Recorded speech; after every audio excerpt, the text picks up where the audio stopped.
Gentlemen, it gives us enormous pleasure to bring you live from New Delhi to the NBF National Conclave on the future of news. It's the first of its kind conclave by the largest congregation of news bodies, which is the NBF. The NBF today truly represents and captures the diversity of news media from Gandhinagar to Guwahati, from Kashmir to Kanyakumari. And the conclave is set to put the focus on everything which is news. We take great privilege today, Krishna and I, in welcoming you all to this one-of-a-kind conclave where those in the power centers will be bouncing off ideas in the next 8 to 9 hours that will serve as a game changer for the news industry. Buoyed by an unprecedented need for it during the pandemic, the news media in India is observing a healthy churn like never before. The news habit formation thrives at the tri-junction of impeccable journalism, world-class packaging, and next-in-class technology. Having played a pivotal role in shaping up the democratic agenda, news media in India is working overtime to stay alive to its core responsibility of offering a diversity of views. And what better can represent this change and diversity than the News Broadcasters Federation that has over 30 languages, Krishna? Absolutely incredible, Niranjan. That's the greatness of the federation, that is the NBF. I'd like to add to that, the regulatory landscape too at this moment is favorably inclined towards a cogent and credible ecosystem. But then, as always, challenges persist. Now, the interplay between broadcast, telecom, and converged entities is as much an opportunity as it is a challenge. Now, as news media that Niranjan was talking about witnesses this churn, innovation becomes the order of the day. And NBF National Conclave is a breakthrough platform to ideate, strategize, brainstorm, and set an agenda, most importantly.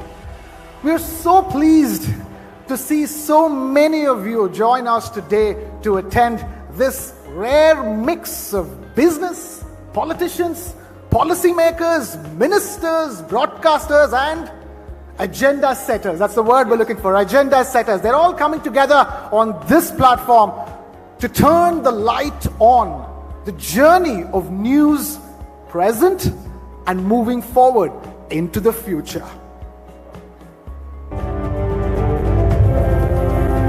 Buoyed by an unprecedented need for it during the pandemic, the news media in India is observing a healthy churn like never before. The discerning news consumer is happy to embrace emerging options. The regulatory landscape is open to evolving. The advent of global big tech is changing dimensions of the news industry. Reimagining the revenue streams, relooking at regulatory policies, building cohesive news ecosystems. These are pressing conversations.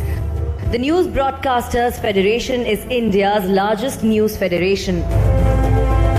The News Broadcasters Federation is committed to being a strong pillar of our vibrant democracy. And that is why it is time the News Broadcasters Federation brings you the first edition of the NBF National Conclave on the theme, The Future of News.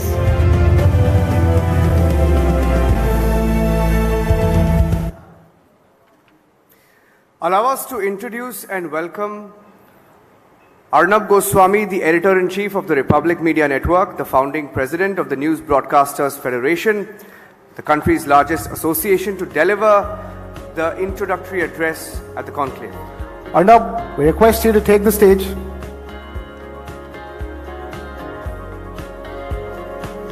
Arnab? Requesting Mr. Arnab Goswami to take the stage.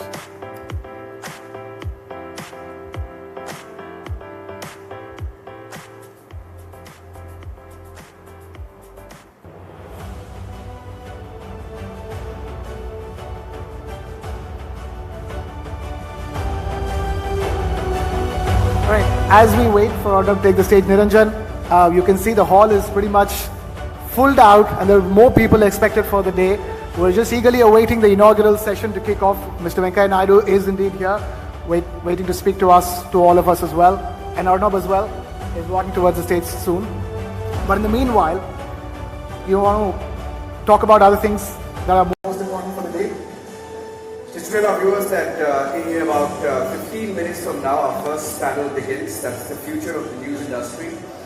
And as we wait for the chief guests to arrive into the hall, we have about 15 to 20 panels starting now all the way until 8 p.m. So I request all our guests, all our panelists, all our supporters who are here from partner networks to please stay with us in the course of the day. It's going to be a long day with fantastic conversations from across the news industry.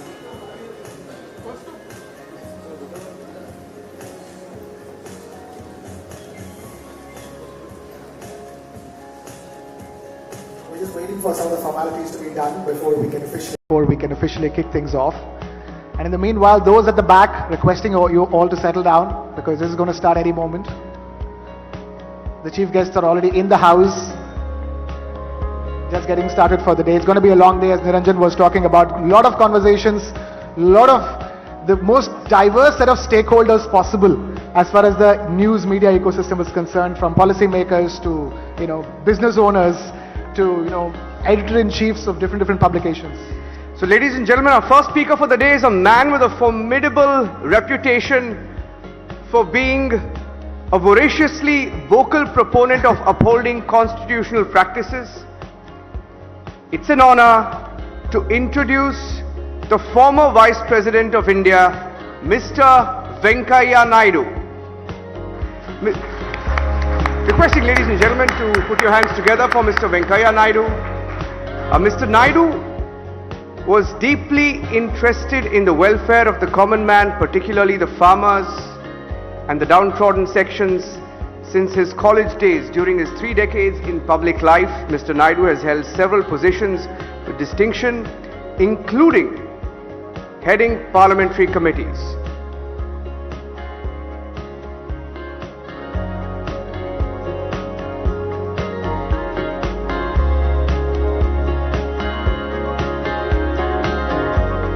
Alright, ladies and gentlemen, once again, welcoming our first speaker for the day, a man with a formidable reputation for being a voraciously vocal proponent of upholding constitutional practices. It's an honor for us to introduce the former Vice President of India, Mr. Venkaiah Naidu.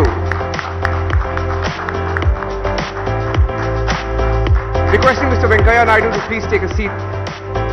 Mr. Naidu was deeply interested in the welfare of the common man, particularly the farmers, the downtrodden sections, since his college days.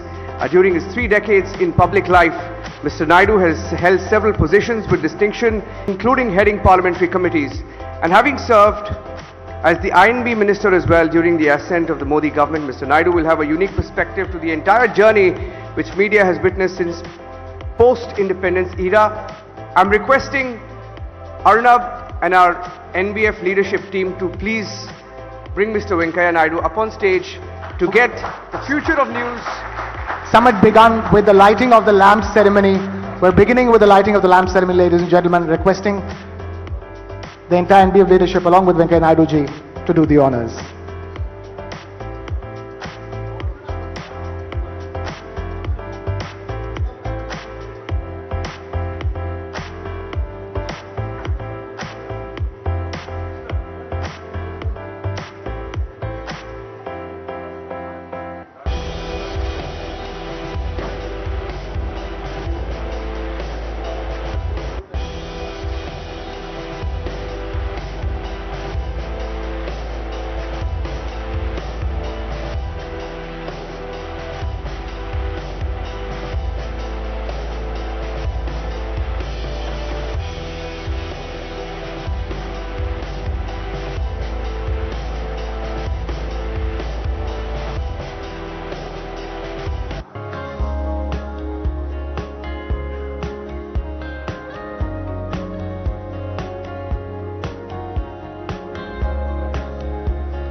Thank you, Venkaya ji, for being with us. And I'd like Arnab to say a few words and introduce the Honorable Mr. Venkaya Naidu to give his keynote address. Arnab.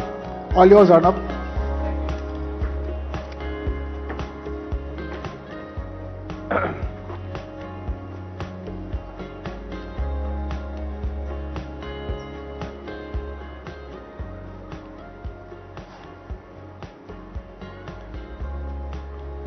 Thank you. Thank you, Krishna. Thank you, Niranjan. And thank you, everyone, for being with us on this wonderful Friday morning when we are holding the first conclave of the News Broadcasters Federation. Respected Shri Venkaya Naidu ji, good morning and thank you for taking the time and the effort. I know you have just returned from an international trip and you have changed your schedule to be with us this morning, and all of us at the News Broadcasters Federation are very grateful for this gesture of yours, Venkaya ji. So big round of applause for Venkaya Naidu ji for agreeing to inaugurate this session and being our first speaker. Venkaya ji, and to all the industry stalwarts, members of the media fraternity of the country, my dearest colleagues at the NBF, ladies and gentlemen, I want to just say a few words about the News Broadcasters Federation. We have felt in this country a crying need for a balancing in the media narrative. We have felt for a very long time that there is a lack of balance in the representation of media in this country. This country speaks many languages, has tremendous diversity, and for decades, centuries, publishers and broadcasters in several languages have been working tirelessly in different parts of the country to convey the news to respective audiences. But they have not got enough representation at the national level. We felt about 3 years back that it is time to balance the narrative. It is time to create a federation which truly gives a voice to those who are working in the media, giving the people who are voice, but who have not had a voice themselves. So to give all of these various channels across the country and news organizations across the country a voice, we created an association. When we created an association, we did not call it an association, because an association is a trade body. We don't see ourselves as a trade body. We see ourselves as a representation of the diversity of this country. So we didn't call it an association, we deliberately called it a federation. This is therefore the News Broadcasters Federation. It represents the federal spirit of this country. And I must say today, it gives me so much pride to say, when we have meetings of the NBF, people join on the Zoom call from diverse parts of the country with their own perspectives. And sometimes people ask me, what is it like running the NBF? I said, it is more complicated than a coalition government. But I can tell you it's more stable than most coalition governments in this country, because everyone comes together for that common purpose. Sir, we are delighted today to tell you that no news organization in this country has ever organized a national event at this scale ever, and we have worked tirelessly to make this event happen. We want to give voice, so I want to also thank all my various fantastic colleagues at the NBF for giving me this opportunity. Through the day we will have wonderful sessions. We have some of the biggest names, Venkaya ji, from the media, news, business and industry who are joining us today. Several people are there. I see 3 of my close friends here, Mr. Vikram Sakhuja, who has traveled all the way. We have Mr. Shashi Sinha, who is from IPG and also the chairman of BARC, and therefore very important to us. And we have PK, who is the CEO of Group M in South Asia. These are people who have supported the news industry for years and seen various ups and downs of the news industry. Venkaya ji, the fact that so many stakeholders are coming on one platform leaves me with one conclusion which I will wrap up with. Why are so many important people from the industry here today? Because they believe in the news. They believe in the news. News is a fundamental instrument of democratic change in our country. And we are here today to strengthen the news and strengthen the country's democracy. So big thank you to all of you and a big round of applause for the News Broadcasting Federation. Thank you very much and let's have a wonderful day. Let's have a wonderful day and we all look forward to your speech, sir. You've been MIB Minister before you became Vice President. You are really passionately involved with the media, so we look forward to hearing you, sir. They'll soon invite you. Thank you for having me here. Thank you.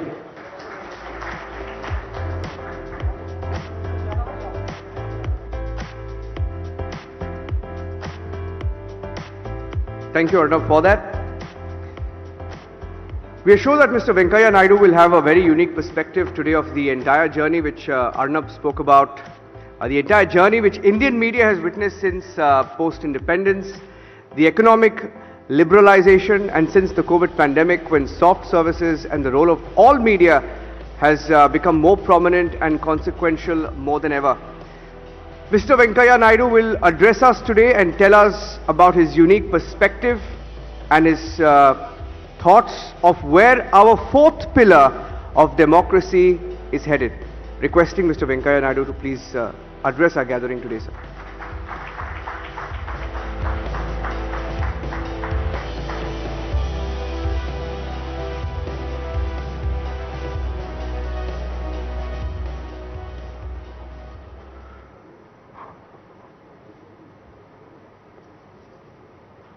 Namaskar. Sri Arnab Goswami, Sri Varun Das, Sri Nika Bhuyan Sharma, Jagrati Panda, Kartikeya Sharma, CEOs of our various media groups, brothers and sisters. I am very happy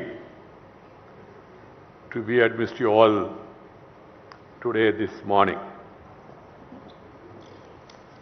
When Arnab told me that there is a conference, I was a little worried because it may clash with my program.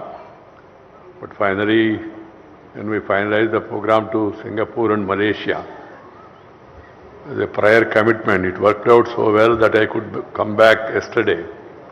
And today morning, I could join you all. Just now, Arnab has explained to us that the News Broadcasters Federation is the largest news federation with over 55 members. What I find heartening is that your organization has maximum representation from regional broadcasters across the length and breadth of the country.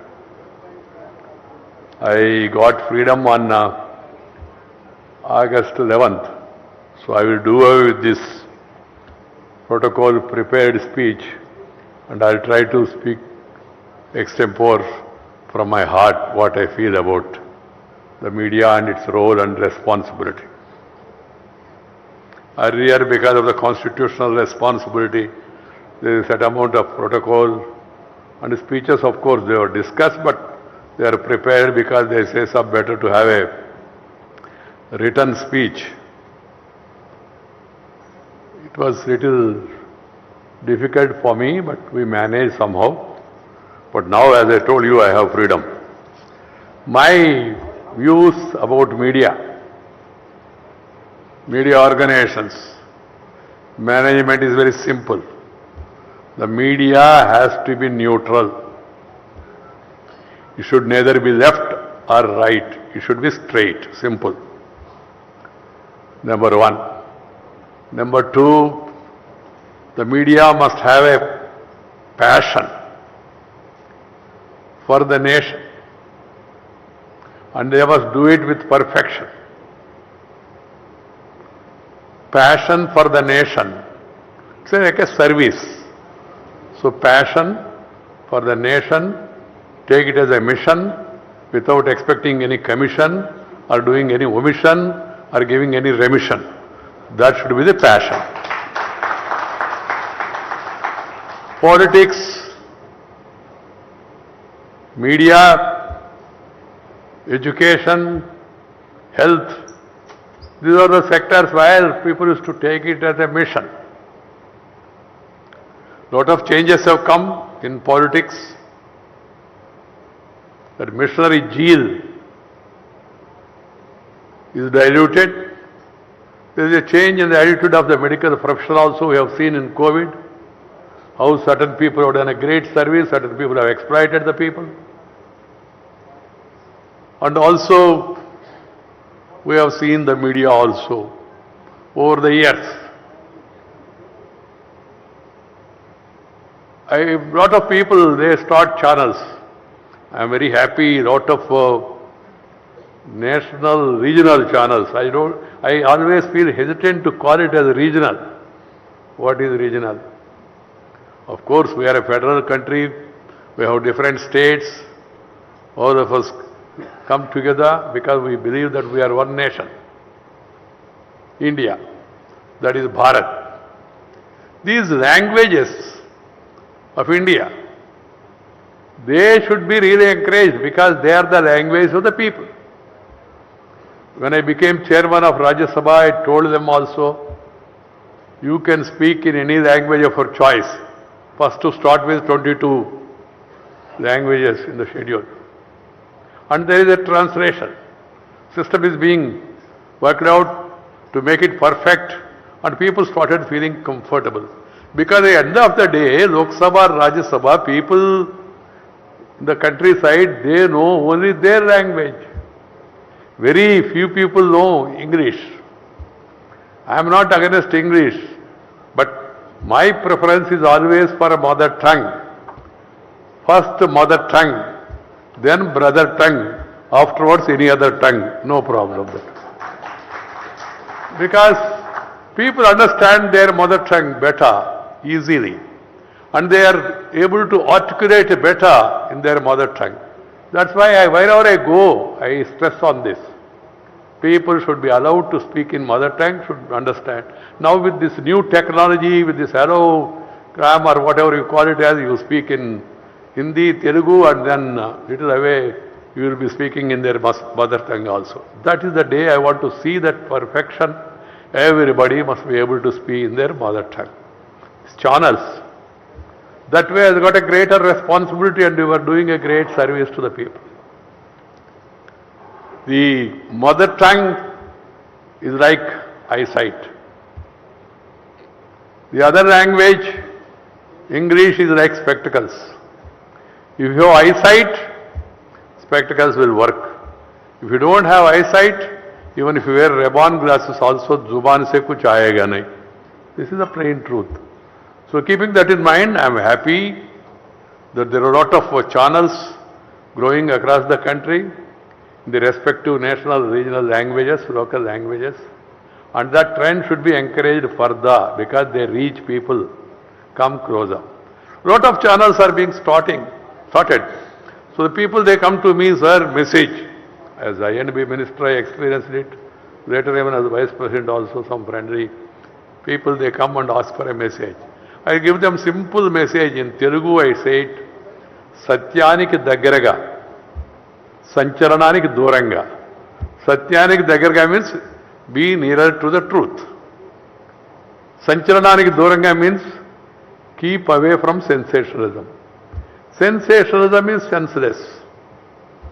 So you have to be always nearer the truth. And second opinion, strong opinion I have is that both news and views should be separate. Not the same channel, but or same newspaper, but news has to be news, undiluted, without giving any color. And then views, of course, there is an editor, there is an editorial page, there are articles also, even I do write articles also. And people should be left with have their own judgment. That is my second point of view. And thirdly, nothing can be done free, as I said, because no commission and all. You can't run the newspaper or a channel freely, na? Because they are not freely available. Newsprint also is becoming costly, and also the channels also. But it should be reasonable in the broader sense of serving the people. And information, passing on the information to the people, because information with confirmation is more than an ammunition. This has to be understood by one and all. Information with confirmation is more than an ammunition. You just inform and you make it headline and then leave it. That's not good. The media people, I also was a spokesperson of the political party for some time, and I was in BJP. So the media people, some of them, they feel that they are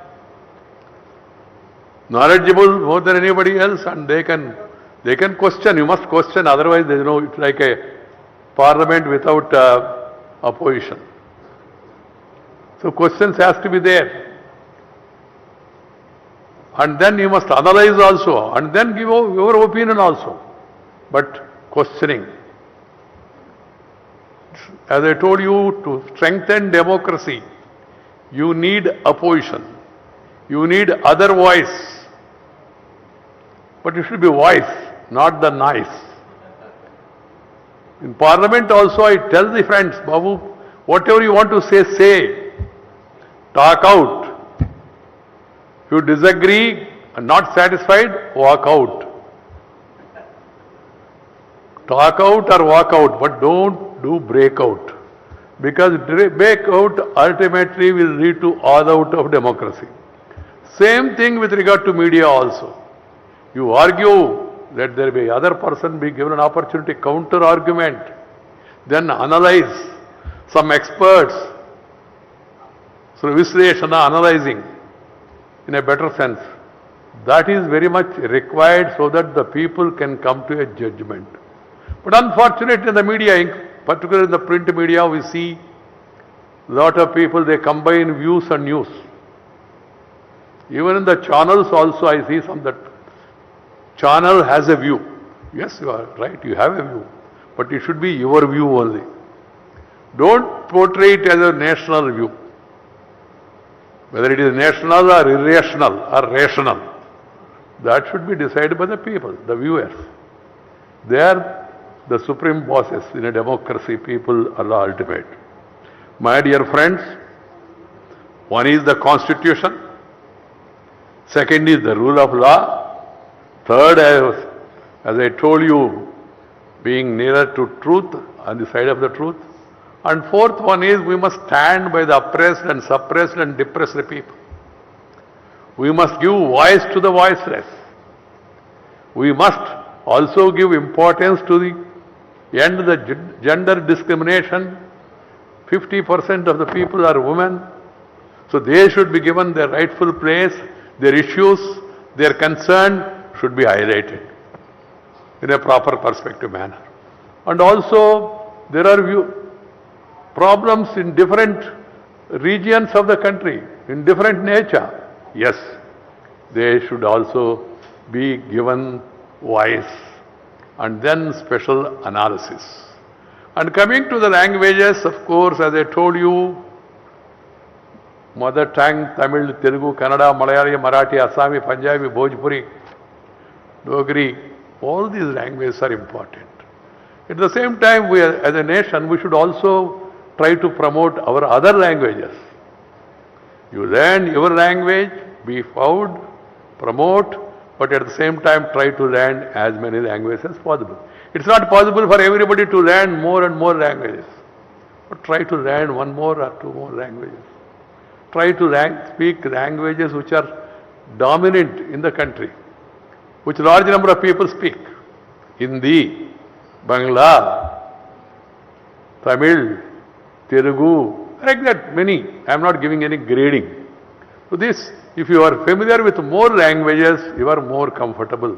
More opportunities will come to you, more information.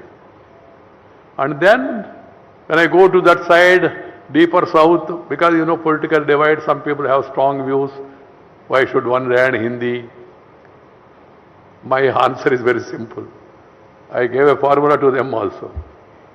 One, no imposition. Second, no opposition. That should be the position. No imposition of any language. But at the same time, no opposition to any language. Why should we oppose any language? Even I am a strong, ardent admirer of mother tongues, but at the same time, I don't have opposition to English. It's an international language. In certain places, you need to know English. So we should not oppose anything. Why we stress more on that is that we must have a Indian mindset, not English mindset. Because after all, we are Indians.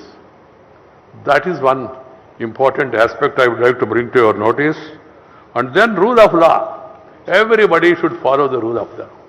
Nobody can be above law. Either a politician, or elected representative, or selected representative, or media, everybody should follow the rule of law. This federation, which is formed with a wide representation from different states and different languages of the country, it needs to be strengthened. I hope that more and more people join, come together, discuss, and also should really follow the true principles and essential principles of freedom of press, and should be in the vanguard of protecting democratic structure of the country, and also promote national integration. अलग भाषा अलग वेश फिर भी अपना एक देश, विविधता में एकता भारत का विशेषता. Irrespective of caste, creed, sex, religion and region, we are Indians, we are Bharatiyas. That sort of principle has to be kept in mind. During the COVID, the media has played a great role. The medical fraternity and the media was able to pass on the information to the people and also worked as a link. So I compliment the media and do not cross the Lakshman Rekha. Nobody should cross the Lakshman Rekha. All of us should follow the democratic principles and also abide by the Constitution. Nothing wrong if you want to change in Constitution, you can argue for that, you can put forth your point of view, because our Constitution has been changed a number of times, amended also. But at the same time, whatever is in vogue, we should respect that. This has to be kept in mind by one and all. My dear friends, I don't want to give a long lecture. This federation, this meeting inauguration is meant for discussion, exchange of views, to strengthen journalism, to strengthen the cause of the people, to exchange for better ideas, because exchange of ideas will always help us to strengthen our resolve. And we can also hear success stories from different regions and different states. And knowing those success stories, methods they followed, the others can also improve better or give their ideas to others. That's why I am always happy with an exchange program and with a conference like this. My dear friends, of course, though I have completed my tenure on August 11th, as I said, I am retired but not tired. I'll be going around the country, meeting people, greeting people, talking with people, walking with people, spending time with the people. That is my favorite pastime. I'll continue. Thank you very much. Namaskar. Jai Hind.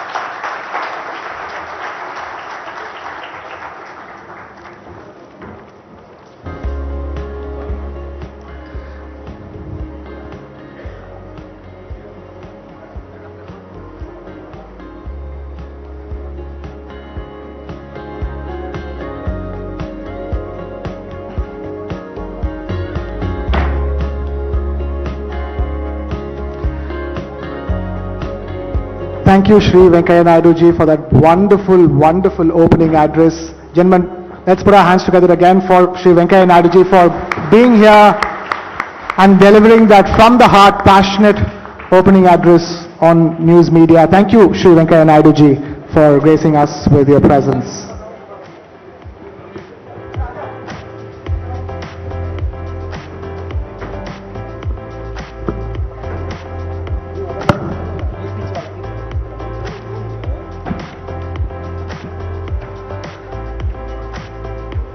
All right, with that cracker of an opening address, it's time to kick-start the NBF National Conclave for the day. And with the first session, we're just getting ready for the first session. I'd like to invite my colleagues Uday and Niranjan to tell you all about what this first session of NBF National Conclave is all about. Uday and Niranjan. Thank you very much, Krishna. Yes, after that opening address by the former Vice President of India, Venkaiah Naidu, who's really set the tone and tenor through his classic and, of course, customary one-liners, talking to you, of course, about where the media is headed, where the fourth pillar of democracy is headed. And now, the first panel of the day is actually about the theme of today's inaugural NBF Conclave, Future of the News Industry. Yes, that's the topic for the first panel of the day. The discussion is of utmost importance in order to capture the true potential, scale and scalability of the news media in India today. The future of news media must bring together a mutually respected collaboration, remember, ladies and gentlemen, of individuals who ensure that the business of news is free and fair from any undue influence, as Venkaiah ji just stated as well. And this is no ordinary feat. This is not easy to achieve. For the ecosystem to reap and rise to its true value proposition, it's very crucial to have India Inc. as an equal partner. This is something that cannot be done alone. In the news genre, for advertisers also to give it more importance than simply entertainment, and for news as well to command the trust, to earn the trust and respect of its patrons across the country. We truly have a remarkable panel to start off the conclave. They're all part of this inaugural session. Niranjan will give you more details about them. But first, let's quickly have a look at this special AV telling you more about this inaugural session. Is a fountainhead of potential. Indian news media is ready to grow the global order. The need of the hour is collaboration by the entire ecosystem. It is time for India Inc. to see news as a partner in growth. It's time to ensure news business is free from any undue influence. Now is the time to give the news genre the attention it deserves. Today at the NBF News Conclave on the future of news, we will deliberate on the future of the news industry.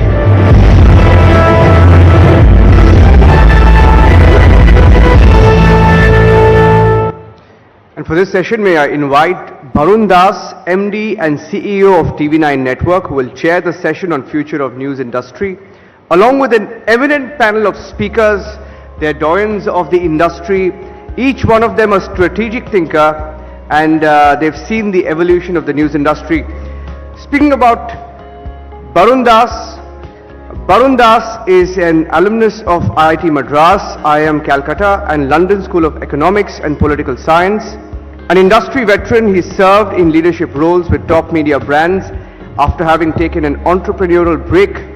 Barun, who joined TV9 Network as its CEO in 2019, has successfully transformed the network as a national news powerhouse. As for our speakers today, we have with us Prashant Kumar, CEO of Group M, a doyen of the industry who has grown with the organization for 15 years. Now, Group M is the world's leading media investment company, responsible for more than $60 billion in annual media spend. Thank you, Prashant, for being with us. Vikram Sakuja is the equity partner and group CEO of Madison Media and OOH, India's largest independent media agency. And in this career spanning over 30 years, he's represented several reputed brands. Mr. Sakuja has also sat on several industry body and boards committees, including ASCI, ABC, RSCI, BARC and FICCI. Thank you, Vikram, for being with us this morning. Mr. Shashi Sinha is the elected chairman of the Broadcast Audience Research Council, or BARC, and CEO at IPG Media Brands India. He's also a board member of the Advertising Agencies Association of India and the chairman of the Media Research Users Council. Mr. Sinha has also been involved with various industry bodies such as the Advertising Standards Council of India and the Ad Club. Uday. Yes, we also have Kartikeya Sharma with us today, founder of ITV Network. ITV Network, of course, has been the fastest growing network across the country, with a presence across multiple languages and states across the country, from TV to digital to the print medium as well. Kartikeya Sharma is also Member of Parliament, Rajya Sabha. May I invite all of our speakers, all of our panelists to please come to the stage, and our moderator as well, to kick things off for this inaugural session. Barun, the floor is yours. Over to you for this riveting conversation that I promise we'll be witnessing over the course of the next few minutes.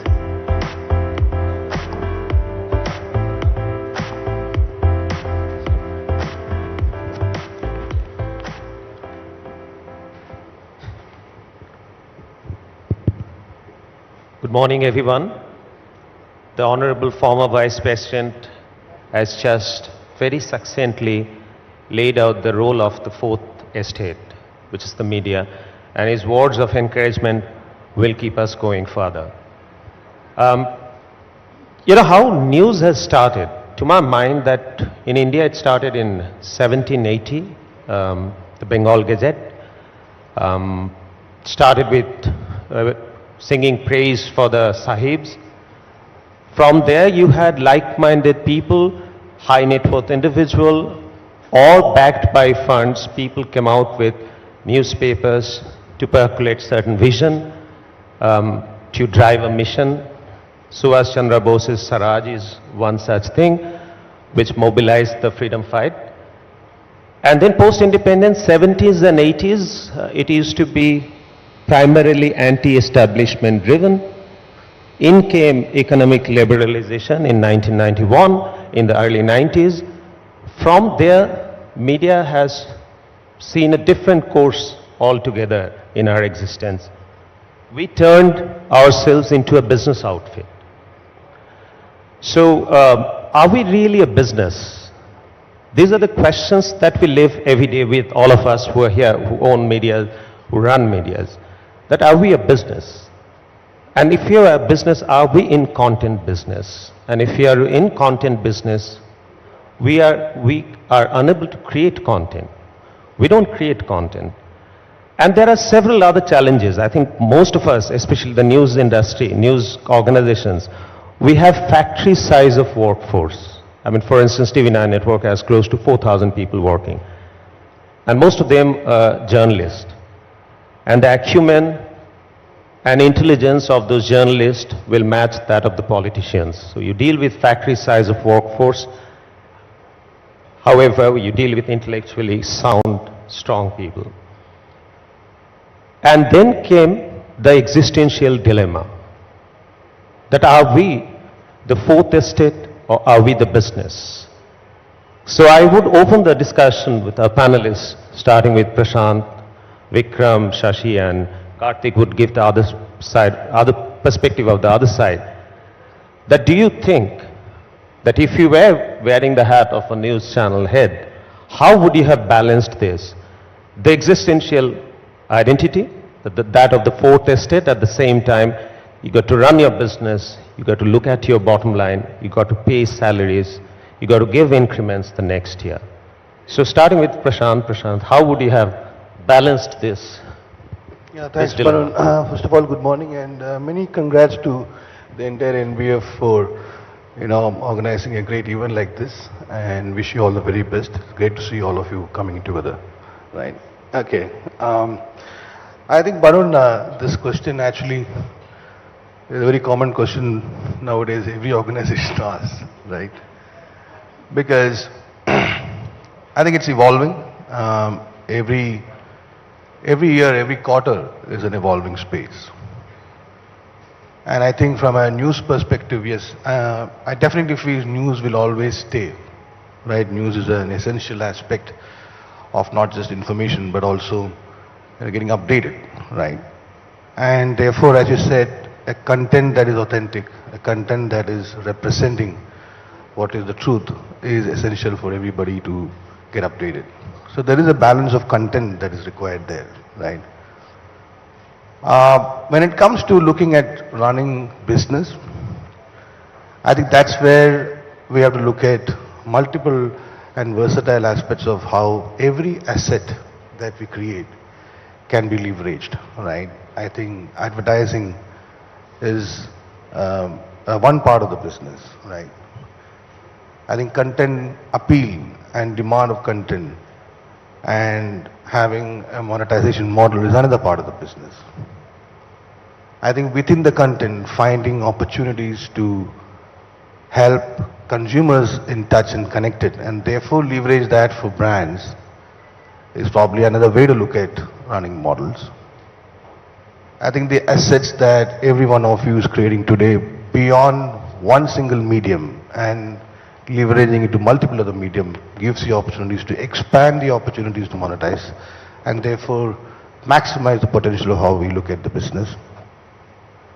All of this, and every time I keep asking the question that how are we leveraging technology enough for business, right? I think a lot of it has progressed from reporting, a lot of it has progressed on the content aspect where we've indulged and used and leveraged the tech part. Now how do we use that for running the business more and more?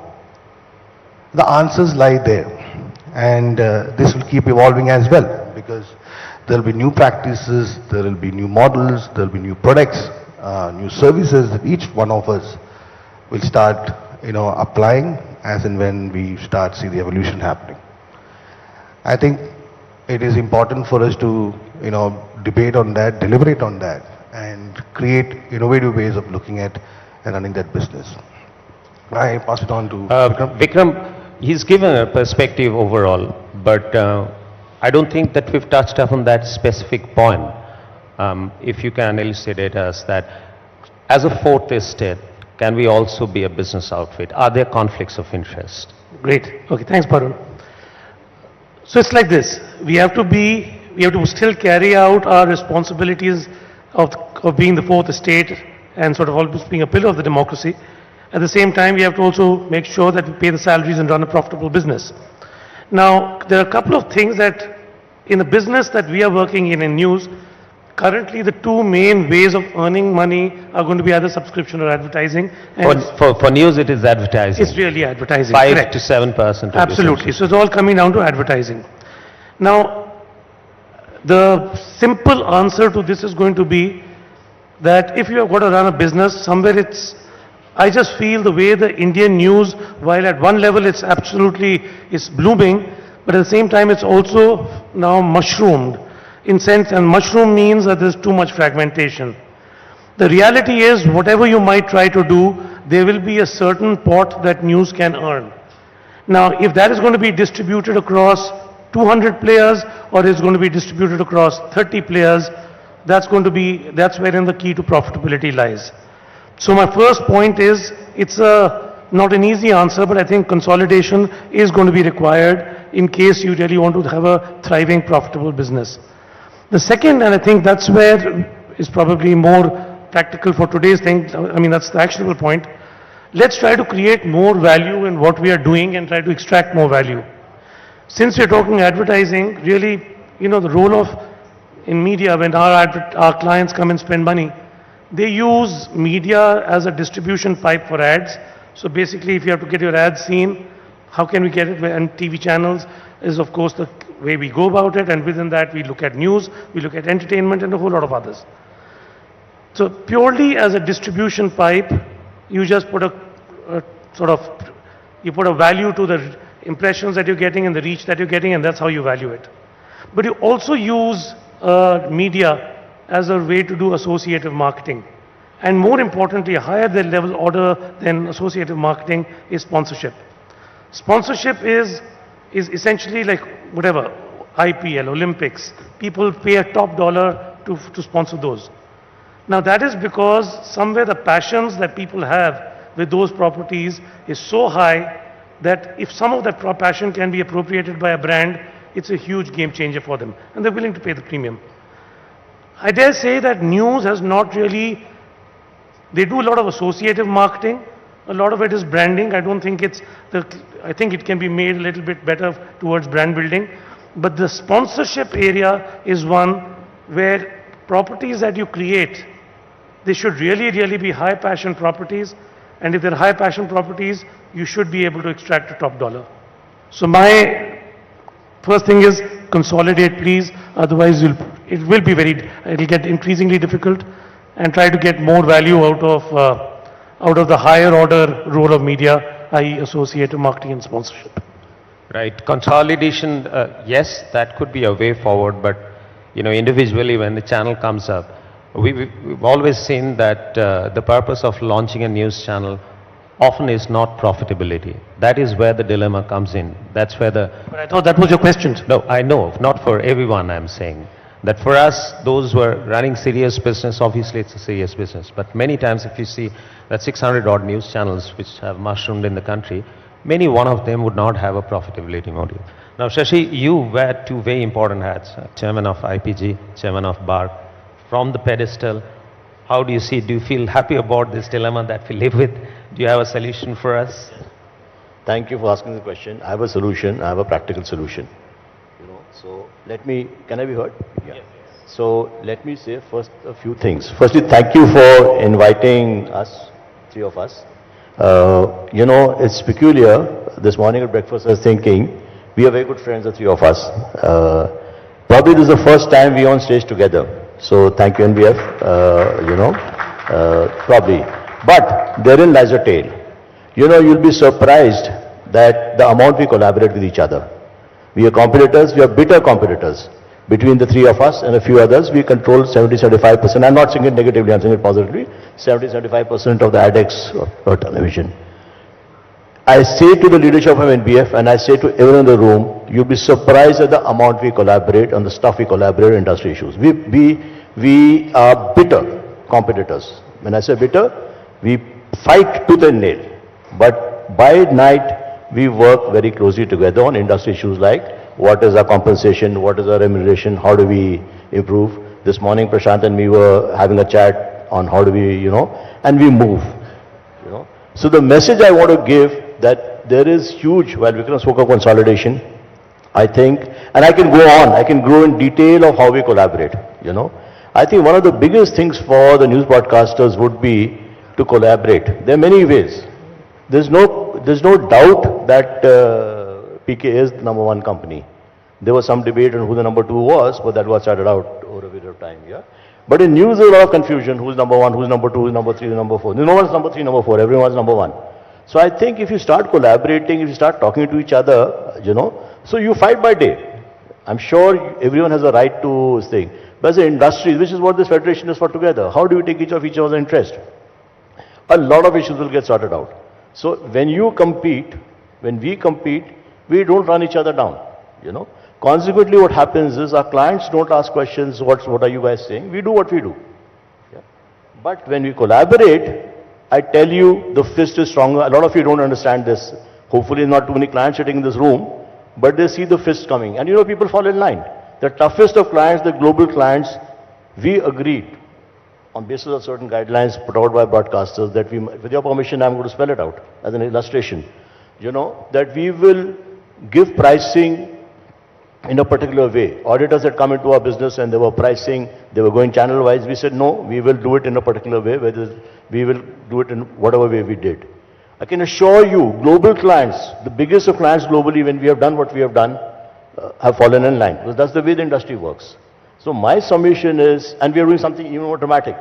We met, without going into details, we meet, the joke in the company is that my colleagues tell me you meet PK, Vikram and Sam and Anupriya more often than you meet us. So the limited point I'm making is the big message to your question is you collaborate all these issues, whether it's content related, whether it's what the former vice president said, in terms of pillar of democracy, whether it's the business issues, a lot of hurdles will be sorted out. That's my appeal to all of you sitting in this room. Right. Thank you, Shashi. Karthik. So I don't think there's any doubt that the core function of a media business is to, be the fourth estate and imbibe the qualities of a democratic setup that is. But that doesn't take us away from the fact that you're running a business at the end of the day. You run a business profitably or not is relative, in my opinion. It depends on what you want. Do you want growth? Do you want profitability? How do you approach the business? But like most other businesses, in other genres and other fields, we have a systematic problem in the news industry at multiple levels. So we spoke about the only source of revenue being advertisement, which should not be the case, ideally. And if that were to change, obviously the revenue streams and income streams would also change. But the larger point over here is that, we have to look at the systematic problem that plagues the industry and why we are in the position that we are. And that is at multiple levels. The first being that, not realizing the fact that, this industry is changing and evolving a lot. And the bulk of the challenge, since we spoke about consolidation and other factors, is not coming from within. It's coming from new avenues and new areas that are becoming challengers. So, traditional broadcast businesses are now actually facing challenge from independent content creators. And I think going forward, we really need to concentrate on how we actually monetize each and every aspect, just to extend to what PK was saying. How do we monetize each and every aspect of it and create new revenue streams? We can't be traditionally based on just pure play advertising and think that is what will make us profitable per se. There's also, a whole reorientation of how we approach solutions and problems. So it's a tough business, it goes without saying. It's not an easy business because it's highly capital intensive, human resource intensive, but it's changing in multiple manifestations. I think the most important point here is also to understand that the industry is evolving. And while we have not reached a finite point, it is like any other capital economy and capital market. Until unless you don't remove the inefficiencies from the system, the businesses will not become very profitable. To inefficiencies, I'm talking about reach, I'm talking about distribution, I'm talking about other factors which tend to take away a large chunk of the monies from the businesses per se. Whereas being a content creator and being free-to-air networks, we should be able to decimate our content and it should be able to reach to the last person free of cost. Well, these are problems, systematic problems which lie in the system. And if they were actually in spirit, in letter and spirit, brought in the way they are supposed to be, I don't think the business should be unprofitable. Right. Thank you, Karthik. My bit on it is that I think any business or any identity will have to be true to the core. I don't think that any one of us can afford to contradict our existence, which is that of a fourth estate, and business should happen around it, which is a byproduct. I mean, if you're true to your core and if you're efficient enough, I think business comes. But even then, there are challenges. Like Karthik spoke about evolution, still evolving. News industry always faces some atypical challenges, which is typical to us, which is not there in the industry. Like for instance, I think we say television media. Television media generalizing GECs and news. I think GEC and news, as far as business structure is concerned, is as diverse as between news and FMCG. GEC, you go the traditional way, you figure out what the consumer wants, you create that content and you disseminate that. But here, we don't create content. So there are challenges and the stagnation of growth. In fact, it's a degrowth. So the industry faces challenges, and the biggest challenge then again is that it's free to air. And as Karthik said, while it is free to air, to reach the consumer, we have to shell out from our pocket. So don't you think that, starting with maybe Vikram, that when we say news media and television media, we take a liberty of generalizing that. They are not one and the same, and the challenges are very typical to news industry. Look, I'm not sure I'll agree that from an advertising standpoint, we need to have different standards for the news genre and say general entertainment or sports. No, one sec, Vikram. Here, many of these questions, we've got this forum. This is a very unique forum where three of you are together. You are a very important stakeholder. But not every answer or every reaction needs to be from the advertiser's point of view. I mean, you can go beyond that and wear the hat of a business leader and respond to the predicaments and challenges that we face.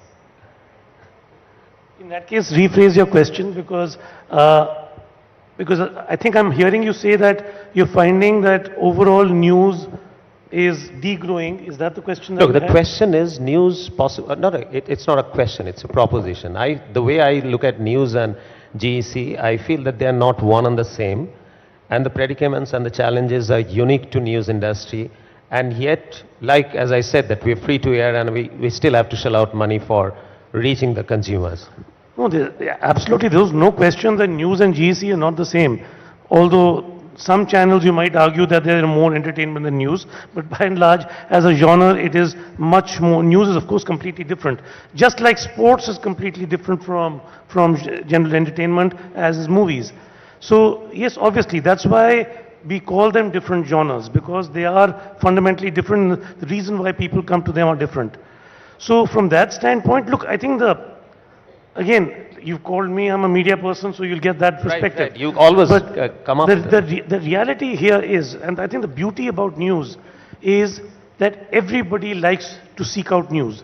So the reach, so amongst all the TV viewing population, the reach for news is really, really high. The thing is that there's reach and there's time spent. That's right. And these two things make up viewership. So people, when during the COVID days, when people were anxious, they wanted to know more information about how to survive, I think the news genre did a human service. They did fantastic work to get the best panelists, best doctors. There was such great content that it became so sticky. All of us were spending hours on news genre just because we needed to know more. The share of news went up from 7% of all TV viewing to 20%. That's because people were hungry, and you guys filled that void with some fantastic work. But the same thing, when it gets back into normal news, reality is that people will come, take the news, spend a few minutes and get out. That's reality. What we try to do is, oh my God, I reached 20, now why am I back down to 5 or 6, I have to go back to 20. Then you start doing things which is not true to your fourth estate, it's not true to your core. Because then you suddenly said, I've tasted blood with 20% viewership share, how do I get back? And that's when things unravel.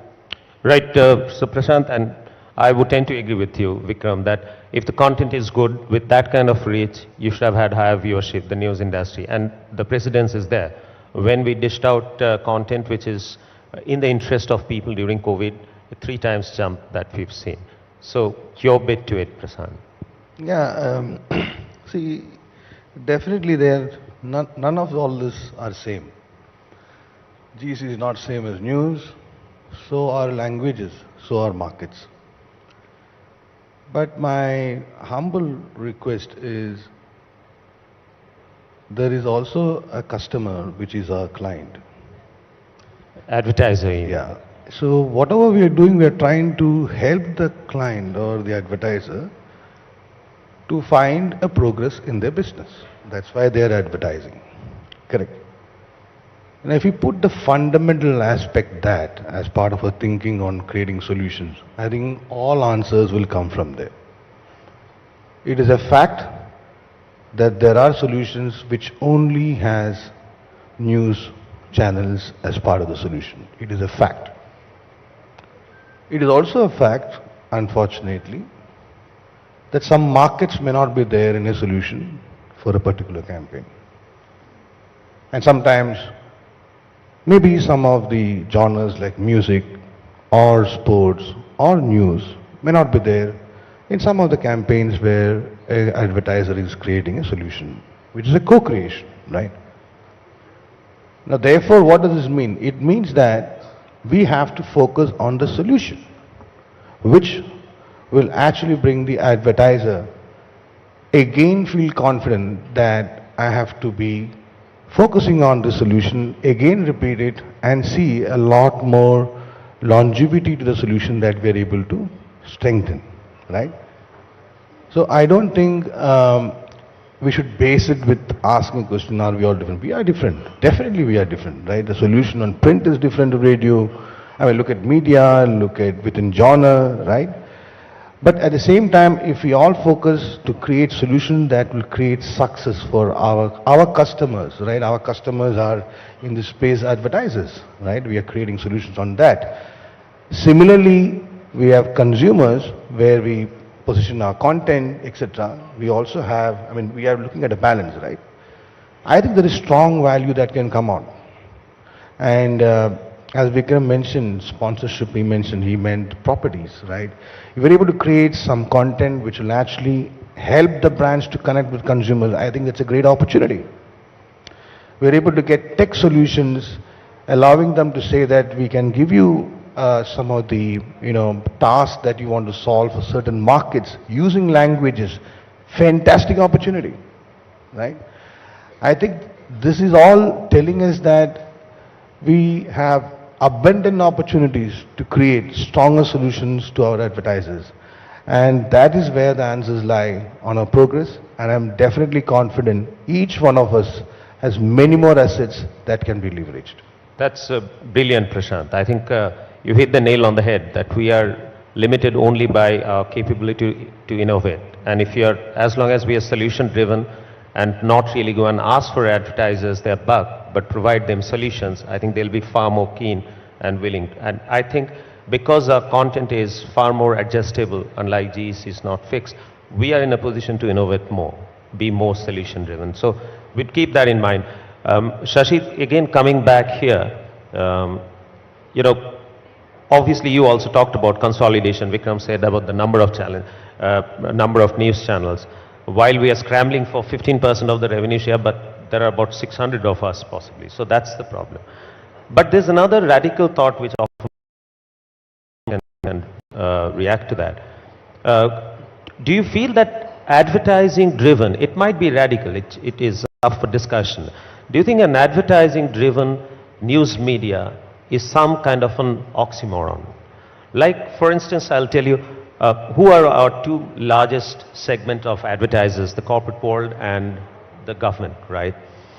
I mean, shall we really expose a corporate house where he should be if he is one of the largest advertisers of us? And similarly for government. I mean, is that an oxymoron? Does it self-defeat itself?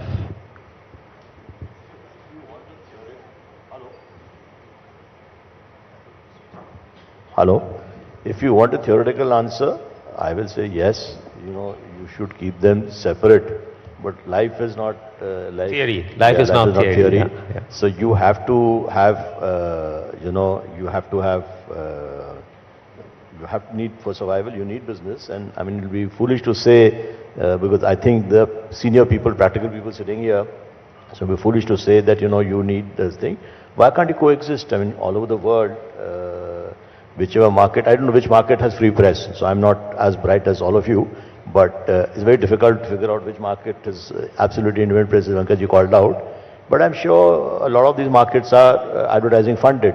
Ratios may be different. India is probably more dominant, or news is probably no dominant advertiser funded. Elsewhere it is less, maybe somewhat less, but they are advertising funded, whether print or TV. There's no going away from that. I want to make a comment earlier to what Vikram and PK said, and I fully agree with what they're saying. Just want to make a comment or make an observation more than anything else. There's a campaign running from a news network, maybe a member of NBF, may not be a member of you, I'm not sure, but it says our reach is more than GC's. I'm sure all of you have seen that campaign at this point in time. So I was in a dilemma. I was thinking about it, I wear multiple hats. So one hat which I will not talk about in this forum, I was wondering whether there's any violation of process, there. So it's a bit debatable, but that's a separate discussion. But I thought it was very good for the industry. I thought, if you see from our planner's point of view, and I'm saying this because today media is a volume game. People in our company, it is my company, I don't know Vikram and PK's company, the youngsters take the decisions. We are the ones who come and give gyan in these forums. The actual decision making is being done by our youngsters, 10-year-olds or 12-year-olds who are running plans. For them, news has become a share game. So they say, news has become a share game. So they say, listen, if I have to take news is never part of a plan in terms of building up a curve out of it. It is, but it's always okay. What is the share of each of these news channels? So if they say, normally they take 4 or 5 news channels in a particular genre, Hindi news or whatever, and they'll say, okay, what is the share? Am I right? Because that's how it works, that these are the 4 or 5 channels we'll take. No one has looked at news as reach. So I thought, keeping, like I said, that thing hat aside, I thought it was a very interesting way of waking up our teams and the client teams saying, listen, news can be a reach builder.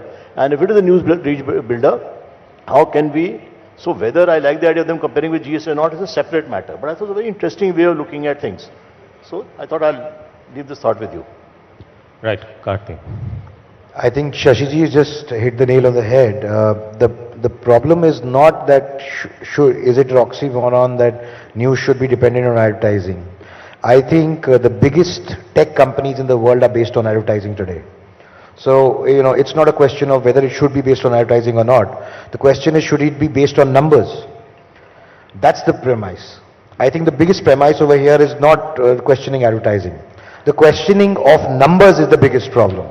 And I think that's where bulk of the industry representatives who are sitting on this panel, they need to shed some light that if news is what it is supposed to be, and it has to have that moral standing and all those factors that we talk about, why is it that the advertisers are only looking at numbers on news?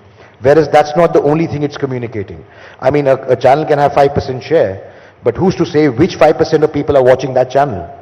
And what kind of TG is it bringing to the advertisers? So the slicing of the data and the kind of relativity that the advertiser needs also needs to be deep dived into, because it's a small part of the portion. Perhaps a lot of these companies are not doing that. I think that's my grouse. That's a brilliant take, Karthik. So if you could quickly react to what he's saying, while as we just established that GECs and news are completely different, news also, I think the impact of news could have been a far greater parameter to decide the efficacy of a news channel. So Karthik is saying that why so much of emphasis only on numbers? Why do you buy both GEC and news under the same parameter? Okay, now I think we're getting into the deep end of things. Things will get a little bit more hairy and interesting. Great. I think you've raised a brilliant point. Look, as media planning has become more of a science, there is a reliance on numbers, reach, frequency, all that jazz. And people will look at numbers, and especially since they're professional managers who also have to sort of cover their backside, so to speak, they will be using numbers to actually come out with plans to justify, basically science to justify their plans. So that said, if I have to look, we're talking genres, if we have to look at GEC, sports, and all other genres and then come to news, there are two ways in which we media agencies buy or do our deals. One is linked to ratings, and one is just a rate for 10 seconds that you guys are selling. I would say that actually the reality is that news, at least 50 to 60% of it, if not more, is being sold on a rate. It is not only rating. Rating is looked at, but as we stand right now, people are looking at both. Second thing is that when you come to owner-driven organizations, you'll find the owner-driven organization who doesn't have to worry about covering his backside. They'll take punts and calls very well by say, qualitatively, I believe this channel is better or with whatever, and they have a judgment. It's not a gut call only, it's a judgment. And they are willing to sort of go beyond numbers to actually take a call. So I wouldn't say it's a complete, we aren't living in a completely sort of anally number-driven land. I think it's somewhere in the middle. It is much better than it is for a whole number of genres. You need to be thankful for that. Can it become better? I think the conversations can become better. But that's where it is. I think the state of the nation right now is, it's not a completely hopeless that people are not only relying on numbers. I think another follow-up question, I think after we go around is let's get into the numbers themselves. I'd love to get into the numbers because I think with the vagaries, with what we have from rating system, and BARC chairman is sitting here, I lead the TechCom of BARC, so we have some idea about how the BARC ratings and even for news actually happen. I think we are trying to take too much out of those numbers. Too much. And I think that's a follow-up question. But right now, to answer your question, Karthikeya, or your observation, it's not so hopeless. I think people are taking calls. It's about 50-50. Prashant, you would like to add something to this? Yeah, I mean, I agree with every point. So let's face this. I mean, every brand does not have a potential 500 million customers to reach. And that's a fact. There are large FMCG companies where, they have a larger base to attend to, in retaining customers as well as recruiting new. But there are many categories within that same category or multiple categories where they are probably looking for 1 lakh potential customers, and as low as that. We as a genre has a much larger play on the upper funnel. We definitely have very engaging reach, not just reach on those. So there are clear opportunities, right? Even if you want to read the numbers in a certain form. The question is, how are we narrating that story, right? How are we exchanging those conversations? Every table is a negotiation table, and if it just only restrict to a currency of rate per 10 seconds, then we both are responsible, which is a buyer or a seller. So let us understand that. And today I would like to add one more point, which I think is experienced with everybody. After 2.5 years of COVID, we are in a situation, this industry, with almost 35% of the people are probably new. Now it's a challenge, but I feel it's an opportunity. We got to educate them, right? I mean, we spend in our own organization, spending enough more time. Of course, today also there are challenges, people coming to office. But at the same time, our single most, focus is to continue train our people, right? So that's an opportunity for us to relate that. I mean, there are new people, there are people in new roles. In the client side, there are new people, right? So if you're able to narrate the solution in appropriate form, I think we can definitely make it much more faster, right? I mean, the result is all what we know, but if you want to look at the pace, I think that we can make a big change if you're able to attend to that as well. That's it. If I just paraphrase what Vikram and Prashant said, that essentially there are, I mean, the third one, you haven't touched upon. There are 3 parameters or 3 aspects based on which you take your decision. One, of course, number. The second is qualitative, the perception, which is more in case of an English news genre, less in case of a Hindi or regional. And the third is how good is the salesman, as you said, that how good he puts it across the table and makes his point beyond numbers. And we've seen our lives that, yes, sometimes not only numbers, you look at other parameters also. Shashi, since you also are a chairman of BARC, I think one of the very critical aspects of news genre is the impact. The other genre can be sold on these 3 aspects, but impact. Is there any way you see in foreseeable future, because news is all about impact, can we incorporate that part, maybe a little bit subjectively or maybe with any kind of reference number? To tell you honestly, I haven't thought about it, but it's an interesting point. So don't want to bat without thinking, but it's an interesting point you make. Let me, yeah. Right, okay, thanks. So from this advertising thing, let's move to the other aspect of our business, which we are completely deprived of, which is subscription revenue. Again, you guys are brand champions. You created brands, you created organizations, you helped organizations overcome challenges and came out victorious. How do we get these Indian consumers to pay for consumption of news? You see, our newspapers are highly subsidized. I think not even 20% or 10% of variable manufacturing cost a newspaper owner would have recovered. And most of the television news channels are free to air. I think while the industry operates at about, in India, correct me if I'm wrong, is about close to 55 to 60% of subscription revenue, whereas the news genre operates at some 6 to 8% subscription revenue. That too also, most of them would be bundled. On its own might not have been sold. We tried our bit, in fact, you know about that, OTT, News 9 Plus, we've launched, and we aspire to make it completely subscription driven and ad free. How do you have, as brand champions, something to guide us on that? How do we go about? It may not be overnight, but how do we go about getting these Indian consumers to pay for consumption of news? Starting with you, Vikram. Differentiated and compelling content. That's 2 things. So according to me, like live sport, cricket, it is unique, it is highly differentiated. If one platform has it and you can't see it somewhere else, that's the only place that people will come and they'll pay because it's compelling content. GEC they've got, they have the top shows. Currently, there's a show called Anupama. It's doing amazingly well. At that point in time, and you can only see it on Star Plus. So people will pay to get there. The thing with news and your challenge with news is, currently, I'm a reasonably avid news surfer. So I might see between 9 and 10, 3 channels.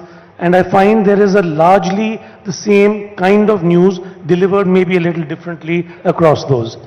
So somewhere along the line, and if you say there are 600 channels, think about the consumer. Why, if they're not getting highly differentiated content, and if it is not that compelling, then why should they pay? Right. Prashant, I think here, as we discussed some time back, there's a problem that we got to live on things that had happened. We can't create incidences. Therefore, the challenge of differentiation always remains for us, unlike, as I said, GC or sports. Anything that you would like to add to what Vikram has said? Yeah, I think, see, there is news and then there is the business of news, right? And this topic falls in the latter part. Now, I know there are limitations, I mean, there are regulations, there are tri-bodies, etc., you know, from a subscription perspective and all. But I think if we are able to think slightly more sharper, which is what are some of the strong assets that we have, like the prime time viewing is a strong asset. Now, we should also understand that these are all habits that we've infused into the system, and some of it are legacy issues. Now, we want to create a change in the habit, right? Now, how do we create change in the habit? I mean, we may have to start with probably prime time subscription. I don't know, I'm just putting a thought, right? And I'm sure everybody has their own preferences of viewing prime time and news, right? But that's left to the choice of the consumer, which could be influenced by the channels. But that's how we start thinking on, right? Today is a world where many of our, different categories are giving opportunities to look at the models different, right? Commerce is a model that is coming in, right? Every one of us has got multiple reach. Is there a thought on how we look at, differentiated categories and look at how we can package some of them? I don't know. Again, it's a thought for us to think. It's also a time where we have multiple digital, assets that we ourselves have created. Now, is there a combo model there? It's again an opportunity to think in. So to me, if we all sit collectively together, we may have 100 such ideas, right? So if we can indulge in that, select some of them, create solutions to induce change in habits of consuming, right? And then create differentiation, which is a daily game for us. I'm sure we'll have solutions to that. Now, whether you want to hit the ball out of the park on day one, or whether you want to, do it in a in a progressive manner, I think that is left to, again, the business of news, which each one of you are focusing. That's my idea. Right. Shashi, you want to add to that? I don't agree with the fundamental premise that, it's difficult to create differentiation in news. I mean, people sitting here, anchor celebrities themselves. It's difficult. I did not say impossible. Yeah, and I give you a small example. And put it in perspective, more difficult than GEC. Maybe. That always, my company is more difficult to run than Prashant's. He'll say, no, I'm bigger. Like we're having this conversation at breakfast. He says, I'm bigger. Therefore, it's more difficult to maintain. So I empathize. Look at beyond. I mean, not be appropriate to give an example here. No ratings, nothing. Today our clients say, listen, let's get on to it. Whatever they did, there was a content, anchor, everything put together. So I think it's principles of marketing. If you apply all those principles for anything in life, we do it all the time for our clients, we'll apply here also. So, I talked about converting that into subscription revenue. Subscription revenue. I don't think subscription revenue, I think before you go to the consumer, you have to first convince the government with your power if you can't convince them. So if you get them to make it easy for you to get subscription, then half the battle will be won, sir. Am I right in what I'm saying? So, So I'm sure that's written in the textbook as well. Karthik, we need to wind up. So before we come to the individual comment about future of news, anything that you would like to add to this discussion? I think the problem here is not industry specific. It's a global problem. When we look at subscription in news, I think we're getting confused between linearity of content and subscription on the digital and other premises. I speak of it on purpose because globally, if you look at it, subscription in the new manifestation is still a challenge. Whether it's The Economist or the Wall Street Journal globally, even they are finding it difficult to get subscription.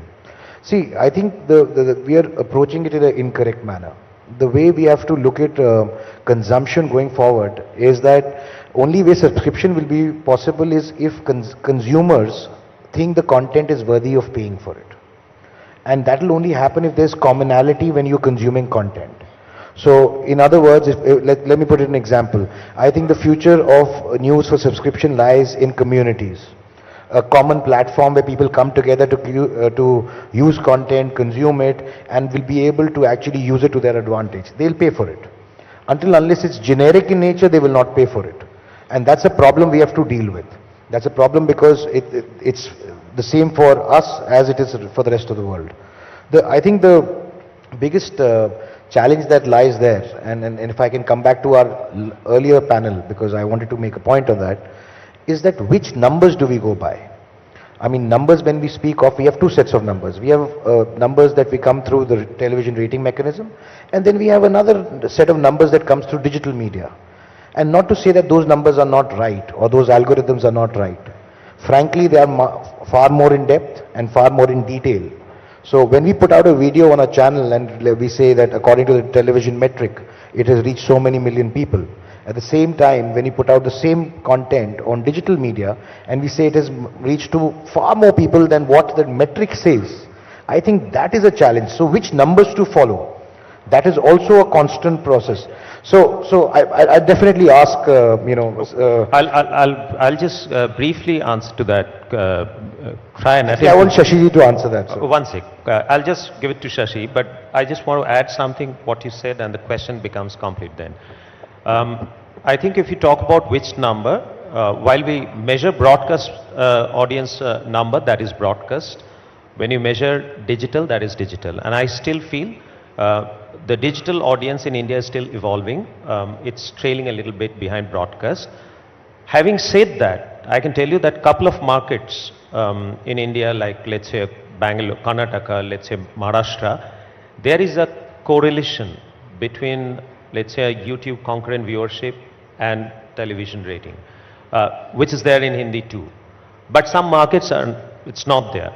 But then why we can't strictly look at that from the YouTube concurrent viewership is that you can influence that by boosting. But on YouTube might not be the only parameter, no? There are multiple parameters. That's right. So Hindi heartland might have more impressions on Facebook, while the urban cities might have it on Twitter and Instagram. So Shashi, are we heading towards that?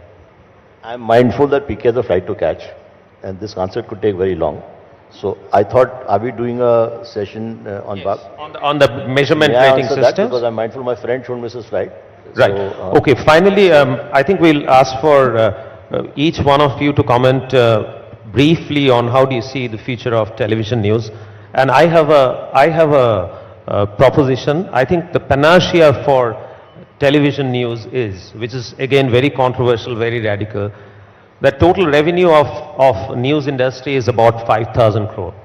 So if I could give away 5,000 crore to all the news organizations, say that this is the revenue that you earned last year, here is revenue for 1 year, and I'm giving you 1 year time to turn yourself completely pay and no advertising, and it will make do with your subscription revenue. And the consumers will decide whether they'll pay $100, $10 or $1 for it. Will that work? Or if there's any other feature of news direction that you have. So, my friend, can I go first? That's a very nice discussion for a conference room hall like that. Yeah, we are not going to go that path. So, may I make a suggestion? Be more practical. The practical thing is what I said. If you guys collaborate together, collectively the body, and I'm so thrilled to see this body together, so many of you. And you find in a ways, have faith, maybe offline PK can tell you, Vikram can tell you, we are getting huge traction for ourselves when we collaborate. As we say, we fight by day, we are competitors by day, we are collaborators by night. Literally. The drink binds us together. So, there is a lot. That's my message, which is more practical than what you are saying. So you're saying future of news is to consolidate and don't fight. collaborate. Right. Shan? Yeah, I think very simply put, loads of opportunities. These are days where we are all very also looking at different challenges, etc., from the economy aspect. At the same time, this is a time where we can definitely collectively work and create fantastic solutions, right? So I see a bigger role of news channels in creating solutions for every task every advertiser is facing, irrespective of whichever market, whichever language. In fact, they are all strong points for us to deal with. My urge is to really, take some of the points which we spoke, right, which is leveraging all our assets, look at technology solutions, look at thinking more as solutions for advertisers, get it more collectively, talk more, change the narrative, talk more to the entire industry, some of the new ones, some of the people who are in the new roles, etc. I think they are all going to be a strong help to, get our pace much more stronger, right? Definitely, this is only going to get more bigger and bolder. You have a lot more assets which you are creating, each one of you in different phases while dealing with the same subject, right? And but the solutions and approach can be similar and be more collaborative. And as an ecosystem, all of us will work together. Thank you. Thank you. Vikram. Look, news was, is and will continue to be highly relevant to everybody, everybody in India, everybody in the world. Since the question is future of news, I think the aspect I'd like to bring in is what will happen in a digital age. Currently, the way we talk about it is, we talk about TV, newspapers, digital, radio, so on and so forth, and we look at digital as a medium. Digital is not a medium. I think increasingly in the future, you will start looking at mediums a little sensorially as audiovisual, text, image, voice, experiential, like that. The audiovisual parts, even today, when I'm watching TV, and in fact this morning, for some reason my set-top box was not working, so I caught my morning news online. And it was good streaming, same TV channel, but I was watching it online. Connected TVs coming in, so on and so forth.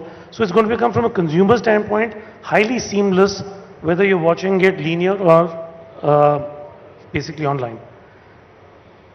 Worldwide, if you have to look across almost all of these mediums, the way we define them sensorially, about 30% of the viewership is coming from digital, and that will grow.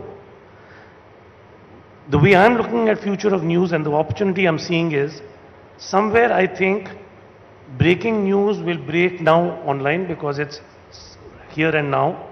And I think analysis, perspective, insight, and dare I say inquisitions will happen on TV. And I think that is going to be the part where you really need to build. And I think that's where all news newscasters, they need to look at their digital practice a little differently from their linear TV practice. And I think in these two things, breaking news versus analysis insight. Thanks, Vikram. Karthik, your words, and if you wish to sum up this discussion. Well, I think I'd like to sum up by saying that news is here to stay, and the immediacy and the urgency of news cannot be replaced, whatever the medium be, whether it is through your set-top box or through your OTT platforms. Unlike GEC and other mediums, where the human brain has the ability to consume content when and where they want to consume, news will always have that immediacy and urgency, which is by its true nature not replaceable. Which is also true for sports. I mean, when the sport is happening, you need to watch it there and then. And the same logic applies for news. But having said that, I think the future of news lies in multiple manifestations. And I think people themselves will drive what they want to watch. The role of our editors and people who select news is going to go down, and we are going to become more driven on what people want to watch. That's the future of news. Thank you very much. I think we had a great session. Thank you for coming down all the way from Bombay, Shashi. Thanks. Thank you. Thank you all. I'll just urge you to stay on stage for 60 more seconds. I want to quickly get in founding president of NBF, Mr. Arnab Goswami, for a quick reaction as well to this inaugural panel. I was listening keenly. I know your flight to catch PK, but PK, Shashi and Vikram, 30-second thought from me. There have been unnecessarily jarring conversations between industry and news. This conversation can be a new start. I saw you say that news is a reach builder. So that shows your commitment from an industry point of view. But we all, one NBF, want to tell you, we all have an equal commitment to democracy. This conversation can be a game changer in the relationship between the media industry and the news side of our business. So we thank you, and we want to work collaboratively with you. In 1 month, we will come back from NBF with a white paper to you on how we can position our content in a way that is more applicable from a business point of view. I hope you give us an appointment when we seek it. Thank you. Thank you very much. Thank you. Thank you very much. So certainly the tone and tenor being set not just for the day today, but also the weeks and months ahead for the landscape of news in the country. Thank you once again, Mr. Prashant Kumar, Mr. Vikram Sakhuja, Mr. Shashi Sinha, Mr. Kartikeya Sharma and Barun Das for that absorbing, riveting discussion, as I said, on the theme, the central premise of today's conclave, Future of News. And now we're quickly going to be moving across to our next session, Future of News, Bark and Beyond. To give you more details on that session, I'll quickly invite on stage my colleagues Krishna and Suyesha. Could we please have you on stage to introduce the next panelists and give us more details about the next session? Thank you there. Yes, that was a cracker of a first session, wasn't it, Suyesha? It's time now to move on quickly to the next session. Up next is indeed a very interesting, quick and interactive session.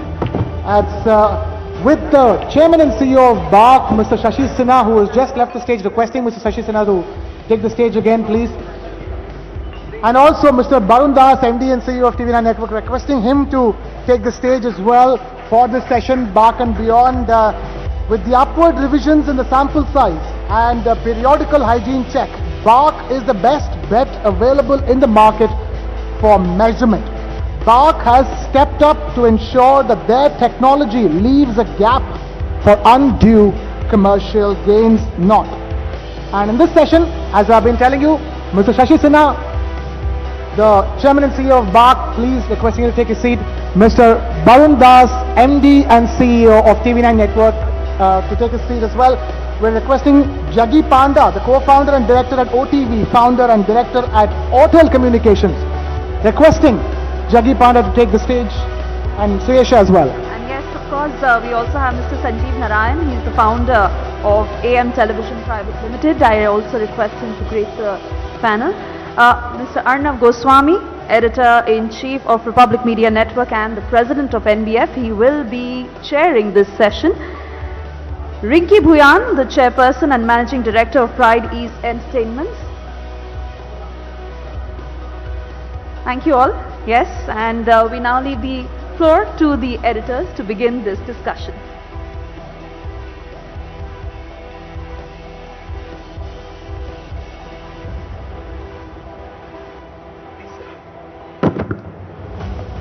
Okay, we got one empty seat in the house, so Karthik, can I request? Oh, you've just had a session, so oh, come on. We have enough issues with BARC, don't forget. Huh? And we'll open up to the house also. Where do we get a chance to sit with the chairman of BARC, the child of controversy? They say I'm controversy's child. Today you are controversy's child. Shashi, thank you first of all. That was a great session, wasn't it? Let's have a round of applause for the last session. Absolutely brilliant. And we want to be candid. And I know this is going to be headline material. Chairman of BARC sitting with the organization and the channels who've complained the loudest to him over the last few months and years maybe. So Shashi, first question. Why have you agreed to do this? This is what you call self-inflicted punishment. I gave you a choice and you said, no, I want to do this. No. So why have you agreed to do this? So I'll tell you. The session. This session. Not you said the chairmanship of BAC. Both actually, yes. Thank you. So firstly, before we go, I want to make one clarification. I am chairman. The chairman is elected from the board and it's a voluntary position. The CEO of BAC, as was called out, is not me.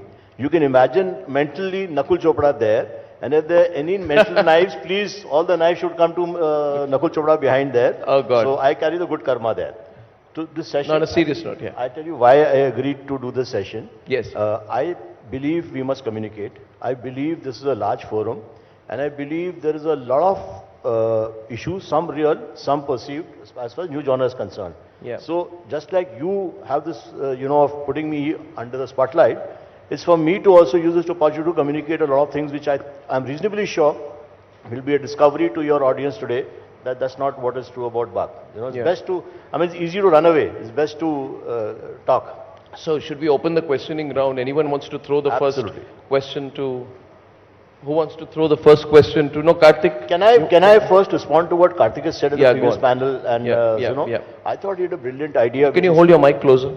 He spoke about TV plus digital, and just to let this audience know, and Karthik, I'm sure you know, that we have worked with BAC for the... See, most of the problems with BAC are not technology or capability issues. I've been involved with BAC, I've been chairman for the last 6 months, but I've been involved with BAC in many capacities. This is a statement I want to make, and I'm sure most of you know this, that it's not a capability. It's a stakeholder management. It's, so for example, we have worked on TV plus digital 5 years back. We paid Nielsen 15-20 crore rupees. We had to write it off. We were ready to roll. It's all about stakeholders agreeing that, we do need a common currency of TV plus digital. There are pros and cons. What are the challenges? So, and that's going to be my theme all through. Yeah. So it's not a capability issue. It's a stakeholder issue. Okay. Shall I throw the first question at you? My first question to you is on landing pages. And you see, there is a responsibility that BAC has. You can't dodge the responsibility. Allow me to complete. You see, nowadays you have TV channels who say, we have a lot of money, we are going to throw money, we are going to spend 20, 30, 40 crores in buying landing pages. If we have the money, so be it. We'll be the #1 channel if we have a lot of money. This is an absurd proposition. Firstly, I think no channel should talk like this. I think news is about serving the audience with news, not trying to buy landing pages. Now, you have the technology to differentiate between what is a landing page viewership and what is a normal viewership, right? If these channels say that landing page is a marketing tool, then it can be defined as a marketing tool. But when that marketing tool upsets the viewership pattern in what is a very sensitive genre, where the numbers are easily affected, BAC has the ability to differentiate it. Why can't BAC put out 2 viewership, with or without landing pages? It has the technology. It has the technology to do it. And the reason I'm asking you this is because, would you want to see a situation, Shashi, where there are only people with lots of money who survive in the media business? Now we have corporate houses, biggest industrial houses of India, doing the news. Would you like to see a situation, suppose each of them decides, we'll spend 100 crores on landing pages, let's finish the business, let's destroy, then none of us who are on the stage will survive as channels. And I think you are in a very strong position. Am I speaking for NBF here? You're in a very strong position with one decision to make that change. You can go to these channels and say, if you believe in your content, then let your content get you the audience.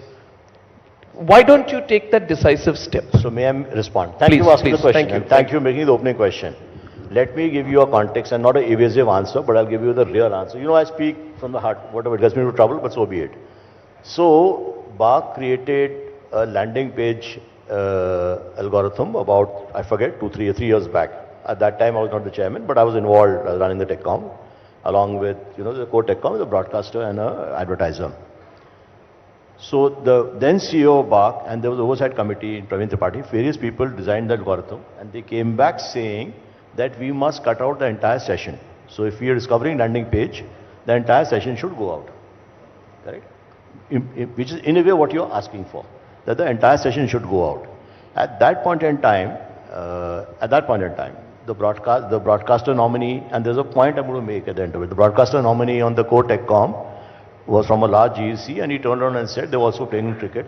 He said, are you trying to say when I get a big tournament like IPL, and if you take out whatever the landing page, the whole session will go out, the whole match will go out.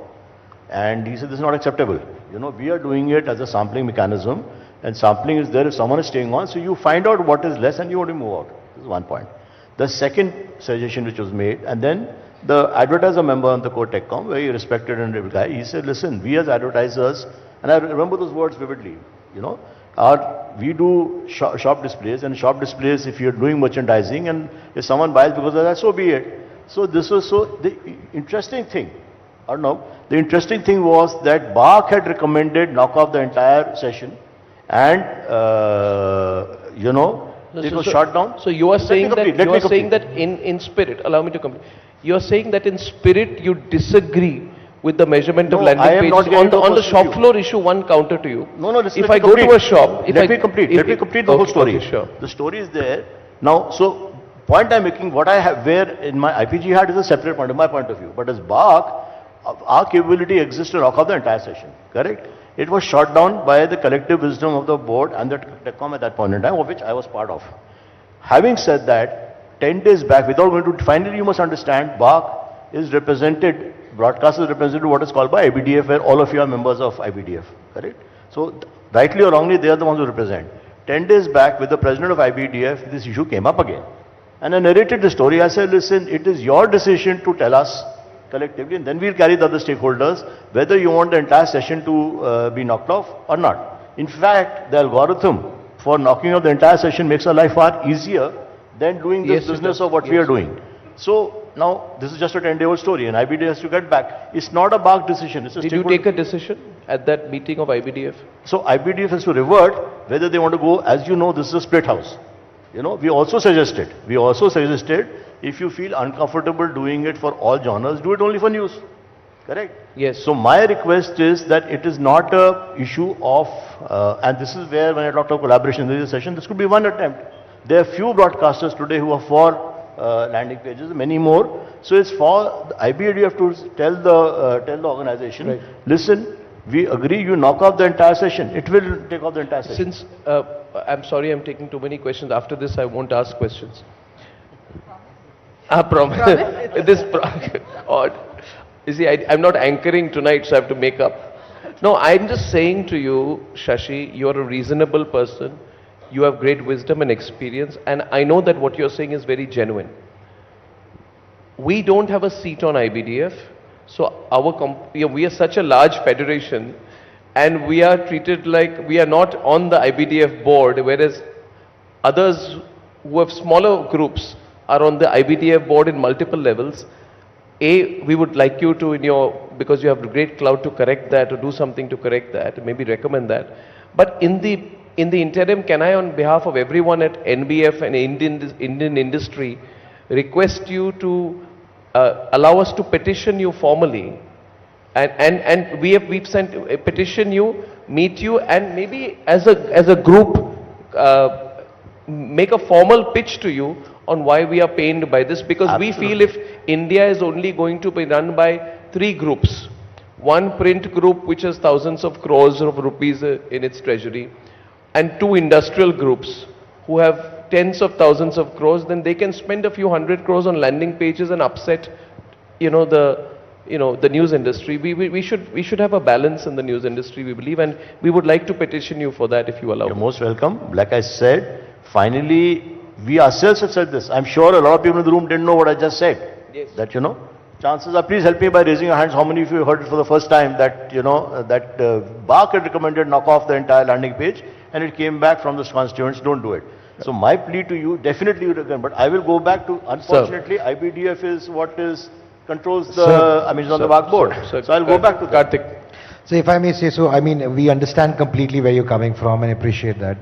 The only limited point I would like to make is that for any reason, let's say this doesn't fructify and doesn't come to a conclusion, as there has been impasse on this issue for a while, at least what BARC has done in the past is that they have reported dual data, which means calling it out for what it is and saying, okay, this is the data with the landing pages, this is the data without the landing pages. Which allows us to... Even if you put that out, which is a matter of fact, you know, it will bring clarity to people and might even dissuade the people who are doing it, because they won't get the ultimate benefit of it, what they're trying to gain out of it. We're petitioning for that. Good suggestion, Karthik. I don't know whether you've done in the past, but if you say so, they'll be easy to implement. We can formally petition BARC on this and meet them on... So let me put this way, I didn't know we had done it in the past. So No, sir, we are taking a flight on Monday. All of us are coming to Bombay to petition. No, you don't have to take a flight. We are very quick. Our federation is very quick, sir. No, it will be easier for me if I figure out, as Karthik has said, that, you know, we have done it in the past, then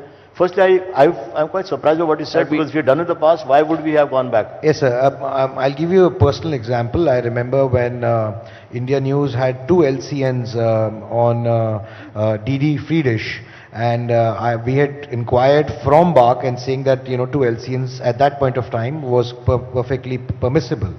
And while it was permissible, our data was reported, it said that India News runs on 2 LCNs.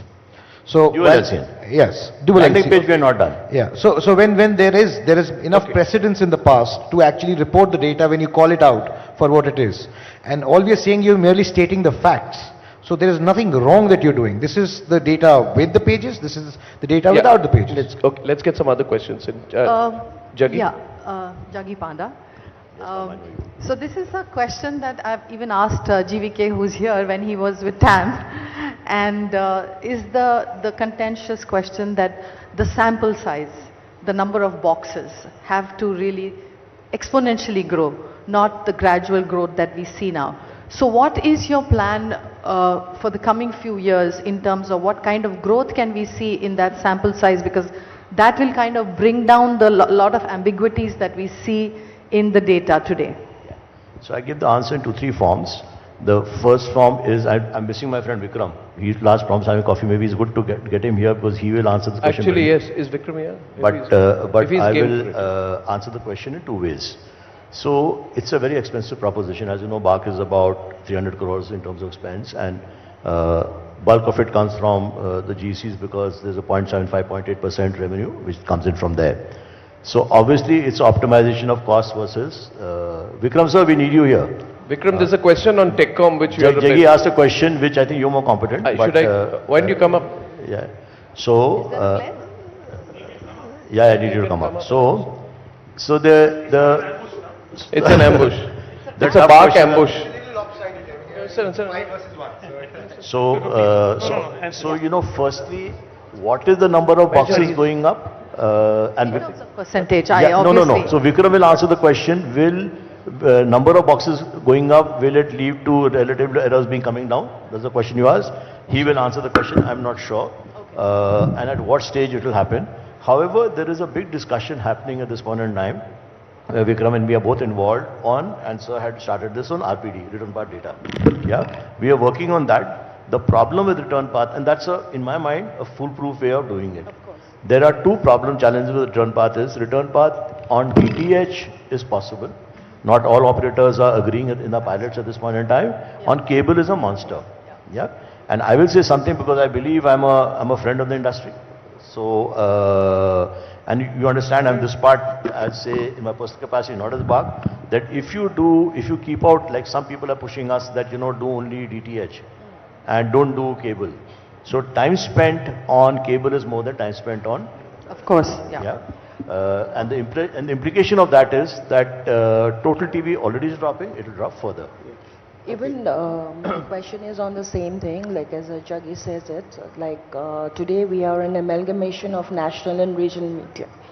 But when we are sitting, we are totally represent our NBF as a federation. But the same question, since I represent Northeast, so we have a population around 45 million people, so touching every doorsteps. Our issue is that like we are exempted from a lot of things like in DAVP, but when it comes to the TRP, that is a bread and butter. So ultimately, logistically, we are not supported. And the same sample size of 50,000, whether it's representing the 45 million people, like how do we do it? And in an earlier conversation, as I was hearing, so when it was News Live, Assam is okay. But in an other channel, when we have the Northeast Live, we represented the 8 states. But the thing is that in that case, when we are not logistically supported, our TRP level doesn't show high. And when we go to the planners, they strictly abide by saying that, no, you are not included. Then our existence comes into a threatening factor. So how do we explain that? I'll answer the Assam question. I don't know, problem is in the forum you say how much you say, but well, I made that way, so I'll say. So there are two parts to this. Assam is an easier one for fix. We have been debating. You see, today Assam is part of HSM, rightly or wrongly, you know. And when we do the relative errors, and I'm throwing this open for discussion so that, you know, feedback can come as he talks of petition. Sorry, he's one of his there. I'm here, no problem. So one of the debates we are doing internally, and it's a contentious debate, if you understand the implication of what I'm saying, or I'm going to say just now, that suppose we treat Assam separately. It's not part of HSM. So, as a reporting market. Once you treat it separately, then obviously the sample has to be representative of Assam. So, sample may go out somewhat. But when you treat it separately, then a lot of broadcasters use Assam to build their numbers in HSM, may suffer. So, that's the debate we are doing. Right now we have 2 TV channels. One is Assam based and one is Northeast based. My Assam based, which is news that. So I said it wrongly. What I meant was that take that whole part Shashi, out of HSM for discussion. Yeah. Shashi, her point is I think Chiku can mention it better, but the point being made here is about sample size and representation. Let me put it straight. That we all know that regional channels are the future. But when the numbers come, the national channels numbers are always, GRPs are always more. That's not true.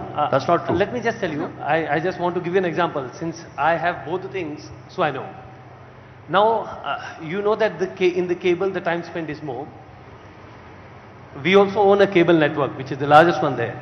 We have 25% subscribers who have not subscribed to any national channel.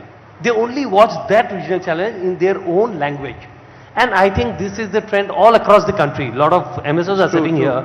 So regional channels, there will be a population of 20 to 25% people who don't watch any other language. They only watch their own language. So they should always have a 20-25% advantage on the numbers. But when the numbers come, we see that in the same language. You know, if other regional channels are there, their numbers are more than what the regional. So maybe may I recommend we take this point offline, and because I've not understood the point. My point is that if you look at Andhra, or you look at Karnataka, or you look at Tamil Nadu, and you know the numbers, whatever we see, and you cut out the market. Like Assam, I called out because I know the problem in Assam.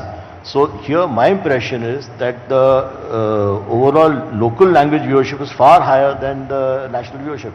So therefore, I'm not able to empathize. The point. Why was the reverse path, methodology not adopted when we all knew that that was there, and with broadband coming in, almost all the MSOs, So, all the DTH players, it was already two-way. Return path. So the point I'm making is that what I said earlier, return path, firstly, we'll take that 2-3 complications of return path. The first complication of return path. So we are moving, but we are moving slowly in that direction. The first return path on cable is not possible. In most markets, cable is, you can't get return path going there. They're not, the boxes are not enabled. Number one. Number two, as you yourself said, on cable time spent is more. Our concern as BARC is a stakeholder body to ensure that perception-wise, total TV doesn't drop. Minute you do only DTH, it's not representative, it's not fair, because 60% of India is cable. And you can't ensure thing drops further. You know, that's the second point. The third point is, when you get return path, you will get household data. Correct? I am a big believer, if you go with household, makes sense, but you have to attribute it to individual data. Correct? When you attribute to individual data, whatever runs we are doing just now, we are working on it. The error levels are almost 40-50%. Now that is something you I think you know what it is. Sanjeev, the numbers are very less. The boxes, sample size boxes are 50,000. No, I think the point, and they determine 130 crores.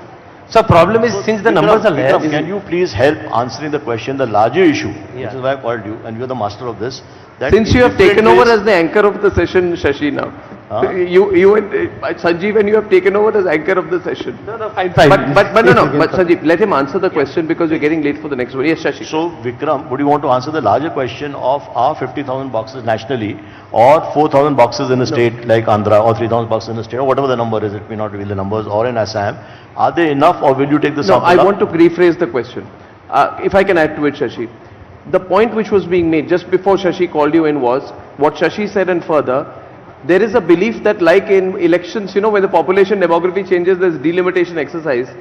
Point being made is you are not represented enough in all parts of the Northeast. And the feeling among our association is that the representation of BARC is pre-decided towards certain geographies and that you need deeper penetration. It's not about increasing the sample size. It's about where you will put that sample size. Am I correct, Riniki? That's the point that you are making. Logistically, you are not in tune with where the viewership is.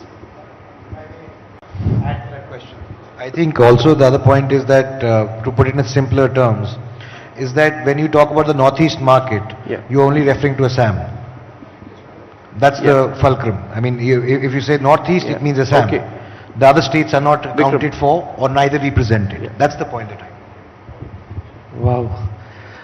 Okay, it's with 200 million TV sets and with the kind of heterogeneity that India has, it's obviously to say that it's a challenge to actually be able to say what each channel's ratings are going to be with a high degree of accuracy. It's a huge challenge. And we've got some 50,000 homes that we've got a panel in. So that it is obviously a challenge. So that's just giving you the setup. Now, finally, how do we look? Let me take an analogy. Whenever, say, elections are happening and the psephologists come in, they do some fantastic work. Yes. Some of them are very, very precise, and some of them are off the mark. But you don't completely hang the guys who are off the mark. I mean, because they're also doing an estimation job based on talking to a few people and then coming back with a certain number. So I would urge firstly to have some forbearance with the rating system, because you can't expect it to be that bang on accurate, because if psephology is also not that precise and some of them are actually very, very good. I actually think BARC also comes pretty close to what the psephologists do. They are more right than they are wrong. That's my first point. Having said that, the next question becomes the data that comes out. For any statistician, the data needs to be valid and it needs to be reliable. Valid basically means that it should be representative, so it should be representative of the universe that we are measuring. And reliable is that if it says the rating is 0.1, it should be actually 0.1, it shouldn't be 0, it shouldn't be 3. Now that for the validity of it, currently we have something that we call a baseline survey that we do, which sort of captures the entire media landscape, and from there we drive our sampling frame where our panel goes in. That is where we actually come back and choose where the 50,000 meters need to be. Would some districts or some regions be underrepresented? I'm sure they will be. Now, I guess at some point in time, the best way out is probably lobby like this, like you are doing right now. Yes. And maybe at the next point in time, we have to see that maybe in Northeast we don't just paint with one brush, but obviously take it in and make sure that you got representation. But that will give you representation. It doesn't take away from the fact that if finally you've got, say in Manipur you have, say, 100 boxes, and you're supposed to represent the viewing of all the people in Manipur on the back of those 100 boxes. Is that enough or is that not? Now, that is where we look at something called relative error. And it's a statistical thing, and our attempt is to bring it down. Now, the problem is that because the time spent in the earlier panel we alluded to it, since the time spent is so less in news, each individual who's watching news is watching it differently. So it becomes very difficult for us with any kind of precision to say that if the guys, I mean, if you've got 10 people in your panel in one particular city and you're projecting them to the universe, it's very difficult to say whether the universe is actually watching that or not. So there is a relative error that comes up. I think the implication for us is that since our entire revenues and everything are based on that, I think a statistician in your organizations should look at the data with relative error. You know, the problem that we are facing today is we are looking at the data very, very minutely. We look at the data and at an all India level, you'll be fine.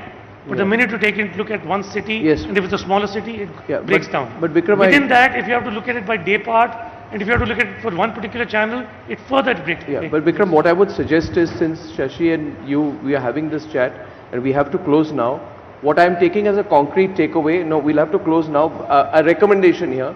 We would like to visit you as head of TechCom, Shashi as head of BARC, chairman of BARC, as well as Nakul as CEO of BARC, and petition you on two things here, which have come up in the session. One is on landing pages, and our views on it, and how we want to put it out here for your understanding. And the second is on the demographic representation of parts of the country. So we will trouble you again in about a month on this. But I must close by saying that, yes, Shashi, closing thoughts. Yes. One point I want to make. Since I've got this audience and some of them are not here, but I want to make this plea. Help us by helping yourselves, which is stop infiltration. You know, broadcasters, well, collectively they talk, and I hope you understand the meaning of the word infiltration which I'm using. There's a fair degree of infiltration. We are, and I'm saying it publicly, I have gone to the IBDA president and said, listen, we have a big problem in Andhra, let's fix it, you know, instead of hiding underneath. Whatever you do, 3,000 boxes ma'am, 5,000 boxes, whatever you take, infiltration, we need industry help, otherwise we will stop the ratings. May I respond to you by saying that it is factually been proven, and I don't want to go into details, that those who are being investigated for infiltration are not in this federation. No, I'll just wrap up by that. But I agree with you on the premise of it. I'm making a... Yeah, I agree with you on the premise, but I thank you for the generosity of your time today, both of you. Thank you very much. Shashi and Vikram, thank you.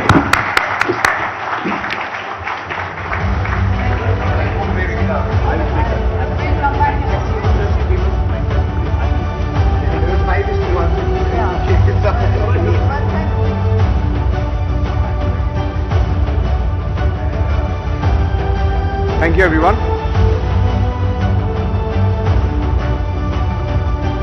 Thank you, Arnab. Thank you, Sanjeev. Thank you, Shashi Sinha. Thank you, Mr. Jaggi Panda.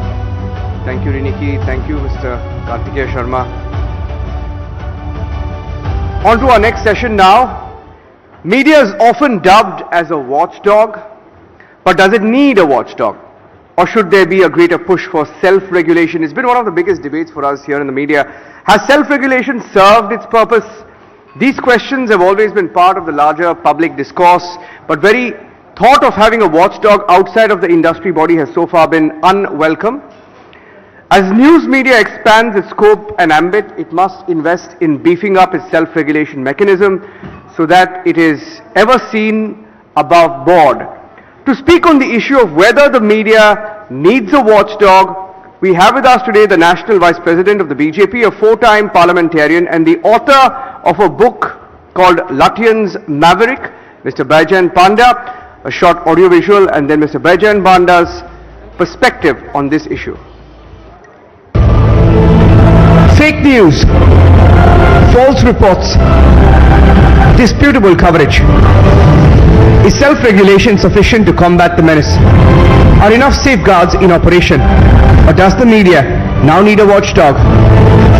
Now on the NBF National Conclave, addressing the big question, does media need a watchdog? I request Mr. Baijan Panda. Mr. Baijan Panda, please.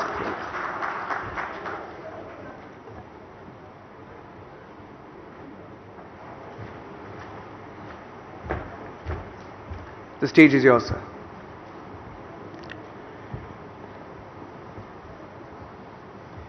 Thank you for this opportunity to speak at the NBF Conclave on this topic, which I think remains perennially relevant and important.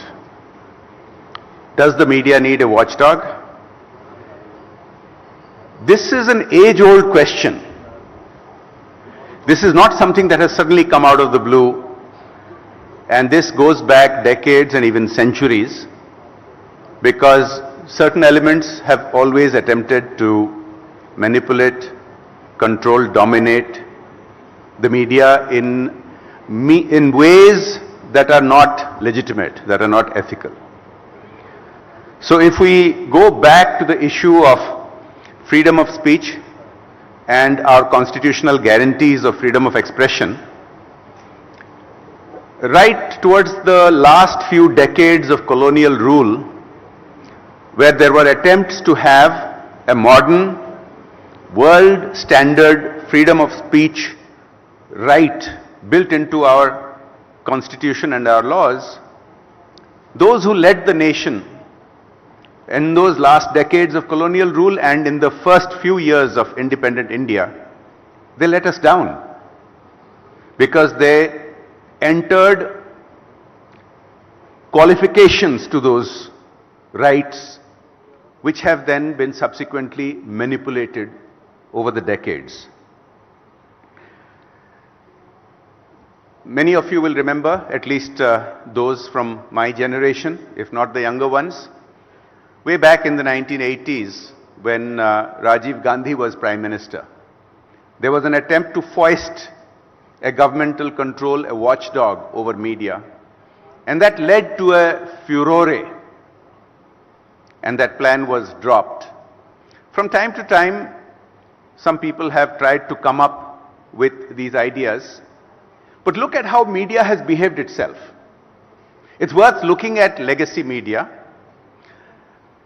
Look at the marquee names in media.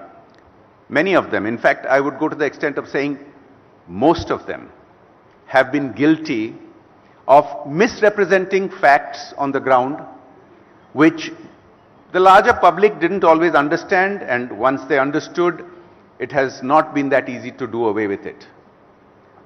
Many legacy media would report a riot or a murder in starkly different ways, depending on whether the perpetrator was from a particular religion, whether the victim was from a particular religion. The descriptions and whether the names of the perpetrators were to be disclosed would depend on that metric, on that prejudice, on that narrative. And that narrative was set right here in the heart of the country, in this core part of the national capital, which has been called the Lutyens zone.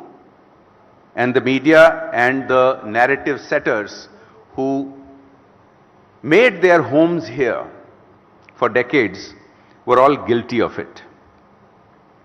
Now, this is not something that has gone away, but because of more awareness, and I believe because of the explosion in media, there's new media that takes on traditional media, both in broadcast, in digital, and other traditional formats, although you don't see print media new entrants very much.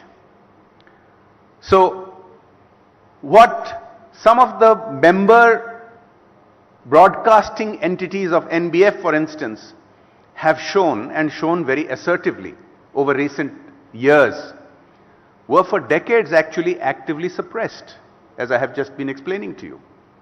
Now that has questioned the power equations in a manner which has disturbed those who have wanted to control the narrative, those who have wanted to control media, and you have seen the result of that.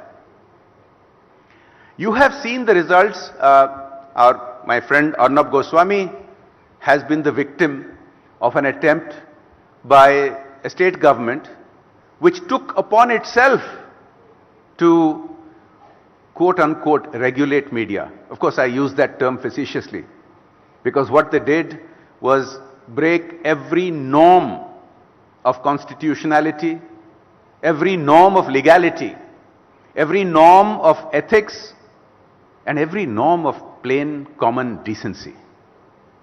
Now, the question is, if you were to have a regulatory body for media, how would it work? It's not that we haven't had them. We've had, for example, the Editors Guild of India. How have they acquitted themselves?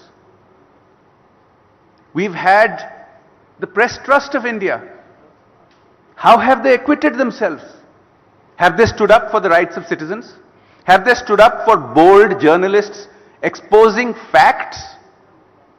Sadly, more in the exception than in the norm. And particularly if they fit a certain set of media entities, particularly the legacy ones. Self-regulation, it's an ideal, it sounds wonderful. But let me ask you, all you people from the industry, if self-regulation was working, why did you need a new federation? Because the entrenched vested interests of media have never allowed real self-regulation to operate properly, to operate freely. The entrenched interests of legacy and of large media, especially those with great deal of investments from around the world, have always believed in creating dominance in ways that would not be approved of as a level playing field, where they have been anti-competitive. Some of that has been discussed in a couple of the panel discussions that I was pleasantly surprised to listen to a little bit earlier. Now, I don't want to speak for very long because I believe the point is succinct enough that we don't need to keep beating a dead horse. But I would be remiss if I didn't refer to a very blatant example of some sections of the media's egregious behavior, which begs the question of, do they need regulation and in what manner? Recently, a very well-known online platform has been caught fabricating news, concocting conspiracy theories, fabricating documents, fabricating emails to make a claim in support of a narrative, trying to paint a negative picture of India, trying to paint a negative picture of government, trying to paint a picture of online platforms being in bed with government, which was just not the case. Now, how did this get exposed? Over a 2-week period, it just so happened that they took on a global new age social media platform which ferociously denied it. Now, instead of acknowledging that there was a denial, instead of reviewing the material on which this social media platform, which is an established anti-government platform, they never have anything good to say about the government or the country. Instead of reviewing, they doubled down, tripled down, quadrupled down on their efforts to continue the fabrications. To justify one lie, they had to make up more lies. To justify that, they had to make up more lies. How did it get exposed? Not because of any regulatory body. Not because of a media watchdog. Certainly, if there had been a media watchdog newly created by the government, there would have been outrage. There would have been real reaction amongst large sections of people, at least the commentariat. Did the Editors Guild speak up and condemn them for fabricating such fake news? Did any of the industry authorities speak up against them? They were exposed because globally tech geeks took it upon themselves to expose this fake news, the fake doubling down and the fake fabricated documents and emails which came out. Now that's a great example, but it's also a telling story in itself, because this particular platform and some of their ilk this is not the first time they've done it. They have repeatedly planted fake news, but when it is countered, the counters are dismissed as if it is just a routine dismissal instead of going into the merits. This time the fake news was exposed because it became global, because tech geeks around the world who have no particular interest in Indian politics took it upon themselves to expose the fraud, to expose this fake news. Now, that won't always happen. We need to have such credible, crowdsourced efforts to expose fake news in India. Social media is helping to do that. I think it is a work in progress. I think such examples that I have just cited mean that we are progressing towards an era where this kind of blatant, premeditated fake news is going to get exposed more and more. Now, whether government should have a role, whether people should have a role, whether there should be independent crowdsourced efforts, whether there should be an entity perhaps of in the direction of self-regulation, perhaps a federation of broadcasters and digital content platform entities, maybe even legacy media, print entities, to take it upon themselves to have a charter, to talk about how media should behave and how that self-regulation should work. Now that would be ideal, but can it happen? I throw this open as a challenge to those of you in the industry to try and help make it happen, because otherwise there will always be calls for regulation because of these kind of premeditated narratives and conspiracies, and that's not healthy for the media in the long run. Thank you very much. It's been a pleasure to speak to you. Jai Hind, Jai Bharat.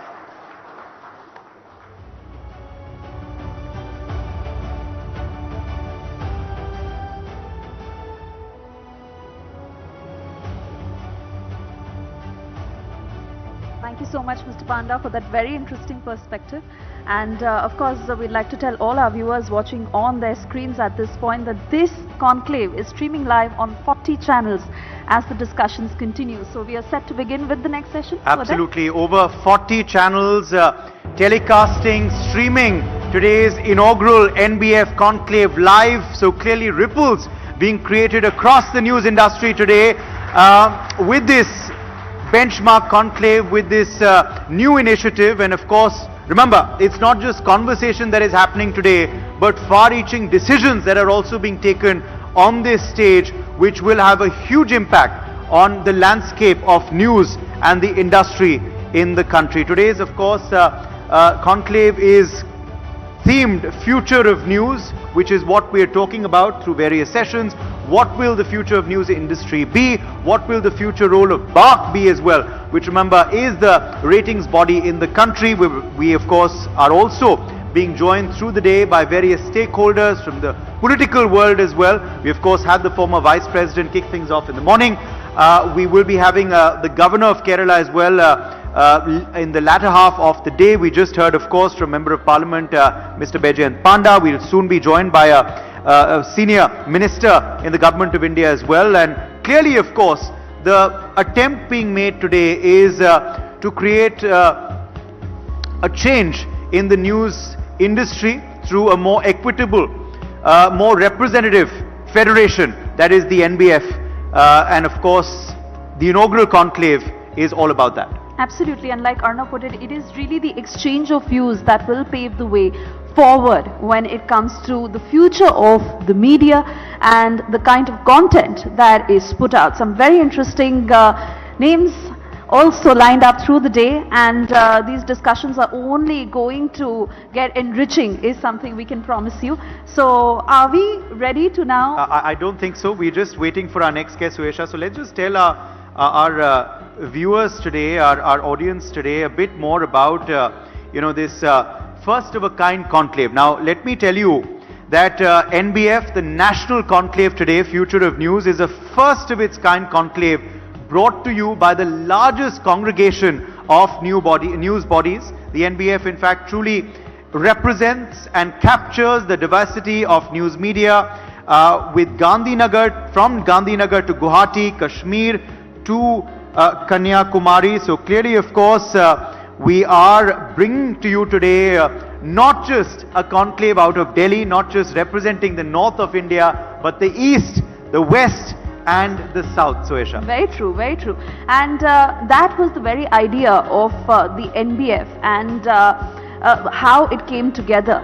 And which is why we have all the corporate honchos, top political bigwigs to join us in this event. I believe, Uday, we also now have a very esteemed guest lined up next. Yes, I think he will just be joining us in seconds from now. He will be joining us in seconds from now. We will soon have him in our midst. And yes, as we've of course been saying that, you know, this first of its kind news conclave is bringing you today those in power centers, those in powerful positions, of course, bouncing off ideas that will serve as a game changer for the news industry.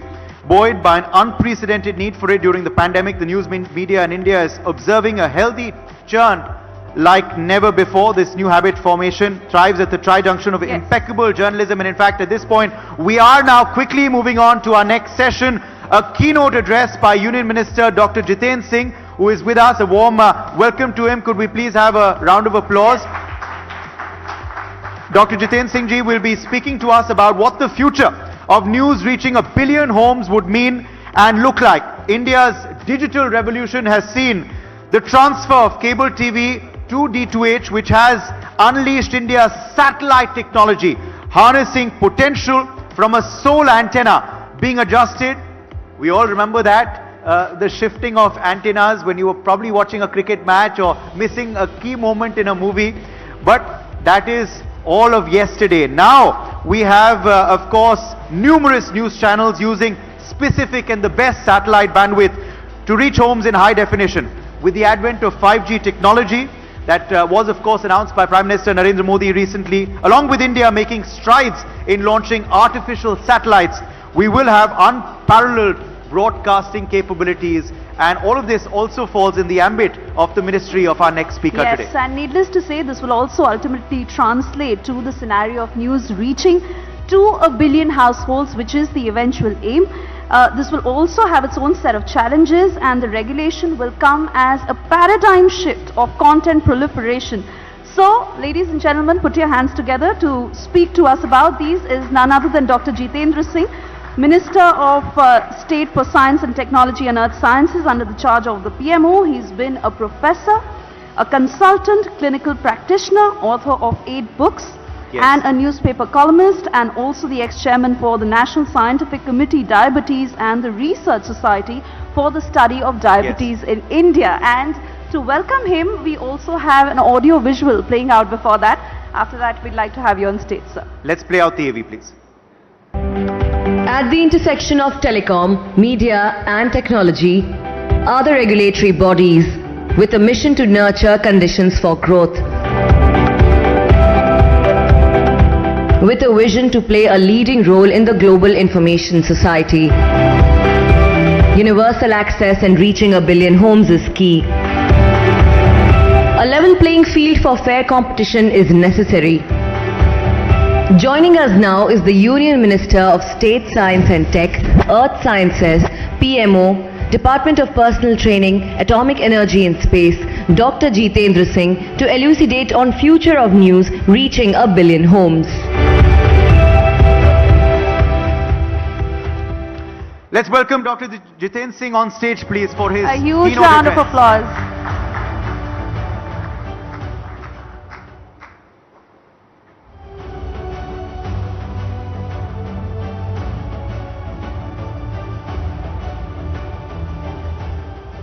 Thank you for your kind introduction.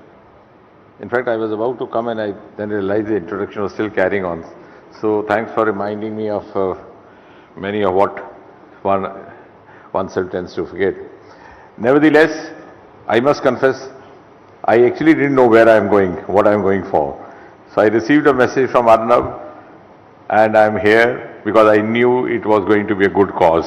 And I think that about all defines the credibility of NBF. So I was sure Arnab and his team is up to something, so it has to be a good cause in the national interest, and that's precisely what I'm seeing over here.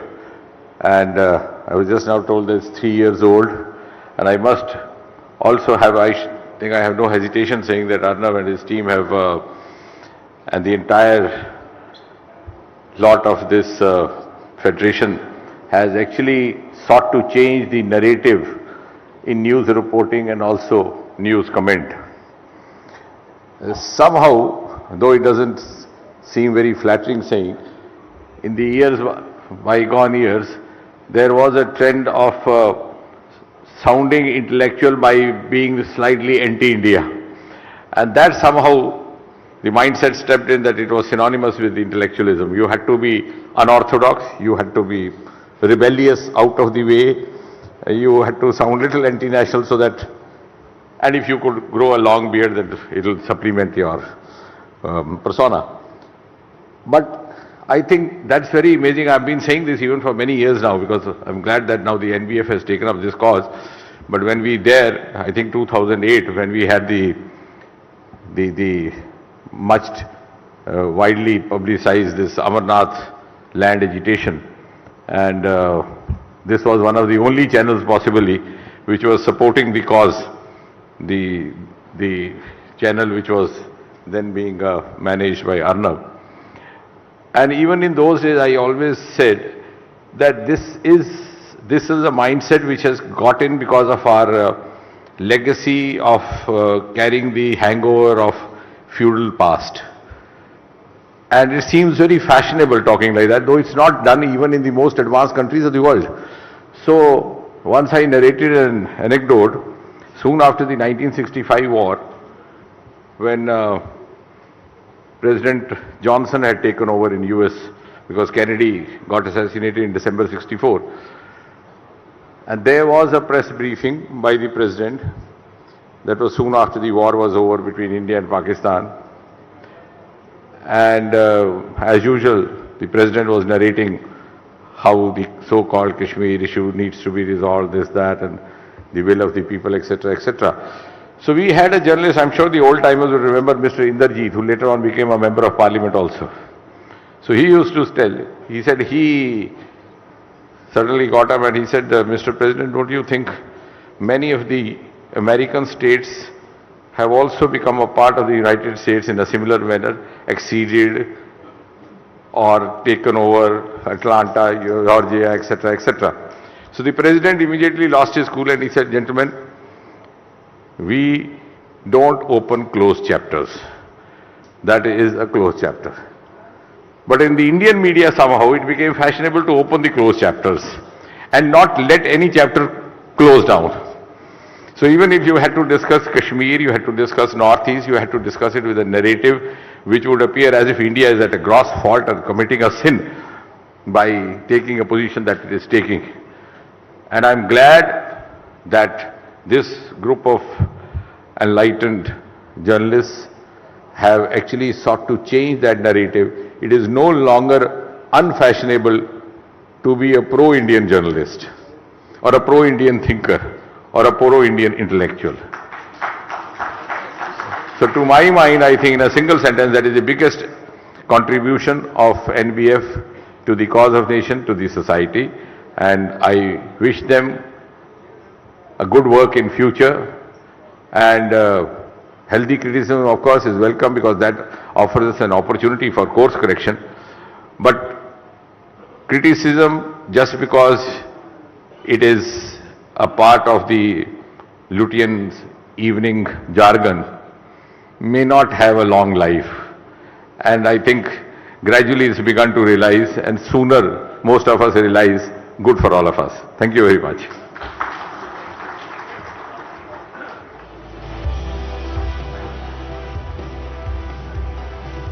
Thank you very much for that address, Dr. Jiten Singh, and for gracing us with your presence. Could we once again have a round of applause for Dr. Singh? I would now like to invite Niranjan on stage to give us more details about our next very, very interesting session lined up at the NBF Conclave. Niranjan.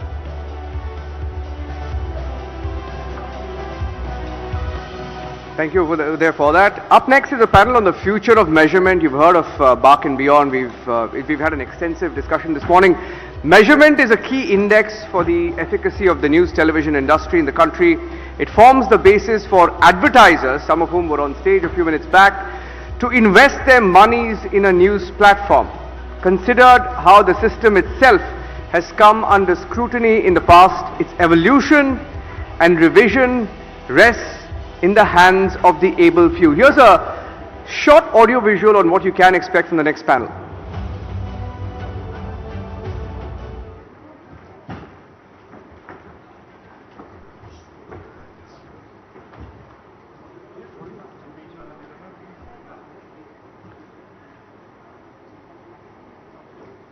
All right, may I invite Mr. Shankar to moderate the session? Shankar of Fourth Dimension? Shankar? And joining Shankar as speakers on this panel will be Mr. Shashi Vempati, who's the former CEO of Prasar Bharati, the ex-CEO of Niti Digital, who has also served as an independent director on the board of the Indian Broadcasting Foundation in the past. A technocrat at heart, Mr. Vempati constantly writes on politics, public policy and emerging areas of technology like artificial intelligence and broadband convergence. Joining Mr. Shashi Vempati on the panel will be Mr. L.V. Krishnan, who is the CEO at TAM Media Research. His expertise in the body has held the central media research body for the Indian media industry carve a niche for itself on the global map. Pankaj Mishra is the founder and CEO of Chrome Data Analytics and Media in 2009, which has 6 proprietary distribution tools used by over 100 channels across the industry. And we also have Mr. Narayanan, the CEO of Alliance Nexus Advertising, joining us on the panel. Anil Airur, the Group CEO of Flowers TV, also with us on stage. And Angad Deep, joining us on the panel. Angad, please come up on stage. Shankar, over to you.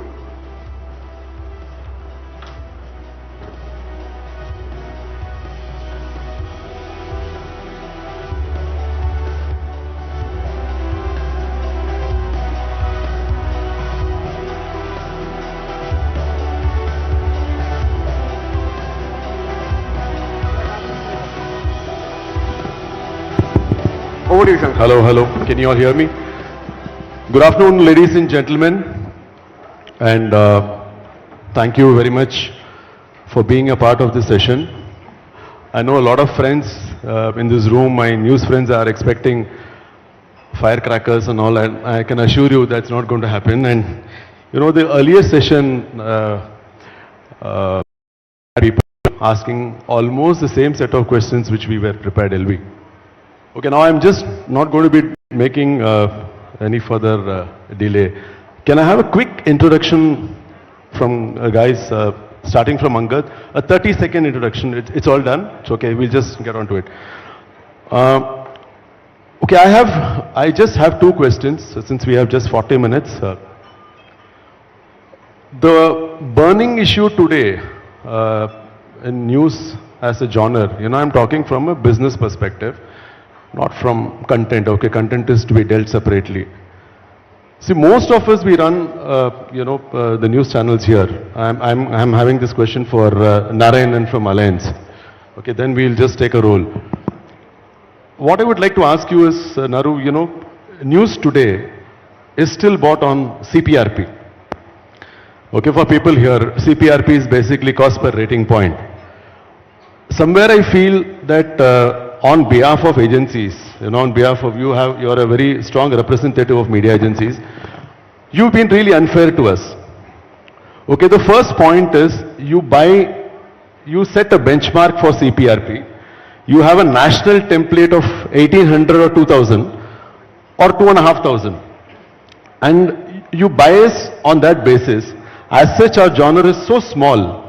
Okay, ultimately when it comes to a point when you have to bias, you know, the rates, other than a few national channels, you know, I'm talking on behalf of both national and regional, our rates just don't increase. Okay, and a national CPRP of 2000 for a channel which does about 30-35 GRPs, then you can imagine at what rate you would want to buy. Okay, now the point what I want to ask you, is this basically you're trying to, you are actually in a mood not to increase rates. to avoid giving us a rate increase, you have these new terminologies of, national CPRP and so on and so forth. This is posing to be a big problem for us because 80% of the news channels today are FTAs. Our survival depends on people like you. So over to you and then we'll just go. And I'm expecting some gossip reply from you. Huh? We should go. We're all going live. Firstly, good afternoon to all of you. It's great being here. Coming to the question specifically, my response to that is, firstly, news cannot be bought on CPRP. I think from whatever experience of 30 years and across media, and especially at Alliance, is one of the largest buyers of news in this country. I can clearly say that news is always on ERs and kind of CPRPs is as a byproduct, by the way, in wherever it comes in. That's one way of looking at it. The other way, I just wanted to bring in a perspective where even if you look at the BARC ratings, by virtue of ratings, news channels delivered much more than news. Music channels delivers much more than news. But reality is whenever there is a burning issue or whenever there is a good cause or a great cause, the whole nation sits up and watches news. So I think that's the reality, which we have to accept it. So news channels cannot be ignored even for a normal FMCG plans and even of kind of a regular plans. So I think one needs to also go beyond ratings, and specifically I can give you some examples of key brands who have built, given the agency I represent, Alliance, there are a lot of brands which are built completely on news. I can give an example of Asian Shoes, which is a very challenger brand in a competing footwear, fiercely contested market, leveraging on only one program for 2 years or just in a prime time slot. And that's built great business for them. So where are ratings? And then there is a disparity between the ratings and actually what works in building a brand. So one needs to go beyond that. And secondly, coming to news specifically at the agency, we have actually looked at very robust and intensive methodology to capture what works. In fact, we do a lot of ROI analytics and a lot of econometric modeling to find out spot placement leading to outcomes. So I think somewhere one needs to move beyond ratings to measuring outcomes for the brand. And given we work with a lot of the new age brands, I think where they have a lot of data. So you match the data of where the spot appears, whether it was a 7 p.m. or a 9 p.m. or a 10 p.m. news, and we could see a delta moving. I think that's where the whole conversation I want to take it. It's like moving away from this CPRP bit to a kind of outcome base. And even within that, let me highlight from whatever analytics we have seen, it's the number of spots per day. The higher threshold spots gives a better response. If you go with very minimum spots on the news channel, it's a complete waste of money. I think we need to have robust analytics to actually support and try and test different scenarios where we are able to prove the efficacy of the medium. But from whatever we have seen, news does build credibility, it builds trust to the brand, and it also helps build sales in many cases. So I think that's my response to your question, and if I've answered it the way it was expected, or I hope that is gossip to this question. Actually, no. But I'll accept, but I'll take it because, you still, you've not been able to, you've given a reply. I don't think it will convince most of the sellers here. Anyway, I'll now come to Pankaj. I'm coming back to you. Yeah. Over to you, Pankaj. Okay, so on the gossip side, it's more of an interesting statistic since I'm a data scientist. Do we have any research, people from research departments? I'm sure there are lots of them, right? So this is very interesting. It's simple maths. The question of sampling size has been done to death ever since LV, you and I used to fight. That's my next question. So don't let out the answer. So we can't. There is a research constraint. So during the days of TAM or during the days of BARC, we've come 22 years. I remember LV and I first met at the Leela in Bombay, and we had the same argument on National Geographic not being adequately represented. It's surprising to see that 22 years later the topic is still the same. So I think it is fair to assume that sample nahi change ho sakta. There is a constraint. Ho sakta to 22 saal mein ho chuka hota by now, as Sashi also rightly said. The problem I think is elsewhere on the CPRP, to answer your question. So let's take a real example. If you look at English news as a genre, since Karthik was here, right? So English news, Arora ji.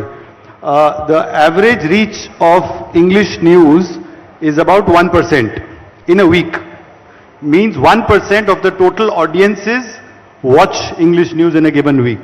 So let's take the sample size of 50,000 meters across the country, and let's take a leading market like Mumbai. So Mumbai would be what, some 2,000 people meters. If the reach is 1%, that means 1% of 2,000 people have broadly participated in contributing to the viewership. So 1% of 2,000 for a market like Bombay is 20 people meters in a week. So are 20 a representative sample? I don't think so, but even if 20 is representative, how many in a day?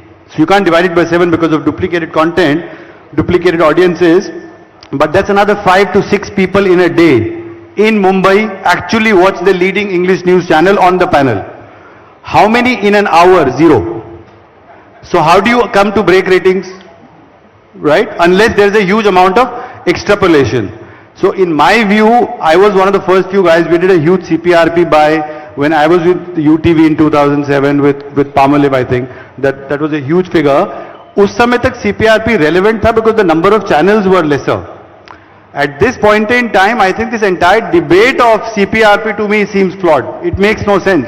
So that's what I was asking. So did I answer the question that it's not? No, both of you, whoever can answer. So which means the point is, you are actually using this as a terminology to bring down our rates even further. No, I'm not saying. Oh yeah. I'm saying today. Okay, now another. Don't think I'm using you as a tool on behalf of everyone. See, another point is, every time when an account goes for a pitch, when it goes from agency A to B to C to D, the only thing which comes to us saying that an account has gone for a pitch, rate or kam karo. GCs ka, we will not touch, movies we will not touch, but news channel, no, you bring down your rates by, correct, Akshata? I hope you agree with me.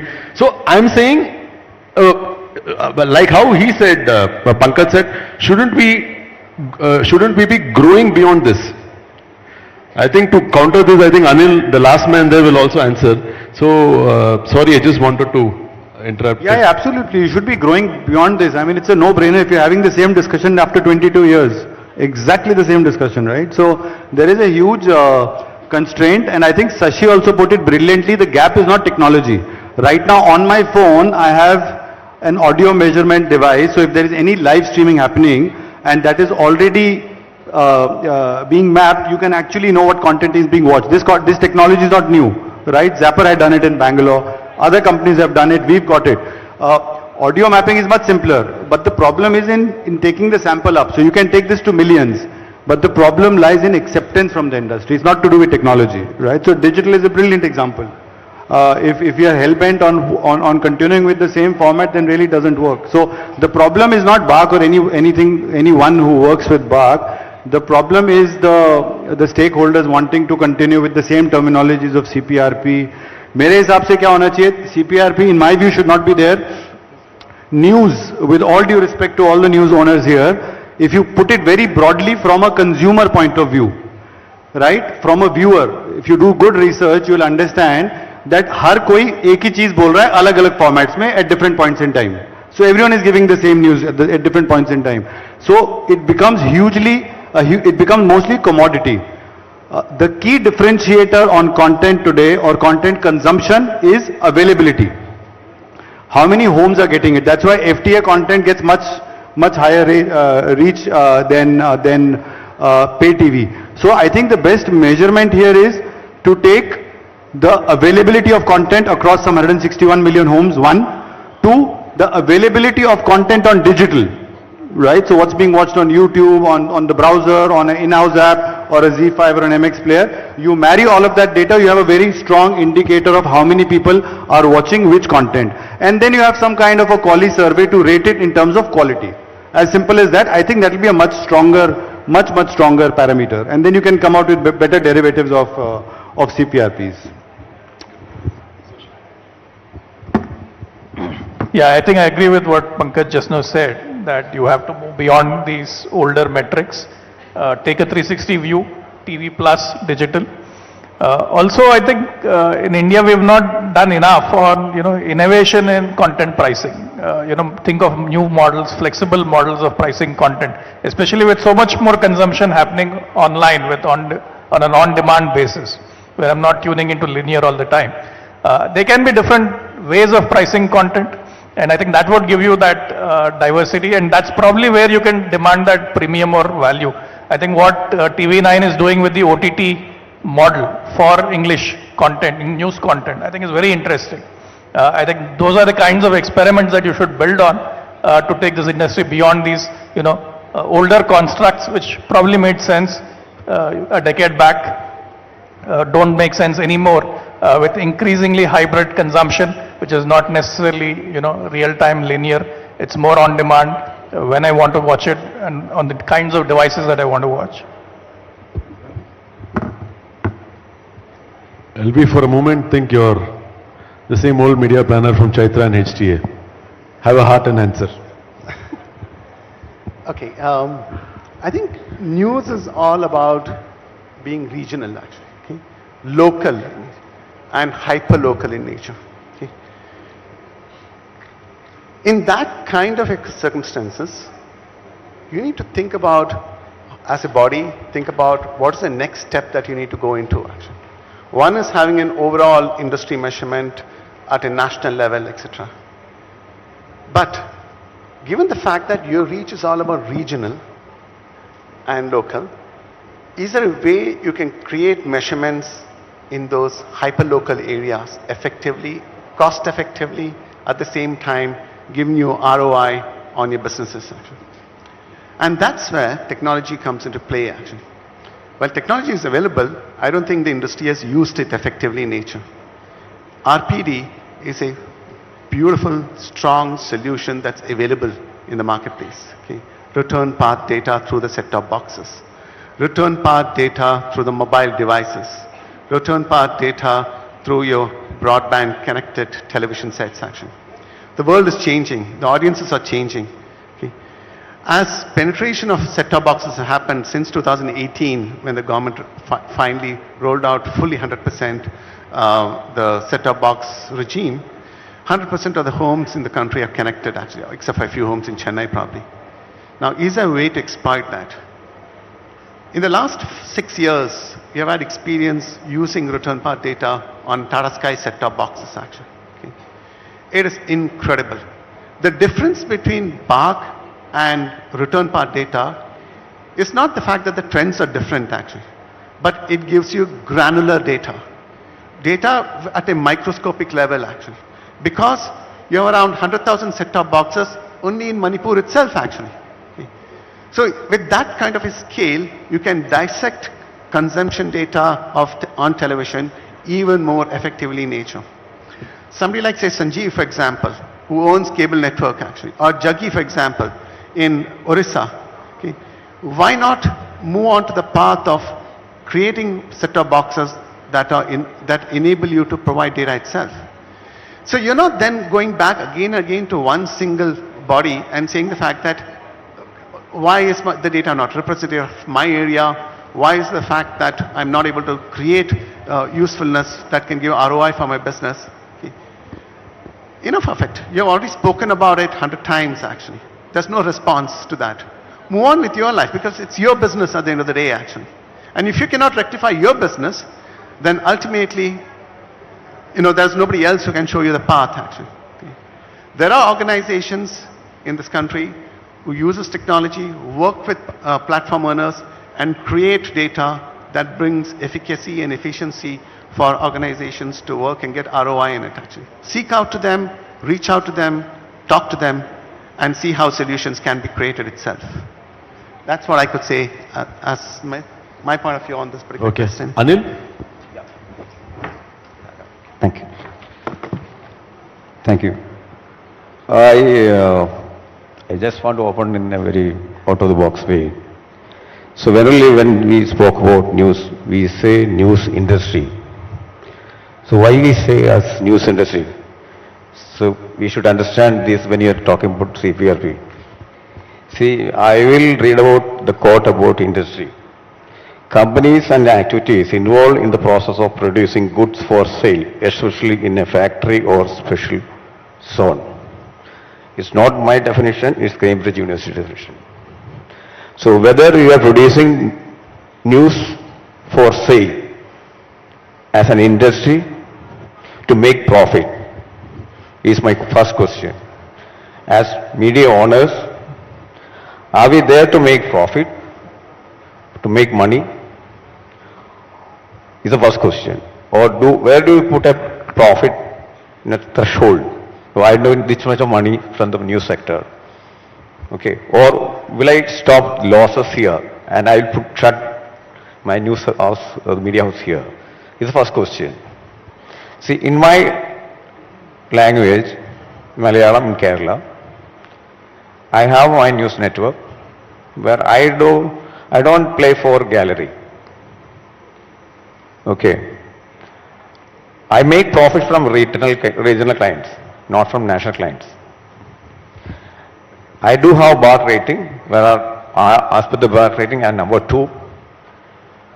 As to the perception, I should be number 1.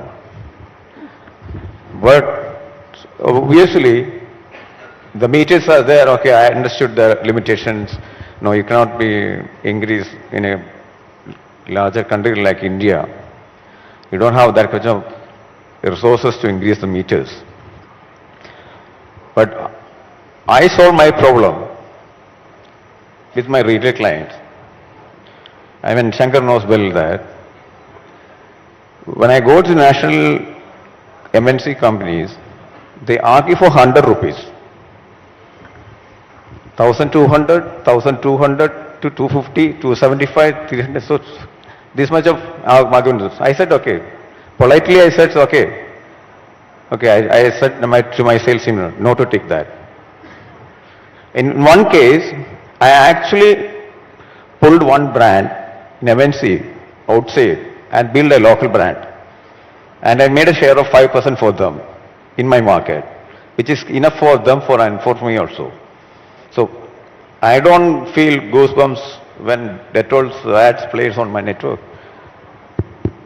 It's as simple as that. And regarding the technology also, so we started from 2 hours of black and white transition from Delhi in television to this level.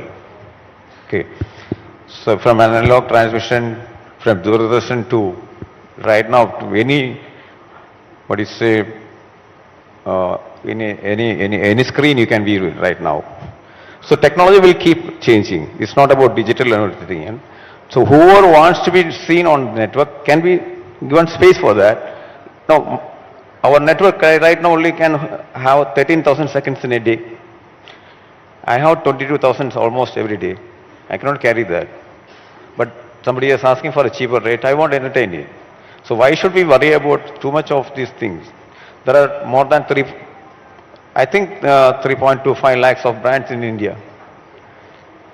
So it's a question about how we find out the prosperity clients or agencies regionally.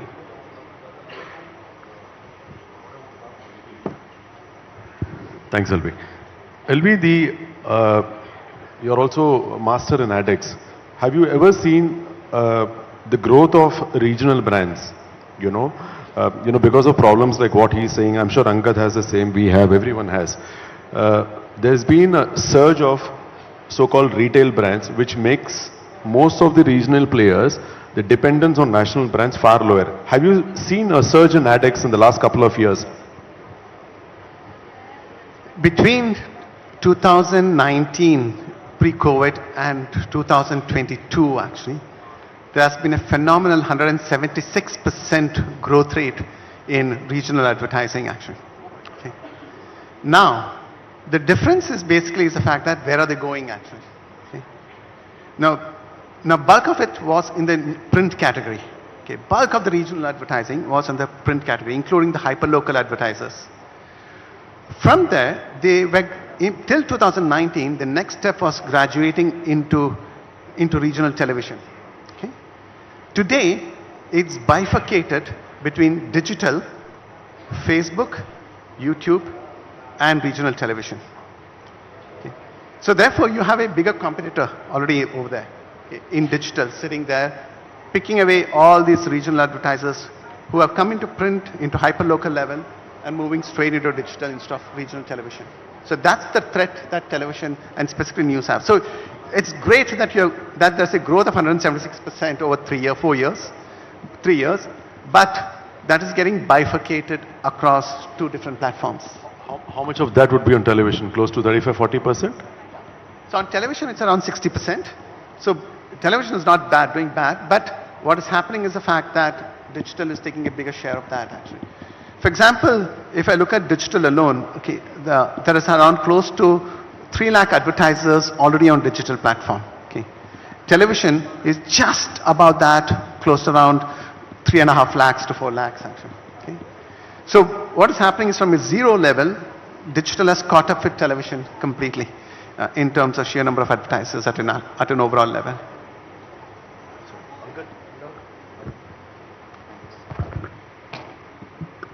Hello. I really feel that running a regional news channel on the new CPRP basis is highly difficult. Because running a regional news channel has a lot of cost involved in it rather than a national channel. Regional channel has to bear a lot of the other costs, has a lot of huge staff. They have to hire, I would say, a lot of HODs and all to compete with it. So CPRP market should be, CPRP shouldn't be considered in the regional news market. Sorry, Angad, my point was not on. No, I'm not saying, but I'm generally saying it on Shankarji's point. Yeah, he is actually answering my question. You know, we have to actually run the viral videos to increase the CPRP on the break markets and all that. And considering Punjab doesn't even get the corporate clients, Punjab regional channel. Most of them are covered by the national channels. So we have a huge problem for that. No, I'm avoiding my first question because Jaggi had asked it in the last session on panel, so I don't want to repeat the same. And we've had enough gyan on panel and all that. So my next question, I think Kaur wants to take it. See, we are actually in a market today, you know, we have this multi-device fragmented video consuming and all of that. Keeping those things in mind, is the measurement of today, LV, I think I'll start with you, is the measurement of today outdated, or we as an industry, are we keeping up to pace with the change? And the second point, I guess we have, each one of us can take about 4 or 5 minutes. The second point is, okay, Niranjan is saying something. Second point is, what are the new measurement metrics, LB, should we as an industry expect in future? Quickly in 3 minutes. Okay. If you ask me frankly whether the present measurement is in keeping pace with the changes in the industry happening in, obviously no, right? Purely because of the fact that audiences have moved on actually. Linear television is no longer the benchmark, and OTT platforms have come into play, streaming has come into play in a big way. For example, we get data from around 3 lakh hybrid set-top boxes actually, okay? 300,000 hybrid set-top boxes spread across the entire country. And what we see is 50% depletion of time spent. Reach is still there for linear television. 50% depletion of time spent on linear content. And where is that 50% going to, the time spent going to? Actually, it's going into the OTT segment actually, or to the streaming segment. Okay? The overall consumption of television or content, not television, content in the home has jumped up by 30% actually. Okay? So video as a platform has terrific future actually, super future. Okay? News within that is an extensively high future actually. Okay? Short form of video. Okay? But where is it going to? From linear to streaming. And in streaming, short form video is taking shape in a big way actually. So what is happening is 2 phenomena are happening. One, the idiot box, which we used to call the television as an idiot box actually. is now a smart box or intelligent box because it's doing everything for you actually. And second, we always call television as a family television actually, right? Family device. It's becoming more personal device actually. When I say personal device, in the prime time, the audience who is watching it, which used to be around 3.5 to 4 members per home, is actually reduced around 2 to 2.5 members actually. The rest 2 members are in front of television set, but not watching television. It's on other devices actually. So therefore, if one were to look at the future actually of television as a platform, question mark. But television as an evolved video platform, great actually. Because there are going to be other devices that are going to compete with television as a screen. Now if I come down to the metric level, that's where things are changing. Okay? You need to move beyond what you're now calling it as a CPRP actually. Okay? Or what is just as a rating. That's a base actually. Okay? Build on top of it. Okay? We have been working on certain amount of data coming up from a metric called attention. I don't know whether I can project 1 or 2 slides on the screen actually for everybody to have a look at it. Yeah. So this is an attention device actually. Okay? Now what it does is, if you go to the next slide, the problem today that you're facing in hand, if you roll into the next slide. Next slide. Yeah. The problem that you face today is the fact that the device that is there, which is giving you ratings, is giving you ratings with respect to, at the best, what is getting watched in the home. Okay. And then it requires an additional equipment to know who is watching it actually. Okay. But yet you don't know whether the attention is on the screen or not actually. This is what Barun called it actually, sometime back in the panel, called impact ratings for news actually. Can you actually get impact ratings for news? Okay. If you go to the next slide.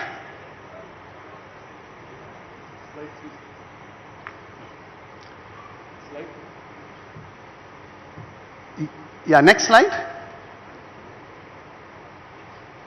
If you look at this, okay, this is a technology that actually catches attention of the audiences onto the eyes actually, into the screen.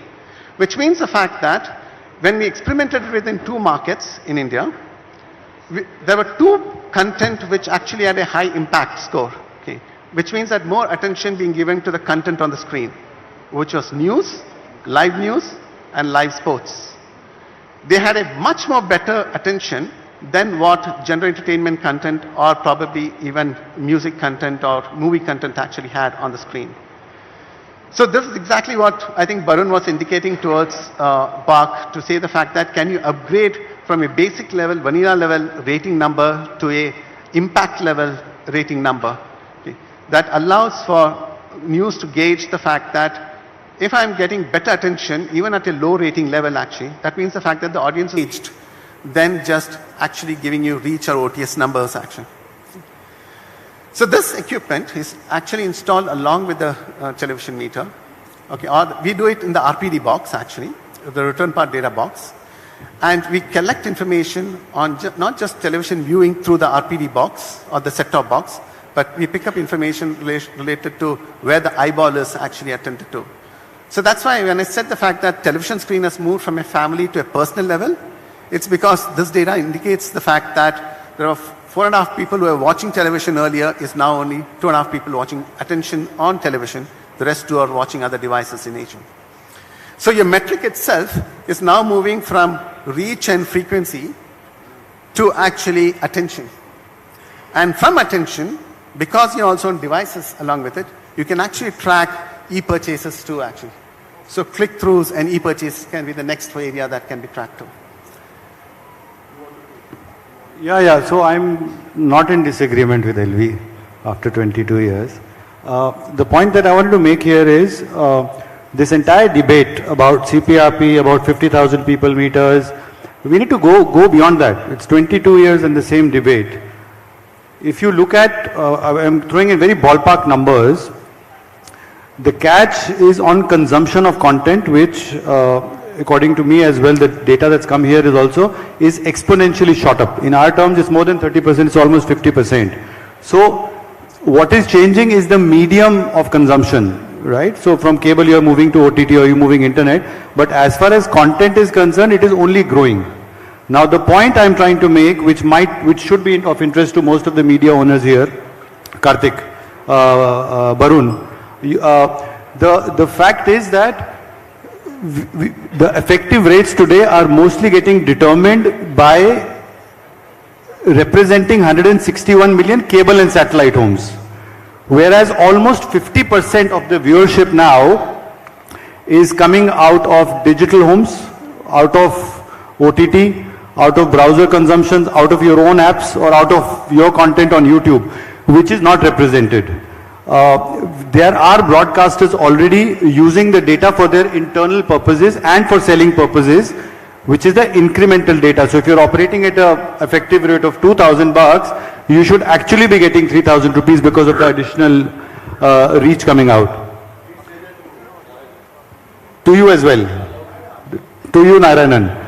So, yeah, so the point is that the content is actually grown, the medium of how it's grown is changed.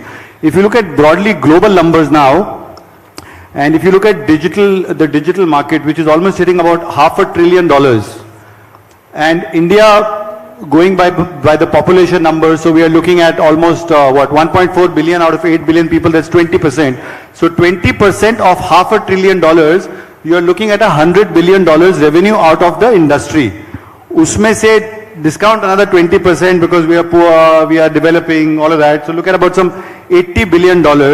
And half of that comes to, even if you take 50% of that of television, that's $40 billion against the existing number of, I think, some $10 billion. So I think there's a huge potential. The mistake that we are doing is, you know, we are battling amongst ourselves trying to prove that I'm better than you or you are better than me. Whereas the reality lies that the entire methodology itself is belittling the numbers. And the true numbers are much, much higher, is what I would say. So I really think that your overall top line should be definitely at least 50% of what they are, 50% higher than what they are, going by both global numbers and the incremental reach, which is not being reported right now. Shankarji, I feel some member channels would also like to speak. Quickly. Some from the audience as well. Hi Shankar. This is especially for LV. In the age of digital consumption where algorithms and data and analytics are slicing and dicing the data far more effectively for the advertisers and in multiple ways, how relevant does these television rating mechanisms stay, including yours? Because, you know, you are really trying very hard to actually deduce it to a conclusion with your methodology. In that case, everything is deduced per se, per click, per visit, and so on and so forth. So what is the future? I mean, you know, we already have these solutions like what he's saying. It's already there. So why do we need to replicate it at all? It's not replication actually. You're adding. Okay. I think I was mentioning in the first question, I was mentioning about this case of last discussion that happened on Manipur actually. Okay. That BARC may not have enough sample representation in Manipur to represent the audiences over there. But we know the fact that 100% of Manipur homes are digitally connected either from a set-top box or through the mobile devices actually. Okay. We work with a couple of platform owners on set-top boxes. I'm talking about, when I talked about this data, I'm talking about 300,000 homes actually, data coming in from where segregation is happening to understand what is the behavior patterns are given out. So when you have around 100,000 homes of Manipur getting completely taken away by return path data, which is 1/10 of the cost of investment of even 10,000 people meters in that particular market actually, why not use it actually? Okay. It just requires a middleware in those boxes to upgrade that. At the end of the day, news is all about local, regional, hyper-local in nature. And if you want those advertisers to come into play and not be on any other genres actually, the data from these kind of devices can actually give you much more interesting thought than actually having a cost of implementing a panel with high sophistication new boxes put into play. But you would agree that it's limited to the television screen only and it's driving the data? No, it goes beyond that. It goes beyond that actually. So what happens is when we do cross-screen measurement actually, for example, the first cross-screen on audio, we are working on it to release it next year actually, early next year, which will give you indication between radio stations listened on FM with streaming stations being listened on mobile actually, together in nature. Okay. So what it gives you therefore is an amplification of consumption pattern between two devices, and it can go beyond two devices as more devices enter. For example, connected TV. Okay? So the minute the connected TV coming in and smart boxes goes off actually, set-top boxes goes off, it's picking up data from the connected TV and adjoining it with the mobile content and checking out what exactly is the behavior pattern. So pardon my ignorance, I need to ask another one because so all we are talking about is how to measure linearity of content. Ultimately, it all boils down to what is the viewership when content is streamed in a linear manner. No. And that is the focus, right? Is that what you're saying? No. What is getting viewed by the customer, whether linear or non-linear? It's a video consumption actually. It removes linearity and non-linearity out of the box completely. It's just video consumption, whether it's going to be on YouTube, the consumption is, or whether it's through the cable operator or the DTH or the connected TV part of it actually. So all across platforms, it will report it as and when. Exactly. So it's not at a particular point in time, it's an ongoing process. Exactly. Karthik, इसमें दो चीज और हैं. Just two more things from our limited experience. Pankaj, quickly in 120 seconds. Anything which comes to a panel, right, has its own limitations. The moment you open it and democratize it and it runs into millions, the data is much more accurate. If you look at any form of measurement basis iOS, it's all blocked. And if you look at anything on Android, Google is monopolistic. So you'll crack some kind of a technology, in 3 months it's gone. The only thing that is working now across almost 1 million respondents, the incremental reach that I spoke of, is mostly a hybrid model. Hybrid model mane, you can gauge the platform on a mobile phone in terms of which application is running on the front or on a smart TV. And to understand the content, what was watched, either linear or recorded, that is mostly survey based. And the chances of someone lying are low. So once you extrapolate that to 1 million, that should answer and gives you a hybrid model of consumption across all platforms, linear, recorded, and with a sample which is huge. And it can run into millions and millions, like the RD model, the Reader Digest model, where you have people just enrolling and just, pressing a button every day, and you have like 10 million participants. So that could be a much more robust model. Great. So I think we will wind up this with Sashi. 120 seconds. Yeah. So as consumption is going hybrid, I think measurement needs to go hybrid as well. So you will see increasingly, use of sensors, AI algorithms to come up with new metrics. For example, just like attention, why not measure trust, right? When news breaks, which is your most trusted source that you tune into? How do you measure that? Also with new technologies like 5G broadcasting, your broadcast stream itself could become measurable, just like internet streaming, right? So all these are new possibilities. So definitely the future of measurement will see much more hybrid methods using sensors, AI, and new technologies like 5G broadcast. Thank you. Thank you, gentlemen, for a great session. Over to you, Niranjan. Thank you, everyone. Thank you, Shankar. Thank you, Shankar, for that. Thank you, Mr. Shashi Vempati. Thank you, Mr. Alvi Krishnan. Thank you, Pankaj. Thank you, Mr. Narayan. And thank you, Angad. Ladies and gentlemen, up next is a panel lined up to discuss the future of TV and digital media. Technology has enabled the merger of linear and non-linear platforms, and convergence is the order of the day. But will it lead to monopolies originated by deep pocket players, domestic and globally? While that is a matter of worry, it's heartening to note that digital play has given rise to new age media entrepreneurship and innovation. New formats are on the anvil and storytelling has got a new lease of life. Is the way forward for converged entities or standalone digital products. Now, many of us know that it's not just TV, but we rely on a digital future as well. Here's a short audiovisual, and then we have a keynote address. Over 700 million internet users, the advent of 5G technology. The technological foundation of Indian news is evolving. A churn like never before is on. Digital cannot be divorced from broadcast anymore. We are at the precipice of a trijunction of impeccable journalism, world-class packaging, and next-in-class technology. Now on the NBF Future Conclave, gear up for an unmissable discussion on the future of news, the TV plus digital future.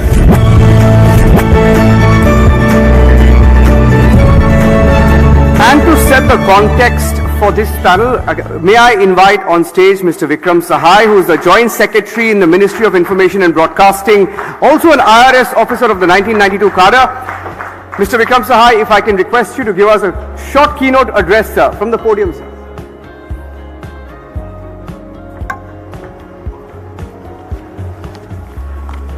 Stage is yours, Mr. Sahai. Good afternoon, everybody, and let me thank the NBF for having invited me and to share my thoughts on the future of news, TV and digital for this very distinguished audience. I'm very happy that the NBF has organized this national conclave, and especially having called the channels of the vernacular languages, because vernacular languages hold a very, very important space in this very diverse linguistic population that we have. And I think with the wide viewership they have, they are no less important than the news channels, English news channels, in fact more they are. Well, it's been a pity that over the last 2 years, we have not been able to have such large gatherings and meet in such large scale because of the widespread pandemic. And even though the problem is far from over, I think it's been a real magic and marvel how we have been able to overcome it with the grit and determination of the government and the foresightedness. And I think the great work which our frontline workers, doctors, paramedics all have done, the scientists and pharmaceuticals, and the vaccination drive which has been almost unparalleled internationally. And here I would say the role of the media was very, very important. It was not far back when the United Nations had said that this is like an infodemic, the type of fake news which is spreading around pandemic. And while the government took very good swift steps for that, I think the media played a very, very important role in trying to ensure that the news which is going on to the people about a disease which was very less known, very less heard of, was the correct, factually correct and balanced. And while the ministry did, I remember I would talk to people at 10 p.m. in the night, tell them this is the decision, please convey to the people. And that is how the media played a very, very important role. And kudos to all of you who are here for having been so responsible during real difficult times which this country faced. Well, I must say in both crisis times and good times, the television and print are here to stay and stay for long. While there is a discernible shift towards digital media, and all of us are aware of that because of the powered by technology, but to a very large extent, the good news that is coming on traditional TV platforms, on newsprint, the same thing is going on the digital version. So the chunk of good news, the chunk of the balanced news, whether it's on digital also, it is coming from the traditional media platforms. And therefore, even though there is a mushrooming of the standalone digital news outlets on the intermediary platforms like YouTube, etc., I think the responsibility and the credibility of the traditional news platforms stands intact, and in times to come, their responsibility would grow even further. Today I read in the newspapers, there was a report by the CSDS, the Center for Studies on Developing Societies. They had done a survey, and they said that maximum news consumption of people in this country is from the television news channels. And they also said that Doordarshan was most trustworthy. So we felt happy about it. That is not to take away anything from the private news channels.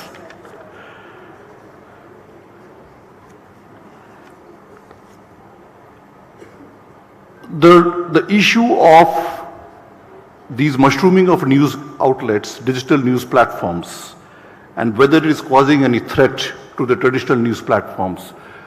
In the last few years, we also saw a lot of journalists who are working in these news platforms, in the traditional news platforms, fanning out and starting their own news portals.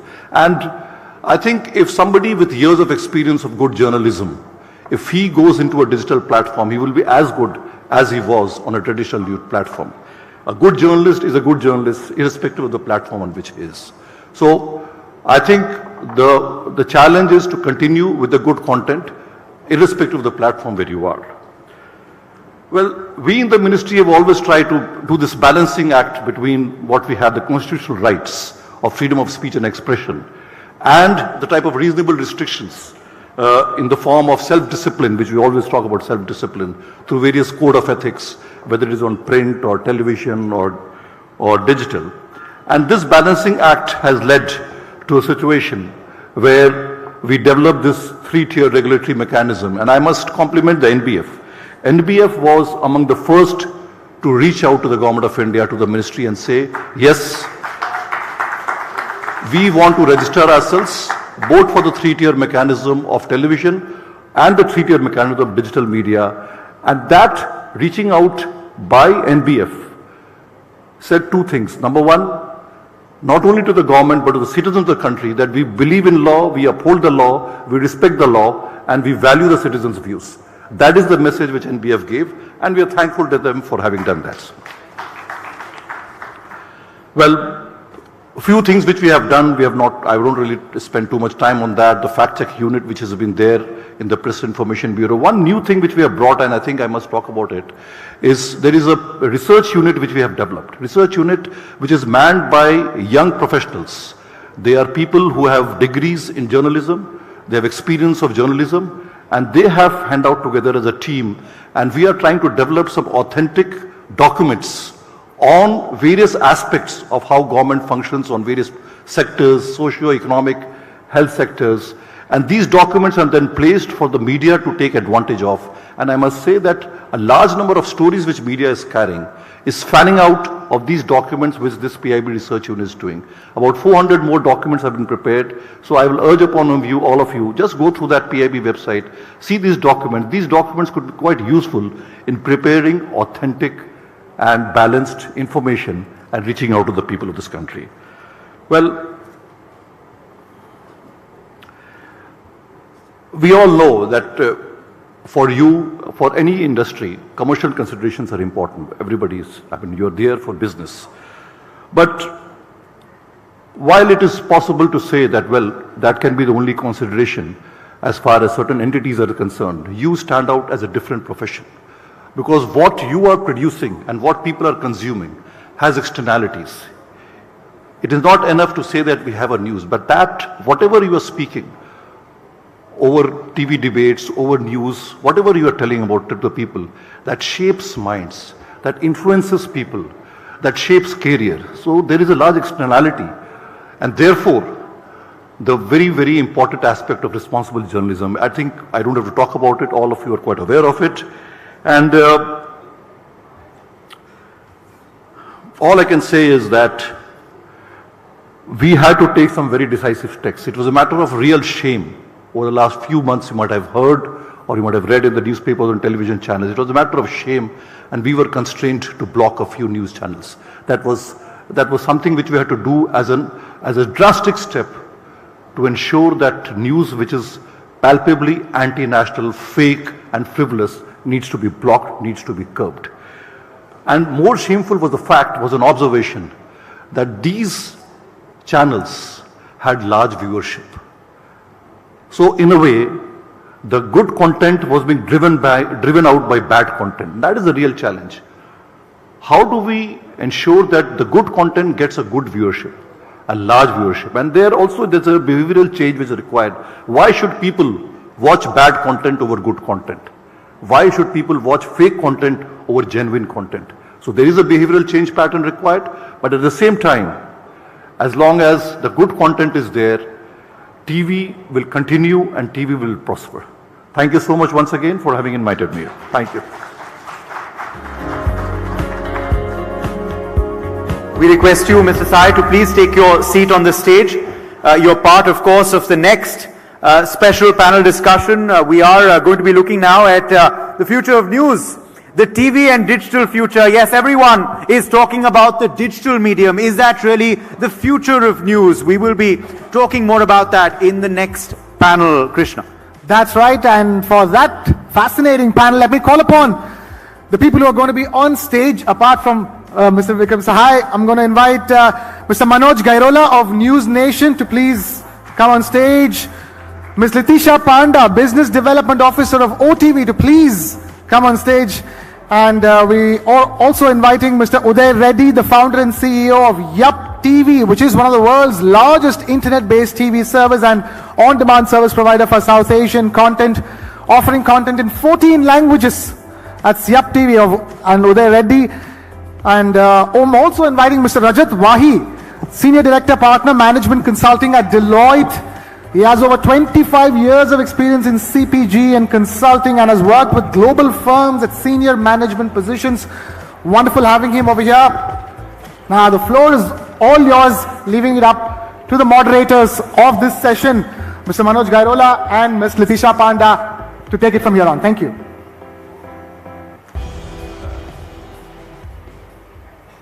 Hello, is it good?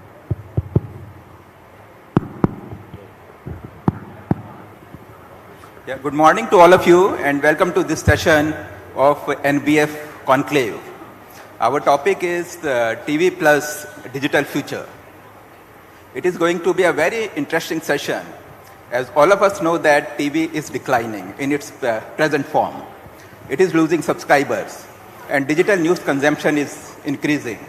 When I say digital news consumption, it means news consumption through mobile phones, computers and connected TV.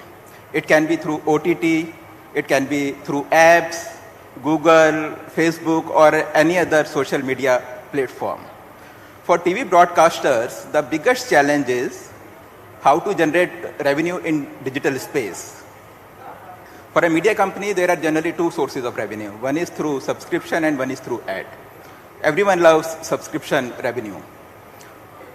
But it is very difficult to ask your subscribers to pay for news, especially in this space. CNN learned it the hard way. The company launched CNN Plus, a live streaming app. It invested close to $300 million. And this app was closed down. It was shut within a month of its launch. And in India also, I think 1 or 2 media companies have launched similar kind of app. And these apps are not doing well. Then another comes ad revenue. The biggest problem in digital space is that for ad revenue, we have to depend on big tech firms. It is mainly Google, Facebook or other platforms.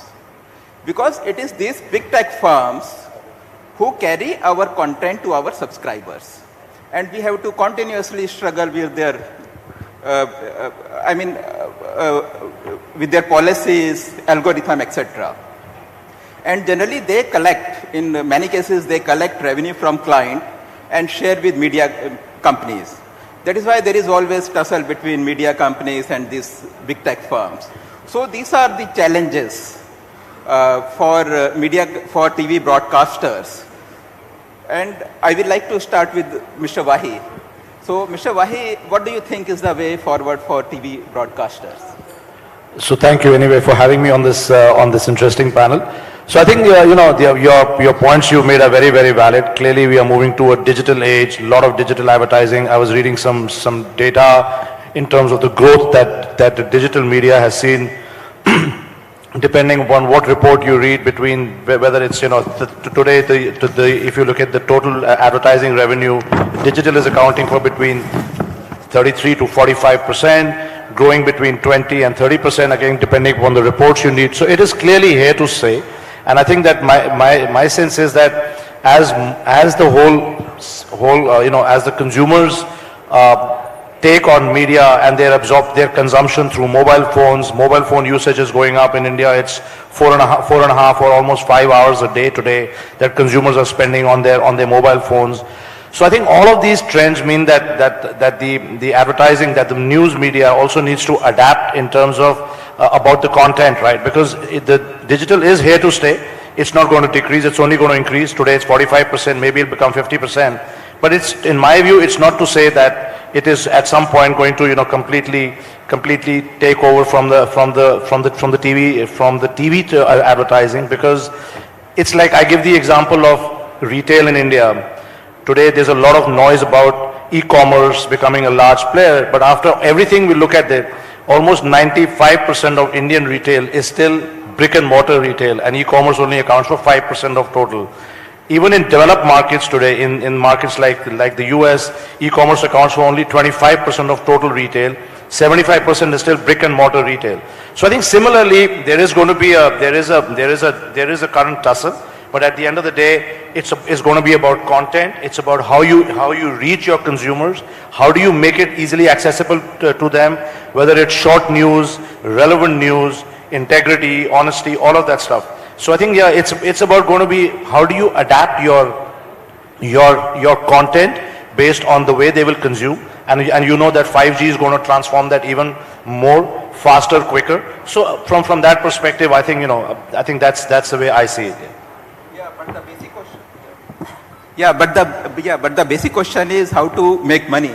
So Uday, can you enlighten us on this thing? Hello. So before answering, I would like to give a perspective on technology itself. So the technology when started, it was a broadcast, one to many, right? That's where cable and satellite has come. And today TV is digital actually. And if you see today, I will look at Amazon, I think post Diwali you may be seeing 50 million smart TVs. So it's all digital.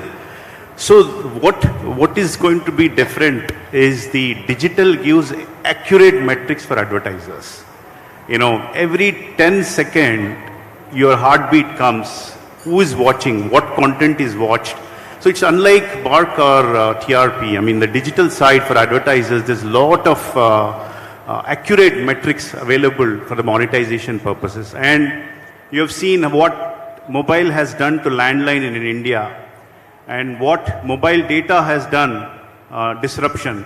And if you go back, I come from telecom background and then went to media, but what Symbian OS and Nokia used to have 70% market share. So I see that going forward, there will be a lot of disruption in the news industry. It's going to be digital, it's going to be hyper-local. So I come from Telangana, it's a Karimnagar district, Huzurabad. So the younger generation, the millennials, are watching extremely hyper-local news. They don't care about what's happening. The amount of time they spend on hyper-local is high. So today, what technology brings is the cloud playouts for the news channels, gives the ability for the broadcasters to go hyper-local. See, today, any national news broadcasters can immediately launch a district-level news channel. So that is the future, and that also will give advertisers accurate metrics for them to monetize. I think that's the future. And if you see 500 million smartphones with more than coming to around 50 million TV households, it's already people are watching digital. And I think that's my view. And we are already seeing in the US, the CPMs, for example, in a connected TVs are $20 CPM. So that will happen in India also, I think. That is the question I wanted to ask you. What is your take, Litisha, on it? I would like to continue. As rightly you pointed that, yes, as a consumer, I only know streaming services, digital platforms, right? But as a second generation media entrepreneur, I'm worried. Because when you say advertising, I can't survive on only digital advertising revenue, not in India, not at the moment. And in fact, as a regional advertiser, I definitely cannot survive on digital advertising revenue. So especially I think this conversation I was having just before our discussion, that it's become like a caste system. English is at the top of the CPM rate, then there is Hindi, then there comes other regional languages. In fact, this is for everybody's information, Odia just got monetized on the big tech platforms. So imagine we being a 25-year-old company, being first and a pioneer in every stage, in digital, in television, everything, and yet still struggling for the CPM rate because you're either being treated as second-class citizens or I don't know. So how to bridge that gap in digital advertising? Because technically in India, I don't think anybody can survive on only digital advertising revenue. So I would like to know how do we survive is my question would be that to learn from you. I think that's the today's view. So we have seen how connected TV advertising in the US, now it's like $25, $30. And the fast networks have come, free ad supported television. So I think once the advertisers get to have a good number in terms of the reach, and you're able to give the exact metrics in terms of the location, the age group, which device, I think that kind of, that's going to be the future. Right now you're seeing today's point of view, but that's what happened in the US few years back. Connected TV, there is no fast networks, but now it's US is doing great, UK is doing great, Europe is going. I think India will just follow. I think it's a question of time. But what about outlets, the different news distribution outlets, right, who take the charge of giving advertisement to us? There is no transparency in that. There is no transparency in terms of if we are giving you our content to display on your platforms, where is my revenue? Where is my share of revenue? And how do I know which ad you're playing on my content, so that you can give me royalty at least, for the least. And advertising revenue share is as it goes. But it's just so unclear at the moment that even if we have to make this change, there needs to be hope. I'm sure that, of course, there is hope by looking at different countries. But at the moment, we're moving at a lightning speed. And at this lightning speed, don't you think there has to be some regulation in terms of revenues and monetization, especially advertisement generation when, happens on my content on different platforms? So where is that transparency, and how can we get that transparency, being a tech platform and, sir, from the government's perspective? Yeah, actually this question should be pointed to Vikram Thai-ji. Actually, yeah, you see that there is a tussle between media firms and these big tech firms. And in many countries, governments have intervened and they made policy. So what is the status in our country? I mean, we are in the process of making a policy. So when it is going to happen, and what is the, Yeah, thank you so much. I think I like this young blood speaking so well, so frankly. I think that's the angst of the generation. I mean, they would not like any type of discrimination. I mean, whatever might have happened in the past, but it is an egalitarian society and everybody has a right to have its voice. On this issue, we all know that Australia had this thing, that Australia prepared a law because the tech giants were not agreeing to the bargaining arrangement which was being offered by their competition commission, and then the parliament issued a law, and then that is being done. Here also, as I understand, and I think all of you would be aware, the matter is before the Competition Commission of India. So but let us await that. Today there was some article. Yesterday there was a decision of the Competition Commission related to Google, but that was on a different thing altogether. That was on anti-monopoly.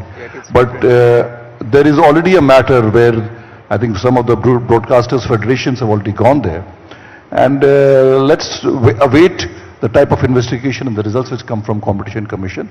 But yes, it is definitely an alarming factor where if the content is mine and you piggy ride on my content, but give me pittance, it worries. But let us see how it shapes up, but we are quite concerned about it. Yeah, so Mr. Wahi, what do you think? I mean, what is the experience in other countries like USA and Europe?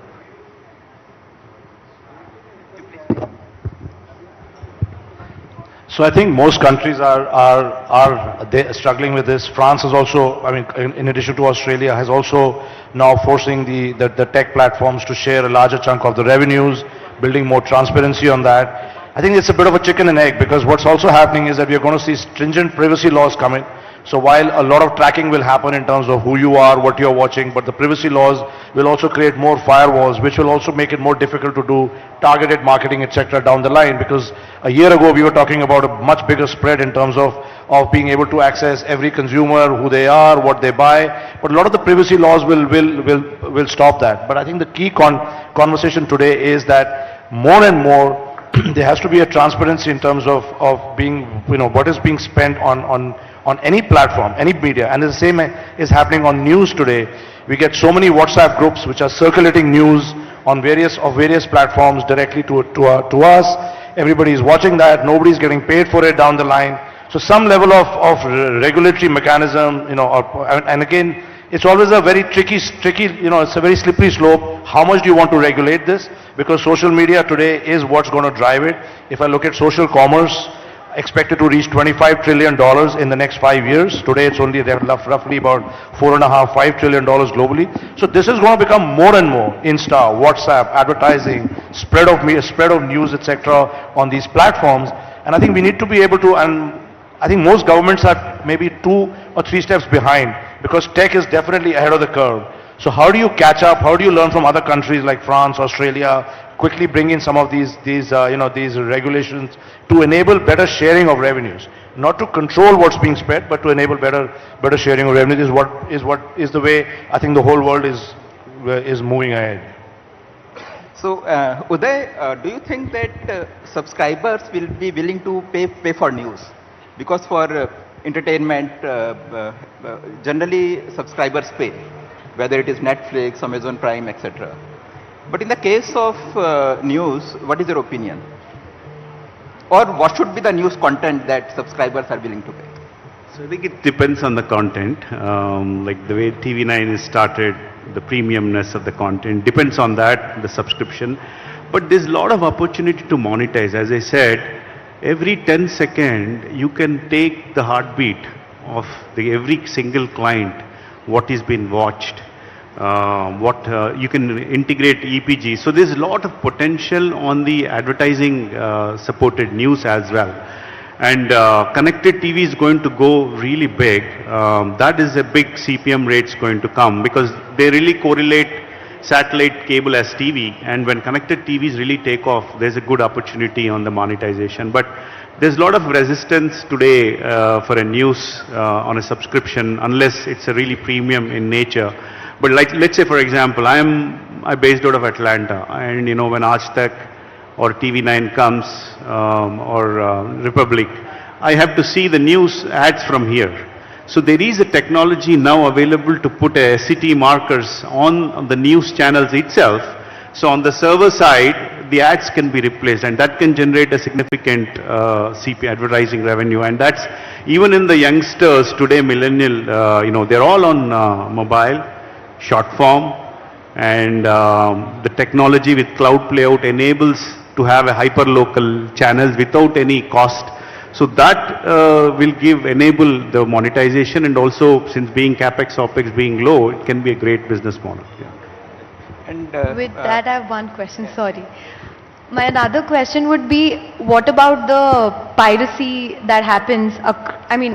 Outside India. Inside India, okay, we're able to regulate it. We're able to put the piracy agencies, etc. But what happens outside India, like the NRIs and the NROs?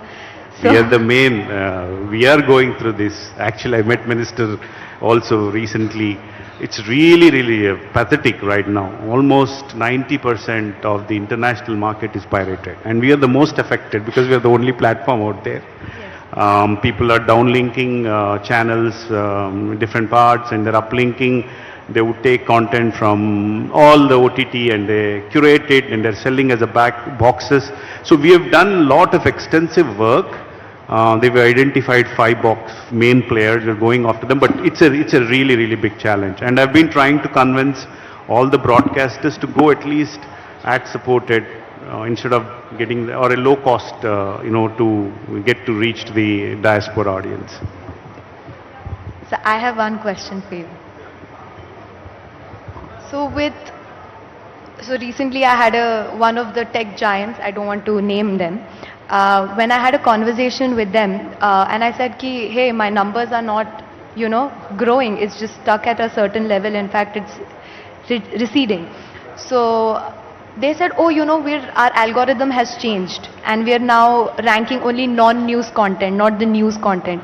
Do you think that controlling the narrative of what the people want so that they'll only show them what is non-news and news is sort of being controlled? Not really. That cannot be the Will objective. we allow that? We need to very closely look at what you're saying. We'll have a separate discussion on that. But definitely it cannot be a situation where a certain narrative or a certain type of content is only being allowed to be shown at the exclusion of others. And I don't think there's anything more important than good news content. Entertainment can be there, entertainment can wait, but a good news content cannot. So definitely we'll look at that particular thing, but yeah. I have one question for you, sir. Sorry, I've taken the thing. Sorry. So with initially earlier, the news coverage, every certain specific audience had every specific news channel had a specific audience to deepen the news coverage, and the news coverage was thought through, right? Right now it's become so inexpensive, it's become very casual. Now everybody has the social media as a, they don't even look to media channels to go and say, hey, we need information. So what are the kind of tools and what are the kind of technology that we can equip our journalists and the media industry with, so that we can survive that bit? So I think today, whether you are tracking your news journalist performance, there are large platforms available today. Again, these are large tech platforms today who can work with you, create the analytics, create the infrastructure to say how should they be able to track the performance, how should they be able to improve their effectivity, how can they also learn and get direct feed from other platforms. So enough is available today. I think in my view today, you can't do it alone. You have to partner with large tech platforms and bring them on board and say, okay, like a Google Cloud, AWS, bring them on board with you and say, okay, this is an ecosystem we want to create. We want to be able to connect with our journalists better. We want to be able to give them real time data and also enable and improve their performance. So I think it can be done. Lots of tools are available, and we can obviously discuss it and share some thoughts with you on that. Thank you. Yeah, I think we had a very interesting and informative session, and thank you very much for attending this session. Thank you.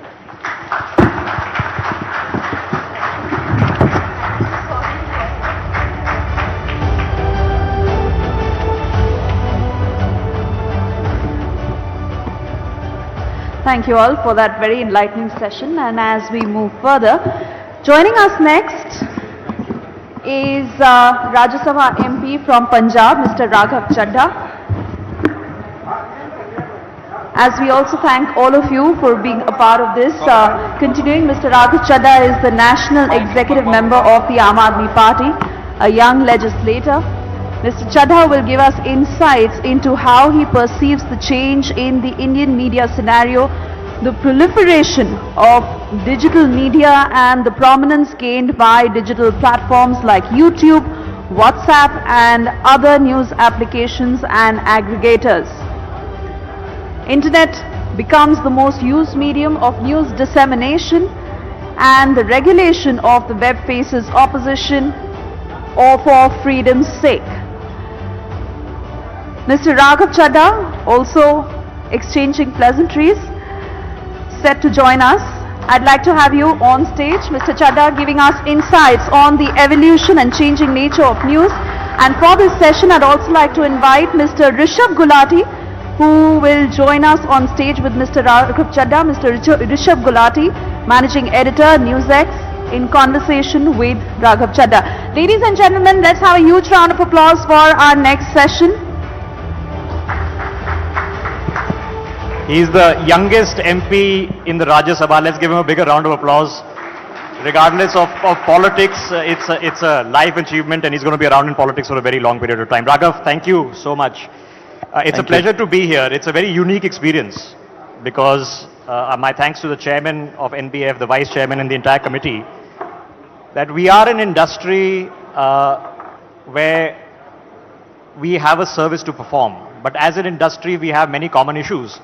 And it's great to see a lot of stakeholders have come together, including Raghav Chadha. So Raghav Chadha, now you've been a national spokesperson for your party for very many years. How has your relationship and understanding and experience with the media evolved from then to now? Look, I would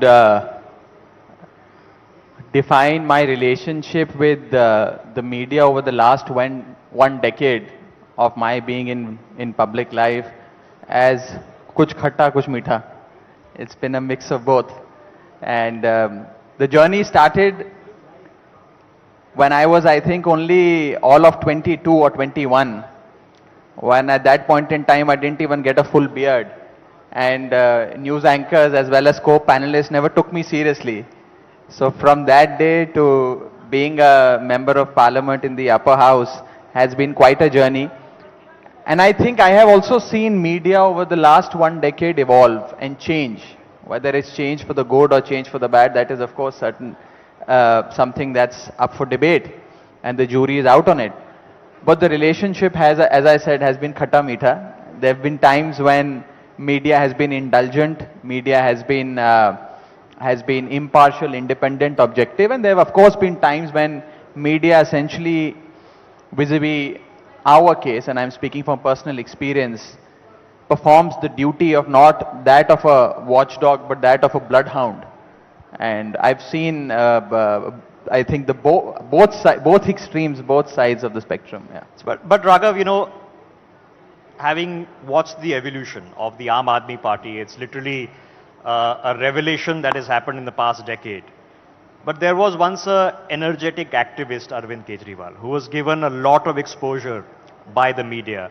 And it's the media who amplified his causes and did make a contribution to who he is today. Look, there have been times in this country where pressure groups and social movements have got a lot of attention of the media. And that section of media, most certainly, that represented the sentiment of the people. And as a result, of course, since you refer to my leader, Mr. Kejriwal, as an activist in his earlier avatar, of course, during the India Against Corruption days, there was reportage and coverage around the movement and the cause of the movement, and that was primarily because it resonated with the people. It was something that the people also felt that was being echoed, and the cause of the movement met the cause of the people. However, when we became a political party, and let me disabuse you of this notion, we received perhaps the first and the worst media blackout. In our 49-day first government in the year 2013, you would remember, and if we were to rewind back to the December of 2013, you would find that my leader, the Chief Minister of Delhi, at that point in time, had registered an FIR against a leading industrialist of this country. He had shot off a letter to his anti-corruption branch, and a FIR subsequently was registered. As a result, that leading industrialist, who was also a big media baron, ensured that Aam Aadmi Party and the government of Delhi is blacked out from the media. So the 2015 election that we fought was despite the media blackout and in spite of no media coverage. So despite and in spite the media, through sheer grassroots support and political electoral hard work at the ground, we could come back with the highest ever majority that any political party has received. Well, in a democracy, that's what matters. But it's an evolutionary thing, as I'm sure the party's been evolving. What is your assessment? Is there a neutral media? Is there a right, left, and center of media? But overall, does it give a balanced approach? Look, to say that there is a section of media that is tilted towards the left, there is a section of media that is tilted towards the right, etc., essentially showcases that rather than putting facts, events and news, opinions are being put forward. And as a result, having opinions is also not a bad thing. Every journalist can have an opinion. Every newsroom can have an opinion. But when that opinion, unfortunately, transforms into indoctrination, that is where the problem begins. And when agenda is driven, when propaganda is unleashed with the intent of indoctrinating people or manufacturing opinion at the mass level, that is where the problem begins, and that is what I feel a section of media is practicing today. However, Some are left, some are right, some are centrist, and therefore there is a balance I don't agree with. Today, you have a particular ideology and a particular point of view of the government at the center which enjoys brute majority. And as a result, they wish to impose that ideology and their views on a large section of media, and for them to carry that point to every nook and corner of this country. My only submission here is that media should not become a carrier of the government line. Media should reflect the public sentiment and not toe the government But line. Raghav, doesn't it cut both ways? Because, you are the opposition or at least the challenger in some of the states, but you're also incumbent now, you're government in 2 of these states. So does that not change? Is it just perpetual opposition or complaint against the media with the center? What about your governments? You also are in government now. No, absolutely. And I mean, we witness both sides. When we are in opposition in states, we witness, as I say, the role of the media, and also in 1.5 or 2 states where we run successful governments. However, the larger point, Rishabh, is that today, rather than being a bloodhound for the opposition, it is important to be the watchdog for the government. I mean, we are not in power at the center. People who are not in power are being blamed for, issues like inflation, unemployment, so on and so forth, or transgressions by foreign countries into the Indian territory, rather than the government. So therefore, I think it's high time that a section of media which is practicing a different kind of journalism needs to speak truth to power. No, there's no doubt that your positioning has evolved and the party is maturing in a different way, but there is opposition, and then there is opposition for opposition's sake. That just because the central government is doing it, we need to be critical of it. Is there a role in the media that if something good is happening, that as part of Team India, it should be able to applaud the good as well as No, absolutely. If anything that is good that has happened, certainly the opposition and also the national media and all platforms of media must be constructive and appreciative of that. There is absolutely no doubt. And opposition for the sake of opposition is something that I personally and my party personally doesn't believe in. For example, I'll give you a recent example, recent past. When the Prime Minister launched the Swachh Bharat Abhiyan, the first Chief Minister in the country, or the first political party to wholeheartedly support as well as participate in that Abhiyan, was my leader, Mr. Kejriwal, and my party, the Aam Aadmi Party. So therefore, if there is a constructive policy, something good is happening, it's incumbent upon us, on the opposition and on the media, to participate in that and to take the word forward. However, it is also important for a large section of media today to introspect. And I feel, as somebody who's been in opposition for a fairly long amount of time, who's been at the forefront of national media also in that sense when I have to represent my party, that a section of media is only looking for gaps and pitfalls for the opposition and not for the government, which was not the case previously. It is not, you certainly should correct the opposition, but those in power, those who control the levers of power, are more accountable and answerable. No, the introspection is open to media for sure, for political parties. Your logics and strategies evolve, and I'm hoping evolution takes place on all fronts. But let's just change the tack, because media bashing has become a very common forte.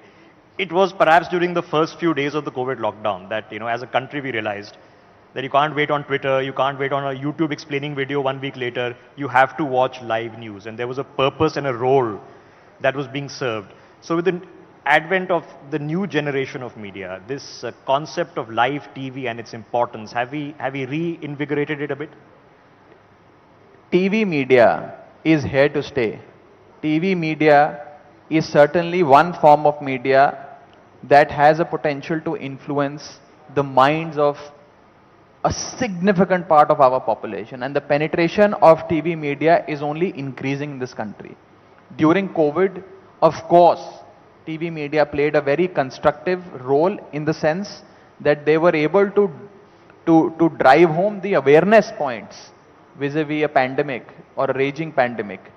And that was certainly one of the biggest utilities of national media, and I certainly applaud all sections of media for that matter for their constructive role during COVID. So now, Raghav, all parties, perhaps better than the media industry itself, yours and others, you have extensive social media teams and a social media outreach. Yet some of the worst excesses, both named and unnamed, happen on social media.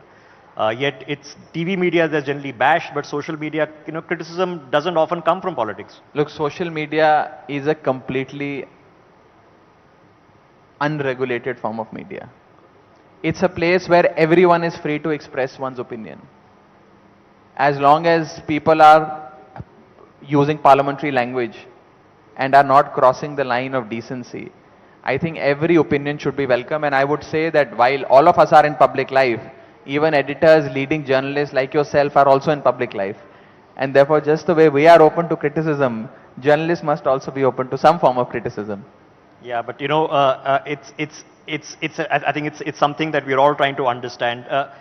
Raghav, let me take on the other tack, because I've seen in my career the evolution change in political parties. There was a time when you spoke to political leaders personally and invited them into debates. In TV channels, this becomes centralized, and even in political parties, I think all bar none almost have become centralized. Oftentimes, it is junior spokespersons. Very rarely do we get to interact with members of parliament representing their parties on TV debates. I know the number of channels is increased. And in the centralized places, sometimes the party is not represented, the party is boycotting certain channels. How do we then have an effective debate if the parties themselves don't provide people who can make and argue their point well? Look, first of all, I think parties that have a centralized mechanism of assigning spokespersons and panelists for several panel discussions and debates is a very good form of management, I think, and it is purely done by parties, particularly by my party, for optimum utilization of manpower of spokespersons, so that everyone, every channel or every platform where we are invited, we are adequately represented by an able spokesperson, number one. Number two, with those who become senior and those who get promoted, there are new entrants in every organization that must be given an opportunity to perform. And just how you have new anchors and new TV personalities coming up in your news channels every now and then, there are political parties where people join and they perform, and some outperform, and then they progress. As far as access of journalists to politicians is concerned, while senior members and MPs, so on and so forth, may have limited, some of them may have limited their media interactions. But that doesn't mean that the access of journalists to politicians or members of the government has reduced. I think that access is pretty much intact. It has perhaps only increased over the last few years. No, but it's up to us to increase the quality of our debate, and it's also up to political parties to empower us to increase the quality of debate. And obviously, some people can argue the point better, but I know my time here is short, Raghav. In essence, what is the job that you perceive of media? Are we supposed to just be critical of government, primarily central government, or is there a constructive nation-building role also to be played here? Without referring to being critical of central government or being favorable to opposition, let me say this, that it is incumbent upon media today to put forward news and not noise, to put forward sense and not sensationalism, to put forward journalism, not jingoism. And unfortunately, a large section, and I'm saying this without hesitation, that a section of media today, unfortunately, has, from being a journalist, has today become a propagandist of the government. There's no point in becoming a cheerleader of the government, because once you do that, while you may enjoy certain brownie points with the powers that be, you are deteriorating your own credibility. And as a result, just how people, Rishabh, in this country used to say, and perhaps say this even today, and that led to the formation of a new political startup, a clean, upright startup like my party.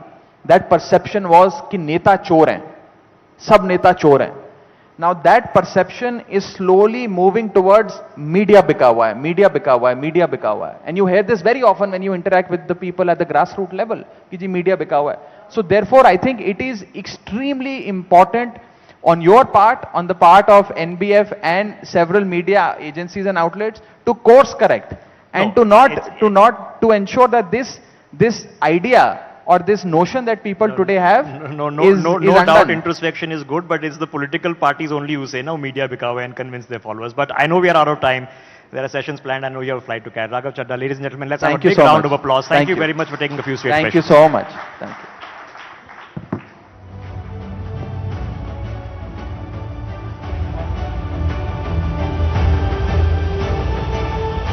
Thank you, Rishabh. Thank you, Raghav. Rishabh and Raghav, thank you for that. Ladies and gentlemen, just want to give a loud shout out to the official broadcast and technology partner for this event. They are LiveView and Lamhas.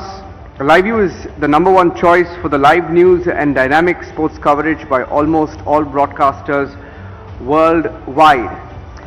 A little bit about the News Broadcasters Federation. Hardeep Singh Puri, before that, ladies and gentlemen, Union Minister Hardeep Singh Puri just entering the venue, should be inside in a few minutes from now. Please stay seated. I request all our panelists to be seated. Kindly be seated before our next guest. The News Broadcasters Federation, ladies and gentlemen, is India's largest news federation with over 55 members.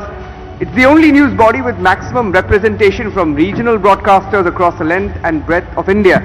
Now, the NBF and all its members are united in their commitment to ensuring that news media must truly serve as a strong pillar of our vibrant democracy.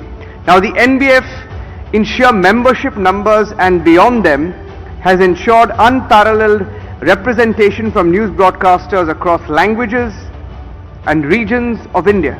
Now, NBF is also the first body of broadcasters in India that truly represents the vision and concerns of regional, vernacular and national media that constitute the changing face of media in India.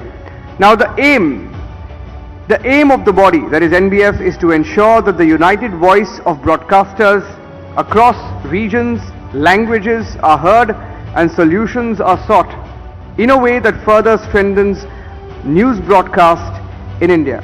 And as we wait for our next panelists to come up on stage, I request all our guests to be kindly seated. A lot of movement in the back, especially. Can I request everyone to be seated, please?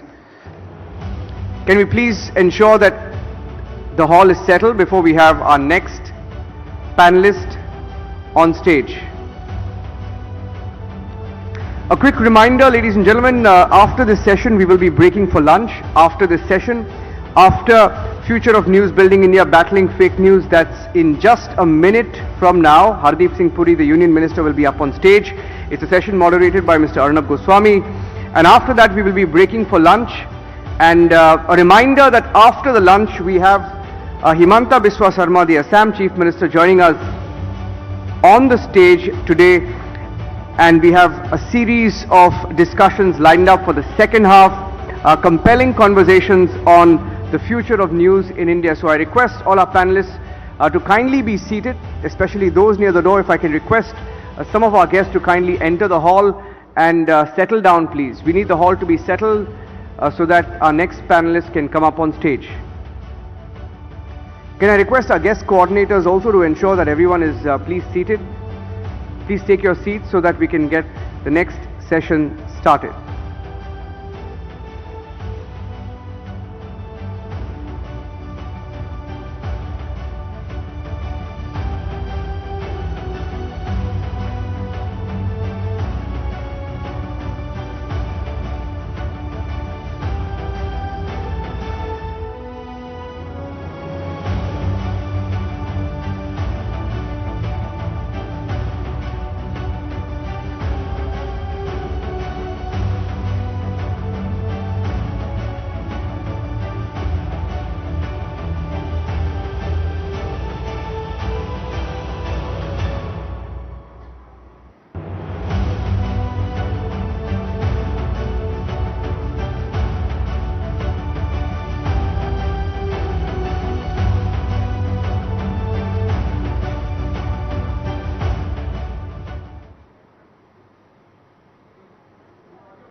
Once again, ladies and gentlemen, while we wait for our next panelist, I'm requesting all our panelists to please take a seat. All our guests in the auditorium to please be seated. And can we please close the door so that there is no movement there, please? Let's close the door. And everyone, especially at the back, and I request some of you to please be seated. And please do keep quiet, maintain silence while panels are on so that there is no disturbance on stage. We're just waiting for our next panelist to come up on stage. And a few audio visuals of our partner networks up on screen now as we wait for Mr. Hardeep Singh Puri to join us.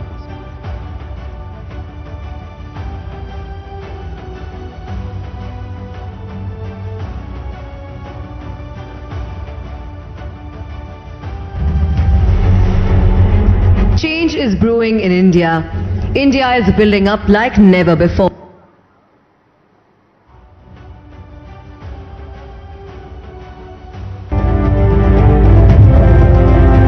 Buoyed by an unprecedented need for it during the pandemic, the news media in India is observing a healthy churn like never before.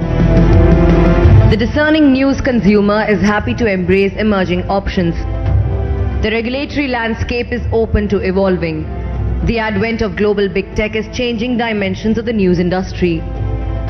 Reimagining the revenue streams, relooking at regulatory policies, building cohesive news ecosystems. These are pressing conversations. The News Broadcasters Federation is India's largest news federation. The News Broadcasters Federation is committed to being a strong pillar of our vibrant democracy. And that is why it is time the News Broadcasters Federation brings you the first edition of the NBF National Conclave on the theme, The Future of News.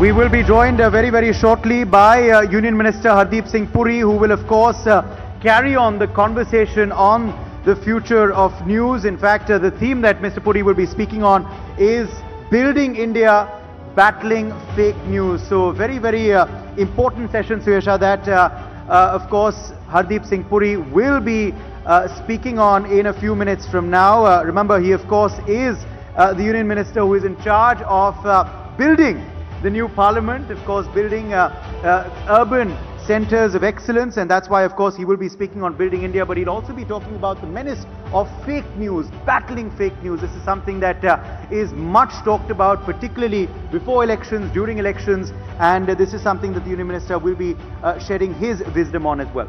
Absolutely, and in fact this is one issue that is most talked about when it comes to tackling with fake news, not just on social media but even otherwise. It has resulted in some very untoward incidents that has rolled out, and in fact the insights that most of the ministers and politicians who have been on this stage or there are sharing today when it comes to tackling news, when it comes to the future of news, and when especially the next session that we are looking forward to. I'm being told that the Union Minister will arrive here any minute now, and as we wait for him, of course it's been a very interesting round of sessions since this morning, because also the media is standing at a very important juncture in the day and age that we are, and some very pressing issues are part of the News Broadcasting Federation, extremely important. And once again, to reiterate for all our viewers there, yes, that 40 channels is where these discussions are streaming live since this morning as we talk. Absolutely, which is why we're creating ripples as we speak, not just of course, as I told you earlier, broadcasting in Delhi or in the north of the country where we are coming to you from, but from the east to the west to the south. This is being telecast there. These conversations, of course, and remember, are not just going to remain mere rhetoric, but are actually translating into action. Yes. As we speak. Session after session, we have seen commitments of change, commitments of Collaboration. The NBF founding president Arnab Goswami said earlier too that the NBF is going to get to work immediately as they have by organizing this inaugural conclave so soon after its founding, by actually petitioning BARC on some of the key issues that industry is facing. Remember, the News Broadcasters Federation is India's largest news federation currently, with over 55 members. You can see there, these two walls on the sides of the stage are filled with the logos of the various channels that we represent and of course that are partnered with the NBF. And remember, it draws its maximum representation not just from English or Hindi media, but from regional broadcasters across the length and breadth of the country. The News Broadcasters Federation that provides a voice to not just national or regional channels, but really penetrating into the interiors of the country and putting out everyone's voices. That is the primary aim of this federation. All its members united in their commitment, like we've been hearing since this morning, to ensure that news media must truly serve as a strong pillar of our vibrant democracy, must serve the true purpose of being the fourth pillar of democracy. And sheer membership numbers is why this federation truly sticks to its aim and agenda and the motto. Let's do one thing, Suesha. Why don't we speak to some of our eminent audience members as well over here? I think we do have some mics that we've also managed to get. My colleague Niranjan is also here. Suesha is also here with me. Let's try and speak to some of the eminent members of the audience here on what they feel about this dialogue and the central themes being discussed today, plus what are their takeaways from today. I'll try and speak to some of them. A lot of in fact, member channels from across India are here. So let's try and talk to some of them while we wait for the minister. And so, how's your experience been at the NBF, and what are your first thoughts looking at the conversations this morning? Hello, good afternoon, everybody. I am Group Captain Devnath from Indian Air Force, retired, of course. And it has been a wonderful pleasure, very pleasurable meet here. Good to know that NBF is propagating the views of media channels. I thought nobody in India can ignore them. The good times are coming. Media is a balancer of opinion. Being from armed forces, I request media that they must project good things about Indian Air Force, Indian Army and Indian Navy, so that young boys and girls join us. We are looking forward to fresh ladies joining us. Special welcome to ladies of India. Tomorrow's armed forces depend upon ladies. Welcome, join Indian Army, Indian Navy and Indian Air Force. Thank you for that, sir. We always say forces first. I see Mr. Ravi Kumar here, I think from News First. Let me ask him, a member channel. Mr. Ravi Kumar, you're from Karnataka. So why did you join NBF, and what makes regional channels believe in NBF? In fact, I'm happy and to be part of NBF. News First is doing really good, and we have a regular interaction with Mr. Niranjan and Arnab whenever there are issues in Karnataka and even in national issues. So, the lot of our issues, basically, whenever we have issues, we need to address to the government or to the other bodies. So, we require a forum. I feel NBF is one of the best and most effective forum where we can discuss our issues and address our issues with the concerned authorities. Like, National Conclave, whatever the conclave which is happening right now. I feel these kind of conclaves will help us to understand a lot of perspectives at the national level and the regional level. I suggest these kind of conclaves should happen at least once in 6 months, so that the members of NBF can meet and discuss the issues related to the media and news channels. So we had a very good session in the morning. I expect some more sessions in the afternoon also. I am eagerly waiting for those sessions. Thank you, Niranjan. I should say, Mr. Ravi Kumar, the more interesting or the more fiery ones are coming up next with all the politicians lined up. Let me speak to some more member networks at NBF. Sanjeev, fondly called Chikuda. I'm coming to you, Major, next. So Sanjeev, Chikuda, what is your takeaway from the sessions this morning? why don't you tell us why is NBF critical for Indian media? Especially when I say Indian media, I speak about regional media, national media, media cutting across different corners of India. See, first of all, I'll have to say, today is something happening which has never happened in this country. We are going live on more than 40 TV channels. We are competitors on our own places, but we are friends end of the day. And when there is a common cause, we all come out together. This was how NBF was formed. And when we had formed NBF, our whole aim was to make the voice of regional. See, most of us are from the regional channel. We wanted our voice to be heard in the national scenario. So that is why it was a mix of regional and national. And today, here we stand, and I would like to thank all our members, for their support. Had it not been there, we would not have reached today, and this conclave is only the beginning where we stand. Yes, the media has to open. It cannot be confined to a limited number of people or a limited number of channels, which was earlier. Let me be very blunt. It was. They were ruling the roast. Whereas there were other channels languishing in the country. So you can see that we have today so many channels over here, and their voices were never heard. Very aptly, Mr. Ravi was telling just now, I heard that now they have got a platform where they can make their voice heard, since the interaction is there. Somebody is there to understand their problems and put it forward to the national front. I will not say the national media, national front. So that way I believe NBF is doing a big job, and today I am very proudly saying that NBF is the biggest body. We have the highest number of members, and we are telecasting it live on more than 40 channels. Who knows, in the next NBF conclave, it will be more than 100 TV channels where we will be telecasting it live. Yes.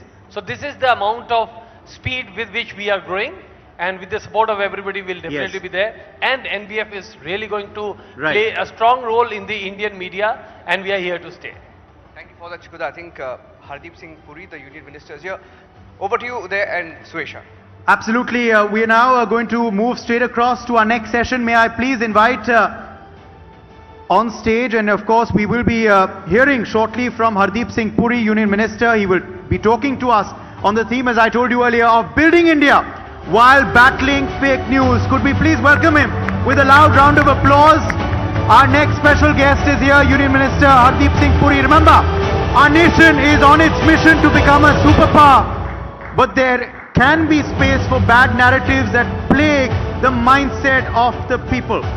Absolutely, and to carefully understand the importance of battling such fake narratives from across and within the borders, we have none other than Union Minister of Petroleum, Housing and Urban Affairs, a former diplomat, and he knows precisely how important narrative is in nation building and global footing. Absolutely. Before I invite Mr. Arnab Goswami, founding president of NBF and editor-in-chief of Republic Media Network, to take this session forward, could we please have an AV on this special session with Union Minister Hardeep Puri? Change is brewing in India. India is building up like never before. India is reclaiming its identity. स्वतंत्रता प्राप्ति के बाद पहली बार माननीय प्रधानमंत्री श्री नरेंद्र मोदी जी की दूरदर्शिता, सशक्त नेतृत्व और दृढ़ संकल्प के परिणाम स्वरूप देश के सबसे बड़े ट्रांसफॉर्मेशनल प्रोजेक्ट का शुभारंभ किया जा रहा है. India is breaking away from the shackles of the past. But fake news continues. A counter-narrative devoid of fact permeates. The need of the hour is to reclaim our truth. One minister has been at the forefront of this journey. और अभी जो false narrative create करते हैं, हमारे जिन्होंने 2012 में एक article लिखा था, We badly need a new parliament building. This one simply isn't functional and is outdated. ये 2012 का जयराम जी का एक आर्टिकल है. A former diplomat, a fierce nationalist, a man committed to building India. Joining us now on the NBF National Conclave is the Union Minister for Housing and Urban Affairs and Minister for Petroleum and Natural Gas, Mr. Hardeep Puri, on Future of News, Building India, Battling Fake News. Calling on stage Mr. Hardeep Singh Puri and Mr. Arnab Goswami for this fireside chat. Let's have a huge round of applause for the gentlemen as we look forward to this chat. Thank you, Mr. Puri. You're very popular. I must say this, that pre-lunch, I was just telling Mr. Puri that usually, you know, the audience thins out during the pre-lunch and the post-lunch session. Now, in our case, when you have Hardeep Puri as the pre-lunch session and Himanta Biswa Sarma as the post-lunch session, you don't have the problem. So a round of applause to him, please. He's a freewheeling speaker, and before I start, I want to tell you that he's my senior from Hindu College. And in Hindu College, you're either a senior or a facha, as they say. So I'm like a fresher asking you the questions, Mr. Puri. Thank you for coming. Thank you very much.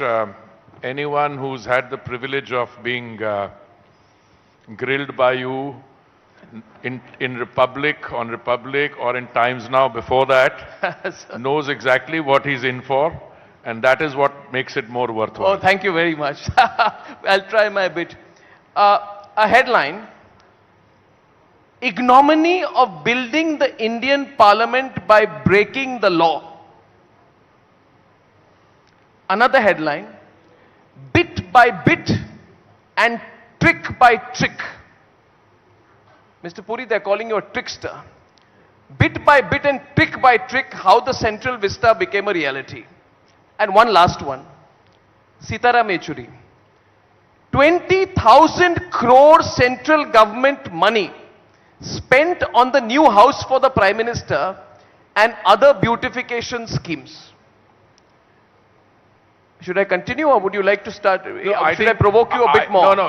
These are the kind of headlines that you've attracted in the context of our... See, this is a news federation. In the context of the ongoing debate on fake news, etc., I'd like your response to this, please. Thank you, Arnab. First of all, thank you for having me on your show this afternoon.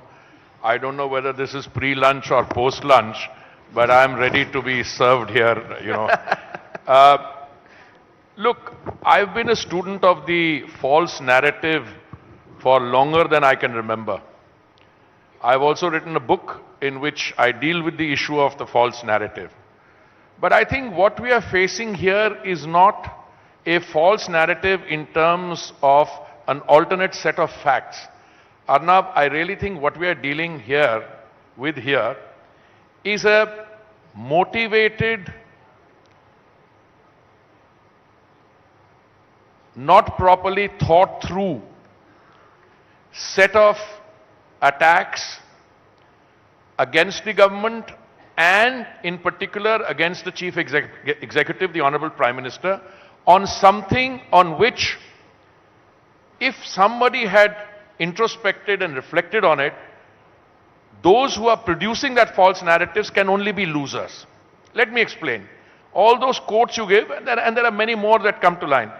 First of all, legality.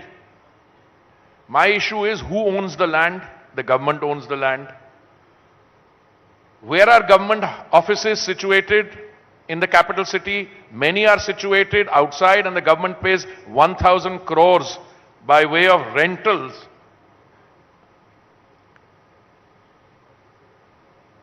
If the government owns the land, is it within its right to build or not to build?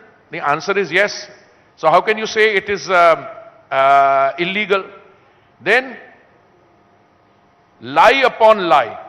Now, first of all, I would be surprised if it came from people who are not educated or who are not aware of the environment within which they work. But let me share with your audience that I once appeared, and I think you had a clip on that there, when somebody brought to my attention a letter signed by 106 retired civil servants, amongst them former cabinet secretaries, amongst them former foreign secretaries. And the letter went on to say that the new parliament is being constructed because there is a feeling that the old parliament building is jinxed. Therefore, you need a new one.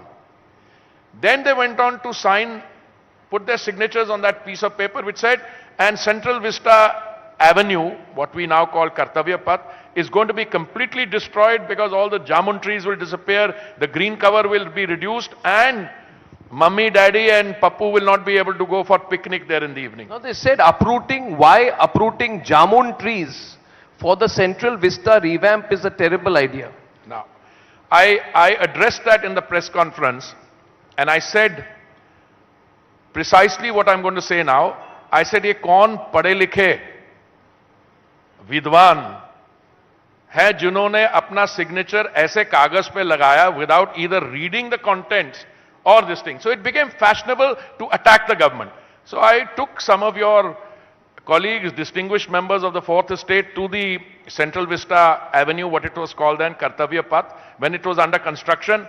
And I said, aren't you going to ask me कि वो जामुन trees जो uproot किए गए थे, so he said, हम आपसे पूछ नहीं सकते हैं because you're standing under one full bloom. So I mean, from the Kartavya Path, not a single tree was uprooted. We replanted 101 acres of greenery. We built about 19 kilometers of additional footpath. We built 16 bridges over the water bodies because the path, Kartavya Path, previously beyond the water bodies was not accessible. So all that is done. Now it's there for everyone to see. I have been traveling relentlessly and I asked, what is the likely footfall going to be over the weekend on one day? It says 100,000 people.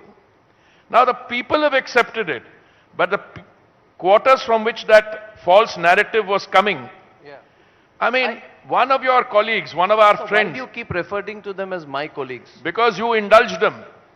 Yeah, like you indulge me, sometimes you indulge them. But no, okay, I should withdraw that. I should withdraw that. No, but somebody is fixated on that domesticated pet, which has grown into a angry lion. Yes. Now, 3 angry lions. 3 angry lions. So I had to write a polite letter saying, look, my friend, the original Sarnath lion is on the ground. Its height is 1 meter. When you take an emblem and you have to put it on top of a parliament building, it's not on the ground level, it's at 33, 34 meters high, and it is 7.8 meters instead of 1 meter in terms of length. So you take something like this, obviously the mouth will also open up, and what you thought was a domesticated pet earlier now looks like a normal lion. Yeah. But they go on and on. But I have a question for you. See, Mr. Puri, there are 78 channels part of this federation. I want to tell you about 3 years back we started the federation. We said these channels must have a voice. And we said we want to de-Lutyanize the media in India. Lutyens being not a demographic or a geographical idea, it's a state of mind. Mindset. So we are all de-Lutyanized in our mindset. Question to you, sir. These people can't even agree on how much you spent. Somebody says 20,000 crores. Anand Sharma says 25,000 crores. Somebody else, Randeep Surjewala, says 13,451 crores. They can't even agree on how much money you spent. But why do you care for them so much? In the sense, allow me to complete. One more side. Sir, this media is a very marginal media. These websites, with the respect to them, who sometimes react to you are very tiny, very small, and the only thing they enjoy is your response.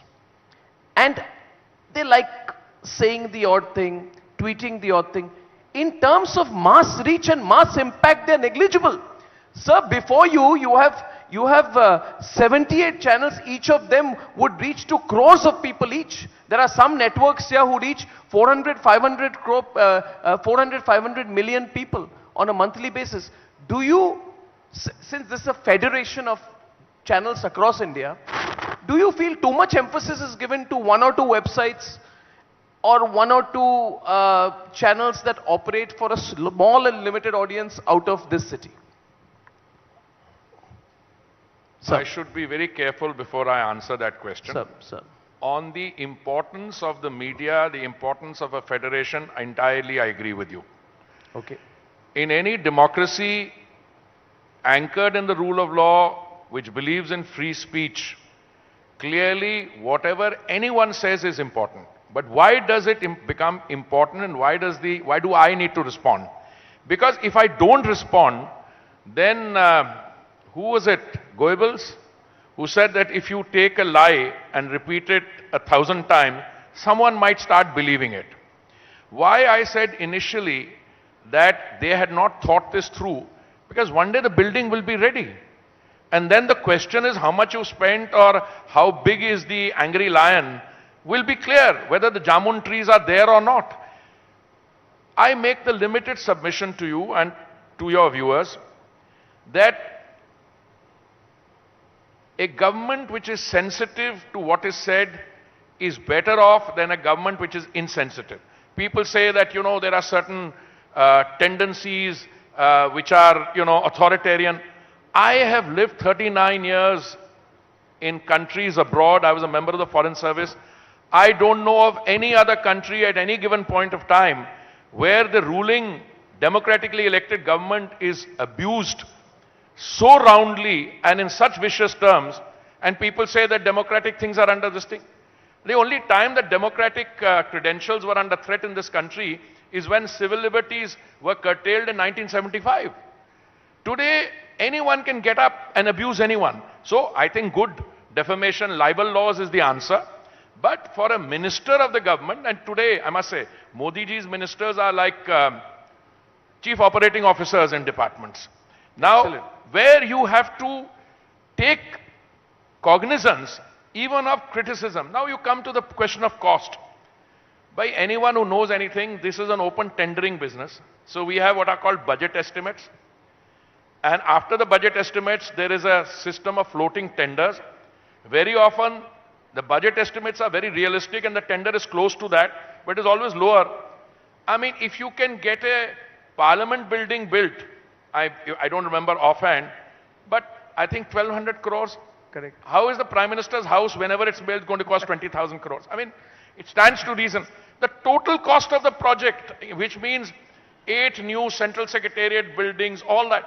But we will only know when the tenders are done. We are at a very initial stage yet. We've done Kartavya Path. I think the budget estimate was, 600 crores or something like that, and we've got it done for, 450 or so, as far as I remember.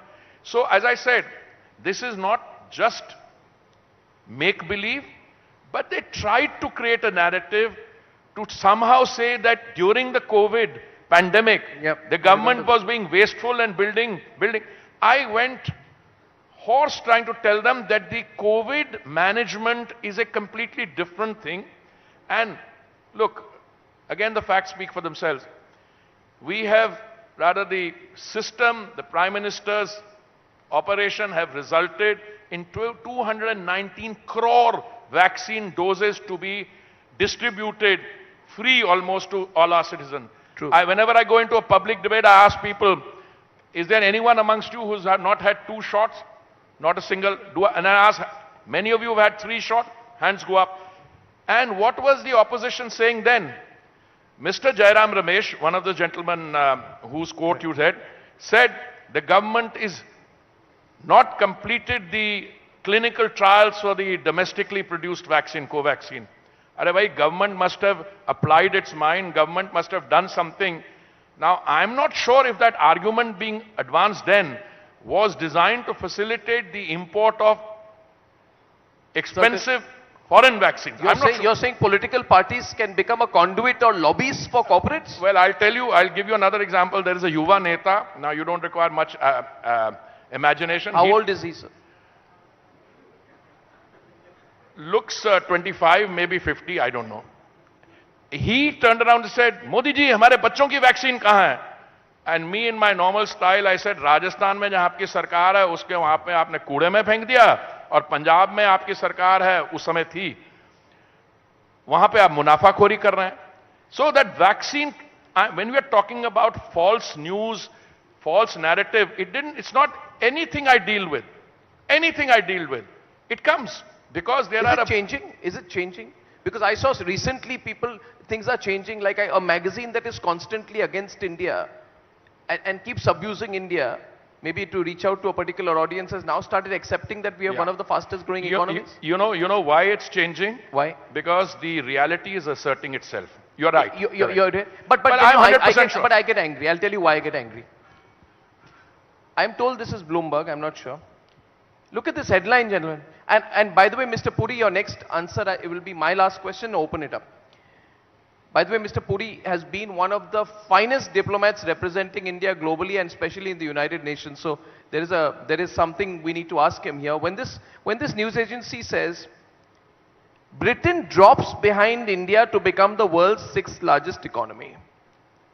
Look at this. Britain drops to become the 6th largest economy. I thought the one that is becoming something is the one which is... No, see the next line. See the next line. The former British colony jumped past the UK in 3 months to become the 5th largest economy.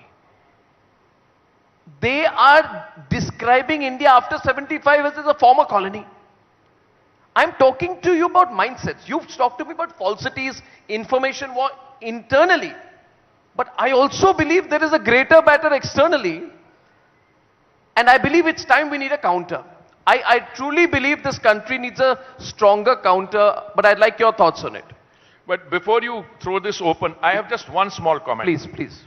You know, as a student of history, I can tell you that we had republics in the east of India, Vaishali, hundreds of years before Christ. We are a 7,000-year-old civilization. That British exposure, look, I'm an admirer of the UK. I have a lot of friends, so I'll not go into that. You've studied there, so I have to be polite. But where? At Oxford, don't do that. Oxford and Cambridge. Okay. Now, issue is the British interaction with us was only 190 years out of a total history of 7,000 years. So if we reclaim what is legitimately ours and shed aside the colonial mindset, that's something that should be celebrated. But these people are not accepting that. So I totally say it's not that India has become the 5th largest economy. I want to add something to that. India will be the 3rd largest economy in the world by 2030. Whoa. That's a good headline to give us, sir. 3rd largest by 2030. I have no doubt about that. That's incredible. I travel all around the world on my job. I don't see this kind of economic buzz that I see in India anywhere in the world. You and Jaishankar, Mr. Jaishankar, and you are the angry young men in this government now. Angry. You are a little more angry, and he's also angry. So it's like a Amitabh Bachchan, Shashi Kapoor combination. But we are enjoying it. I enjoy it when you go to the US and elegantly lose your cool when it comes to questions about our imports of oil from Russia, for example, right? I want to know from you how the Western world responds to you. I told a young colleague who's a member of the Foreign Service who's now working in my ministry, and he said we are likely to come under this, that, and the other. He was saying like pressure. I told him, young man, pressure is something, unless you're doing weight training, it's only something that can be felt in the mind. But if your mind is wired not to feel the pressure, I don't think there's anyone who can pressure Modi's India. Simply all that. Fantastic. Okay, opening up to some questions. All right, Uday, let's rotate the mic around a bit.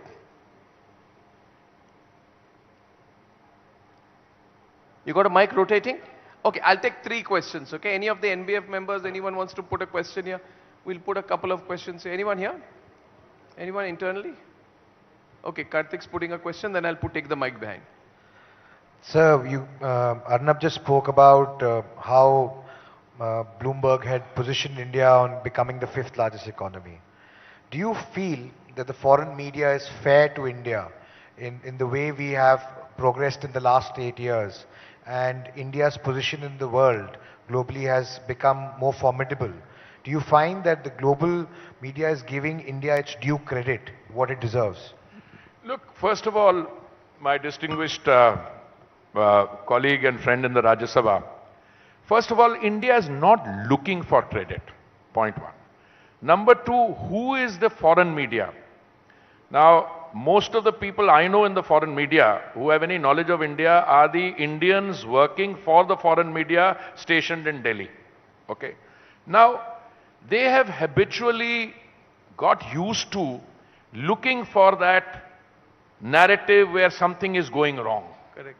It's been part of their DNA. Snake Arey charmers bhai, wo logic. barish aa gayi. One colleague of my dear friend, the host, one day it rained incessantly and there were 2 or 3 inches of water which collected in that underpath and Kartavya path. He said, and this MP, who's from a state neighboring here, said, 6,000 crores down the tube. Because down the tube, is a play on words. Why? Because 3-inch barish aayi, you collect hogi, the whole central vista is destroyed. And they showed some old pictures. Okay? When it was under construction. Now, the chief operating officers of the department have to swing in. So I was abroad, I called the CPWD Director General and I said, yaar, wo kya kehta hai? Nahi, the camp photo to ye hai. To maine ki ye kaun si photo? To purani thi, whatever. Nahi. And then somebody working with him was so illiterate, he turned around and said, we have just uploaded it from Google. But the uploading time is you can upload an old photo and the time which will be shown will be when by that time it's gone over the world. By that time it's gone all over the world. Look, there is a sneaking streak, admiration and appreciation for what India has done. Even our worst critics will tell you India's COVID management, its healthcare sector reform, its contribution to sustainability, green energy, is second to none. Plus the economy is growing at 7% for heaven's sake. At a time when the largest economy is in a quarter-to-quarter recession, when countries in Europe are today in financial straits. So there is admiration. Is everybody happy about it? I'm sorry, Karthika, let me tell you, in our own system, we have 10 friends, 2 do very well. So thoda sa to, अरे ये कैसे निकल गया? वो India में एक और होता था यार. Remember when you were much younger, when we were in the university, we used to call it the crab mentality. If a crab tries to grow up, all the others combine to pull him down. Yeah. So itni kharab nahi hai, but the fact of the matter is, why do you have countries lining up to visit India? Why is the Prime Minister on a personal level in a very dynamic, interactive summit diplomacy thing with all the leaders of the world? And the facts speak for themselves. There's a large country which is completely in lockdown, the major cities. And here I don't see a single one of us wearing a mask. Sir, one more question. Just one more. Let me take it back, Karthik. One more. Pass it on to any one person, please, in the audience. Yeah, I know you've got lots of questions, but... Lots of hands are coming up, but yes. Mr. Puri, can you just tell about this Ukraine-Russia war going on? How long it will continue and what are the political... You should address that question. Mr. Jaishankar, okay, we'll pass that question we'll take to my colleague or to one more question. The presidents of the 2 countries or the others involved in supporting them. Okay. Sir, I come from the 6th largest economy in the world. So I'm a little ashamed to be in front of you. But may I ask, you have covered this subject of battling fake news with great, really very, very good attitude to it. Why then is it necessary for government to intervene against fake news when the truth surely should be the best tool in battling fake news? Thank you, sir. Thank you. I'm not entirely sure whether I understood the question, but if I think I got, there may have been a sound issue involved. What is the why does the government need to have a role at all in countering fake news? Shouldn't the truth speak up for itself? Yes, is more or less truth is the best defense in all cases. Only problem is when you have the responsibility of running a government and a piece of false news goes around, social media, mobilization, etc., it can create devastating consequences. Let me give you, if somebody spreads the news that there has been a social disturbance somewhere, right, and the root goes away and says, well, denominationally this is happening, minority community, government does not need to counter everything. Therefore, everything that's written about me or my ministry, I don't counter. I follow our host's example and say, let the facts speak for them. Correct. But sometimes it becomes necessary in order to contain the damage. Well, Mr. Puri, all I'll tell you is we love the way in which you fiercely counter the narrative. More power to you. And thank you very much for coming for the NBF Summit, sir. Thank you very much. Thank you Sir, very much. thank you, Mr. Puri. Thank you. Thank you very much, Hardeep Singh Puri ji, for joining us in that riveting session. And thank you, Mr. Arnab Goswami, for moderating that session. We will, of course, be continuing these conversations through the day, of course, today, Niranjan, as we move forward in the NBF. Yes, we're breaking for lunch for exactly 20 minutes. 20-minute lunch. Ladies and gentlemen, it has to be a quick lunch because we have the Assam Chief Minister coming up after that. Requesting everyone to reconvene at 2:50 p.m. At 2:50 we reconvene and we have a superb lineup in the second half. At 2:50 p.m.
पहले मुश्किल होगी ना।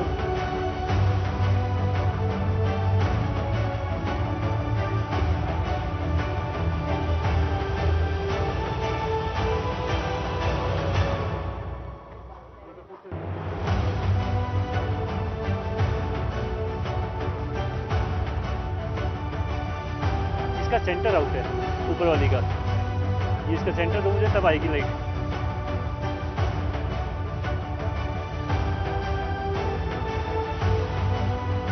ऊपर वाली देना था खड़े होके, इससे ऊपर जो खड़ी है।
Hello, hello, hello, hello. आ गए आ गए hello hello hello hello hello 1 2 3 4 5 6 7 1 2 3 4 5 check check check check check check 1 2 3 4 5 6 7 8 9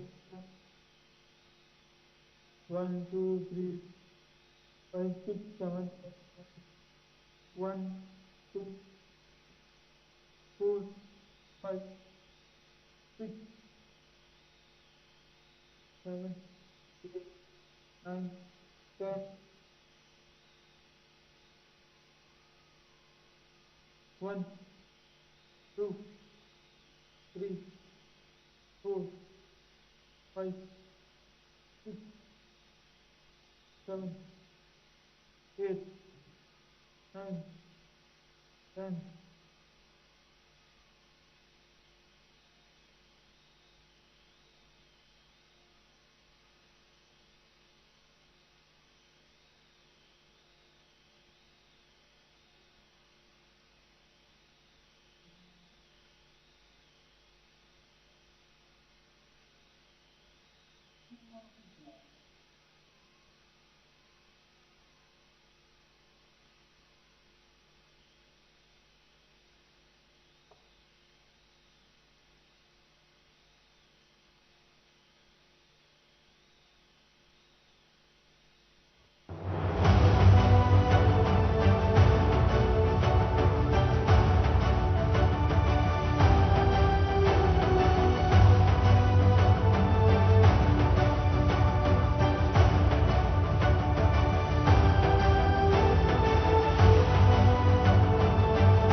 me, Parambir Singh and Sachin Waze felt threatened by me. I gave a damn about them then and I give a damn about them now. The nation gets to know. Arnab speaks frankly on Duologue with Varun Das. This and more on India's first OTT video magazine, News 9 Plus. Download now. She is India's largest military vessel. The new INS Vikrant is a chip off the old block. Air warriors recount INS Vikrant's 1971 glory and her role in Pakistan Army's surrender in Bangladesh. INS Vikrant, the Bangladesh Brahmastra. This and more, streaming on India's first OTT video magazine, News 9 Plus. Download now. 1 out of 7 Indians are fighting mental health issues. But talking about it is still a taboo. What's scarier? You may be one of them. India's looming mental health crisis. Feelings in the head. This and more. Streaming on India's first OTT video magazine. News 9 Plus. Download now. 22 years since the IC-814 hijacking, a mysterious killing in Pakistan raises alarms. This seems to be a person of interest who was killed in Karachi in very mysterious conditions. The whole mystery, one of the 5 hijackers gunned down.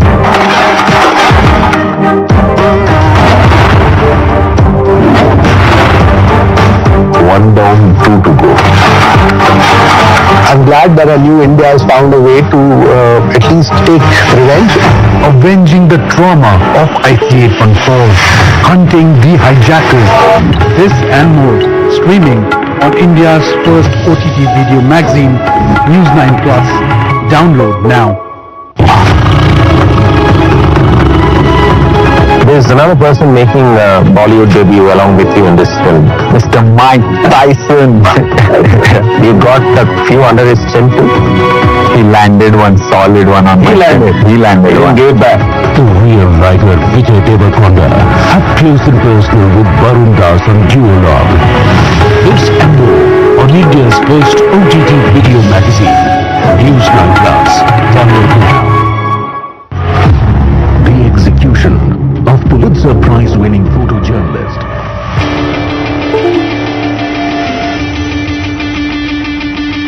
12 news channels. Fridays Entertainment Private Limited is Northeast India's largest media network, bringing news and entertainment to the people of the region.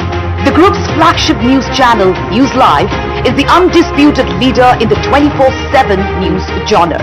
A brand in itself, News Live has consistently topped the TRP charts since its inception and continues to remain way ahead of others. When it comes to entertainment, Wrong is the leader. Wrong continues to provide a platform for local artists and actors. Entertainment means Wrong, full masti, full enjoyment for the family. Northeast Live, the voice of the 8 Northeast states. It is the region's only English and Hindi satellite news channel. When it comes to news from the Northeast, the first and only choice is Northeast Live. The channel is truly the voice of the region's 45 million people. Ramdhenu, another channel from the group, is the region's exclusive music platform. And then there is Indradhanu, the region's one and only movie channel.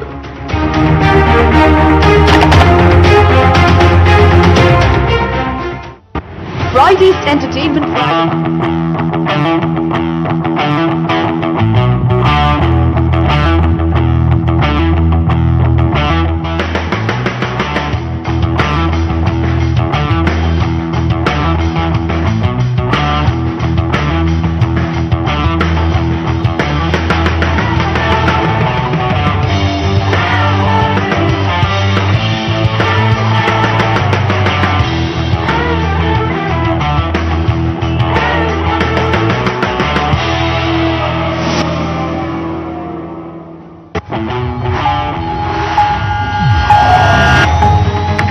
PCR breaking ತಗೊಳ್ಳಿ. Okay, Des. Audio ready na? Ready. Anchor ready na? Breaking play. Bye.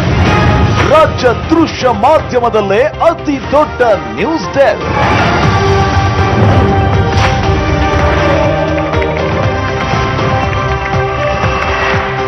ಎಲ್ಲಿಯೂ ಇರದ open studio,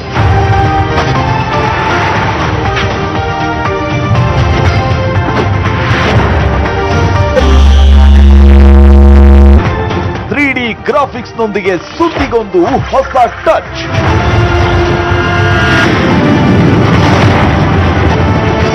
ಹೊಸ ರೂಪದಲ್ಲಿ Digvijaya news.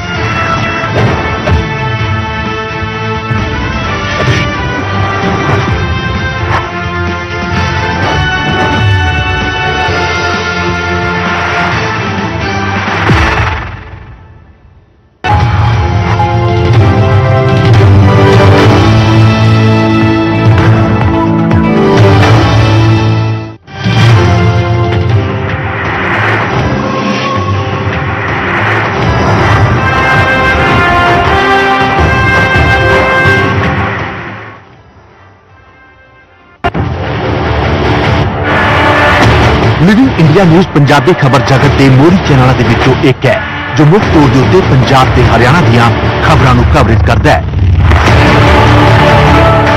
ਸਾਲ 2013 ਤੋਂ channel ਦੀ ਸ਼ੁਰੂਆਤ ਹੋਈ। ਪੱਤਰਕਾਰੀ ਦੀ ਬੁਨਿਆਦ ਉੱਤੇ ਲਿਵਿੰਗ ਇੰਡੀਆ ਨਿਊਜ਼ ਨੇ ਹਮੇਸ਼ਾ ਡਟ ਕੇ ਪਹਿਰਾ ਦਿੱਤਾ। ਇਹੀ ਵਜ੍ਹਾ ਹੈ ਕਿ ਅੱਜ ਦੋਵਾਂ ਸੂਬਿਆਂ ਦੇ ਵਿੱਚ ਲਿਵਿੰਗ ਇੰਡੀਆ ਨਿਊਜ਼ ਲੋਕਾਂ ਦਾ ਹਰਮਨਪਿਆਰਾ ਚੈਨਲ ਹੈ।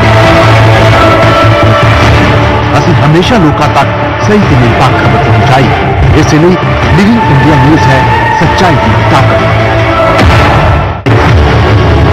1605, the world read its first newspaper. 1920, the world heard its first radio news.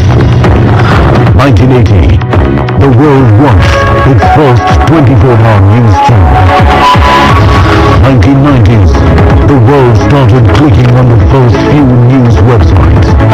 2022, the future of news is here. This is News 9 Plus. With stories that go beyond the headlines. Storytelling that keeps you hooked. Path-breaking cover stories. Pulse-breaking documentaries. Premium entertainment to binge on. Beyond breaking news and above the noise, India's first news video magazine is here, presented in an all-new OTT avatar. Discover news that matters, perspectives that finally make sense, analysis you want, you deserve, but never got. On demand, anytime, anywhere. Join the revolution. News 9 Plus for the Gem Flakes. Streaming now. 16.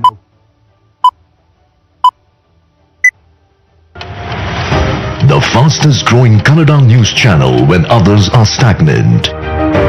35% reach in a year after launch. 50% greater reach than any other channel launched during COVID. Number 2 on YouTube. Over 2 million subscribers. Over 1.75 billion video views. Already amongst the leaders in super quick time. So what makes News First tick? The most robust infrastructure, the most dynamic workflow, the most promising and experienced.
12 news channels, telecasting in 7 languages.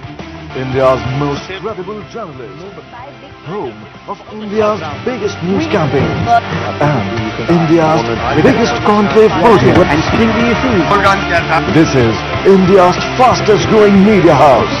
This is the ITV network. Not leading Congress is Trust and leadership, credibility and clarity. These have been the hallmarks of the ITV network since its inception. His career is late. I think she is a big. They are embodied in our 2 national news channels. India News is one of India's leading 24-hour Hindi language news channel with a legacy of high-impact news reportage. India News runs regional news channels in Hindi in UP, Uttarakhand, Haryana, Rajasthan, Madhya Pradesh and Chhattisgarh. India News regional channels also telecast in Gujarati, in Gujarat and Punjabi in Punjab. Check. I request everyone in the audience to please settle down and take your seats. We have to start with the next session. It is a very, very special one.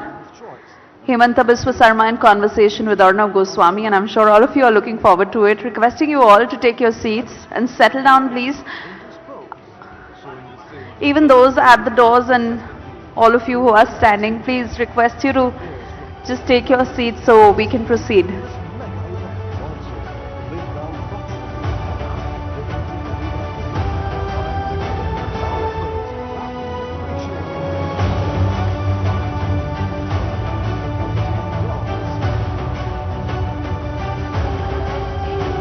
I'm sure all of you are feeling satiated after a good lunch and some very good sessions we've had in the morning, and we can promise you that will continue in the second half, but requesting you all and the teams there, if you can have those standing outside come inside, take their seats so we can begin with the second half of the event.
Alright, so if you can clear the doors please, and those of you who are standing outside, if you can just come inside, we want to begin in the next 1 minute.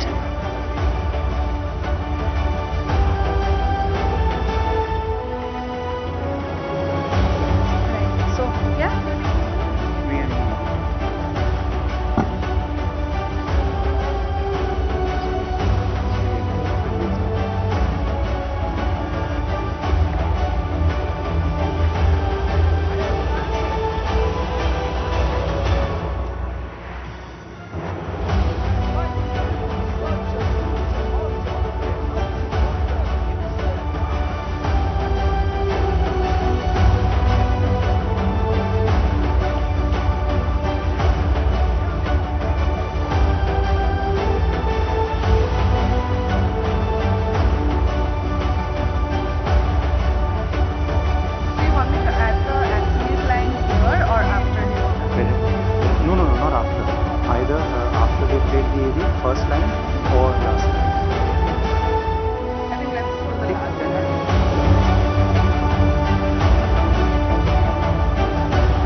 Welcome back.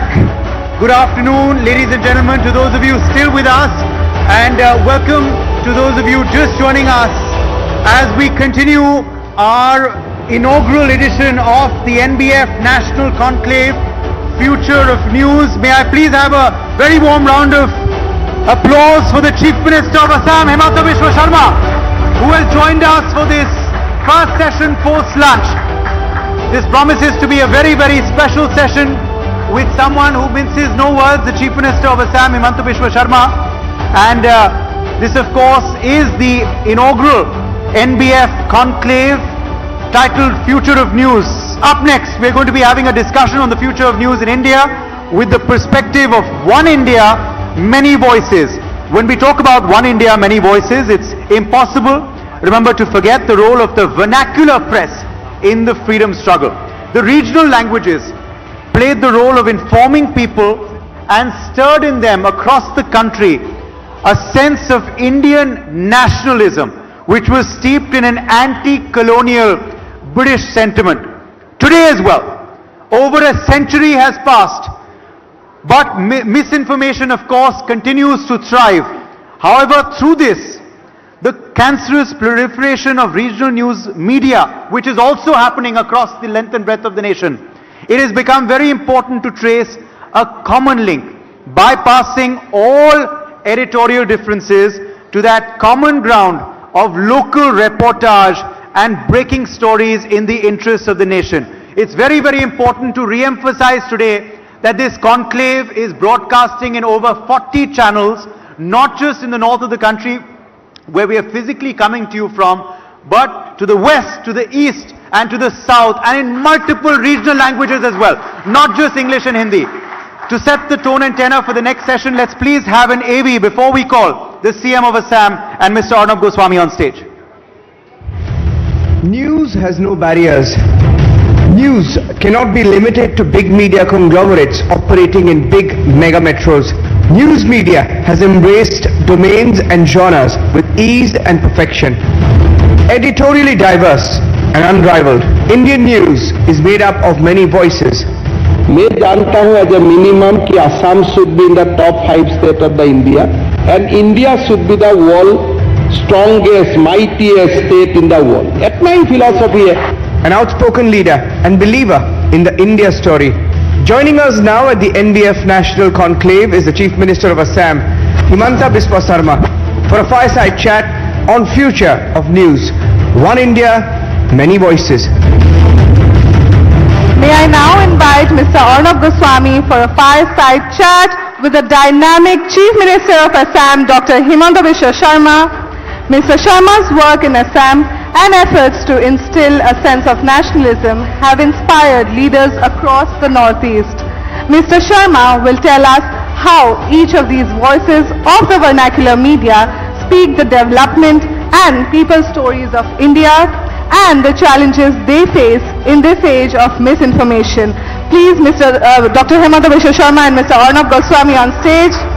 And as an Assamese, মই খুব গৌৰৱ অনুভৱ কৰিছোঁ যে Mr. Arnab Goswami is here with our very own Dr. Himanta Biswa Sarma.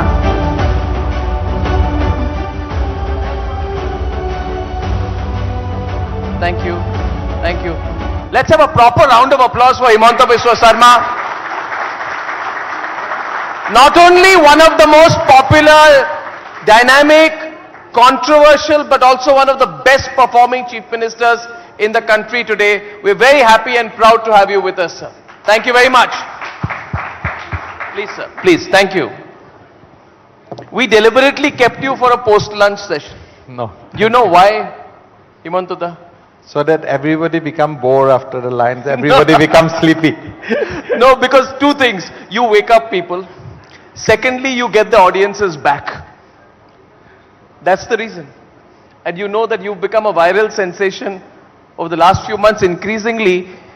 Have you noticed any clip with some of his comments gets the highest traction? Is there any doubt about it? Any doubt?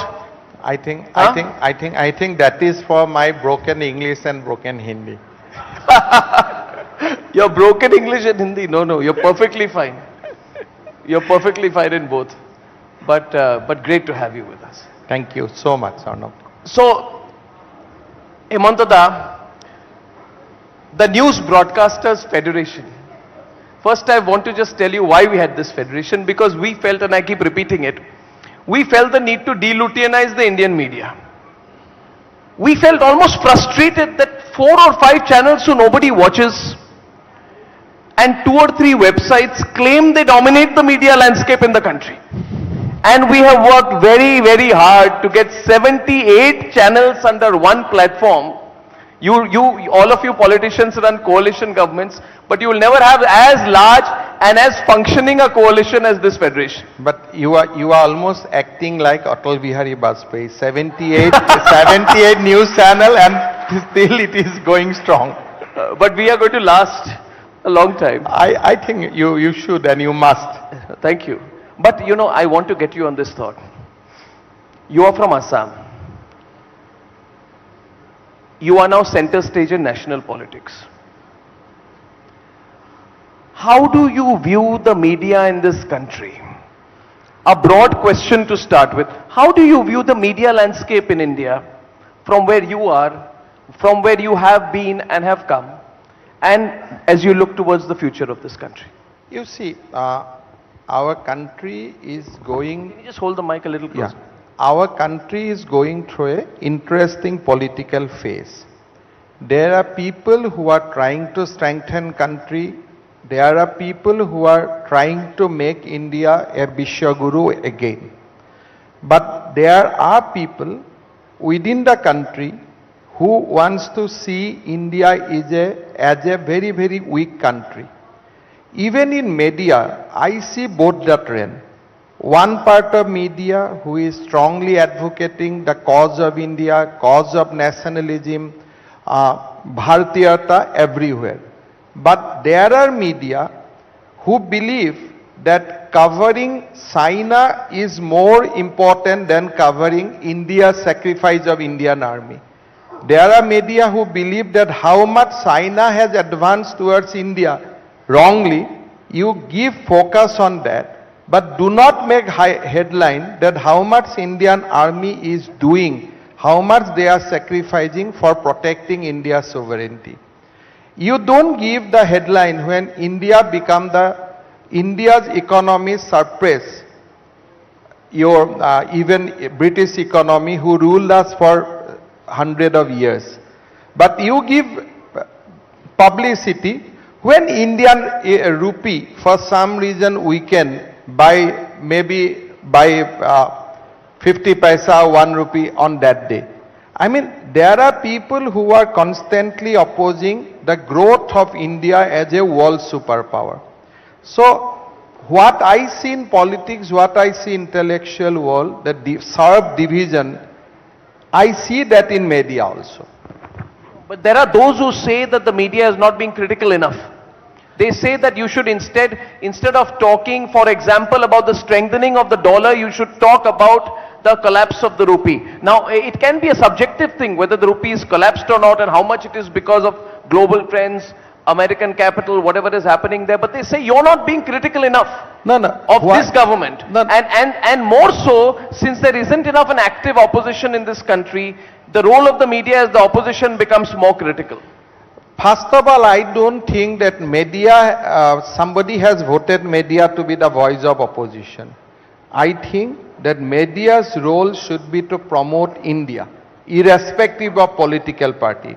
But today, certain media, in the name of opposing Prime Minister Modi, actually they are opposing the country. Even somebody got gold prize in gold in Olympic, they don't want to promote that pride moment for the country also, because they feel that it might ultimately give some credit to Narendra Modi also. So, in my view, that media must promote India, must promote Bharatiyata, and should not be influenced by Western thought, Western culture, and Western type of that no, media should play this role, media play that role. Nobody has defined कि media को विरोधी का role play करना है. किसने बोला? What is this Western type in your view? Can you elaborate? I mean, there are a Western democracy had set certain standard. that how people, institutions should behave. We should not follow that. We should follow the standard which for long India has developed as our own. During the freedom movement, Indian press supported freedom of India. Today, there is another freedom movement going on in Assam, in India, because we want to get freedom from poverty, we want to get freedom from illiteracy, we want to promote India as a superpower. In my view, Indian media should aggressively promote Bharatiyata, India's nationalism. Are you actually indirectly trying to tell the media to promote the BJP? If Is that the attention? Is that the intention? No. If BJP is promoting Indianness, if BJP is promoting nationalism, then what is harm in supporting BJP? Are you trying to appropriate nationalism politically? No. I mean, it is all about how you think. Today, the country has banned PFI. Everybody realized that PFI is an element which poses challenge to India's integrity. Now, what is harm in supporting that move of government? Because whether in BJP or Congress, we want that PFI should have been banned long back. So if today the government of the day has banned PFI, then media should be unequivocal. No, but earlier for the last 6 months to 1 year, the argument was you were not targeting the PFI, you were trying to indirectly target the minority community. That is the problem. Indian media should be with the country. Indian media... Is being anti-PFI being for country? In my view, yes. As long as you write against PFI, you are contributing to the growth of the country. You should write right and left against the communal forces. Then you become actually Indian. I don't want that you should write against, if somebody is doing corruption, definitely you write. But if somebody is posing threat to the country's sovereignty, then you must work in tandem with the government. Are you putting politics first or nation first? I think politics cannot be first. Nation has to be first. If it is not politics first and if it is nation first, then you are from Assam, I am from Assam. For the longest time in Assam, it has always been, the issue has been the anti-foreigners agitation. One minute. It's been the anti-foreigners agitation, right? But when your government says bring in the CA, right? When your government says bring in the CA, change the legislation, you are saying that Hindus from Bangladesh should come, but they are also foreigners. This changes the full premise of the same students' agitation with which you have been associated yourself. I have answered this question to you in the last Republic Summit also, that India as a nation has a historical responsibility towards the persecuted Hindus of the world. Hindu doesn't have any address except India. So the problem in Assam we can resolve, that whether Assam has a great share of the burden, that we can resolve in the country. But as an Indian, no one can deny the rights of persecuted Hindu to come back to their own motherland. That you cannot deny. But this line you have taken for the last 2 or 3 years. I think I am stand by that line for from the day I started politics. If you see my assembly speech when I was in Congress also, I strongly advocate that line. Kahan jayega besera log? Can Hindu go to Arab? Can Hindu go to Pakistan? Can Hindu go to certain other country? Hindus has to come here. All media has to work with government in that on those cases. If you oppose CA, ultimately you are telling what? That persecuted Hindus should not come back to India. Rather, they should change their religion in Pakistan. No, I am saying on the basis of religion, you can't give entry into a country. I think India is a country which has developed on the culture and ethos of Sanatan. You can't deny on the culture and ethos of Sanatan Dharma. You can't deny that it was a Hindu tradition. It was a Hindu civilization, and you can't deny that. India is today a secular country because in our Constituent Assembly, the Hindu thought process has taken over. But you and I are from a state which has, you are heading a state which is believed to have more than 35% Muslim population. Are you not isolating them when you say that? No, no. When Are you not say- isolating no, them? No. I don't think that Indian Muslim has any problem, because Indian Muslim also knows that till Mughal comes to India, India was a Hindustan, India was a state based on Hindu culture and thought. So how can I write the history completely different?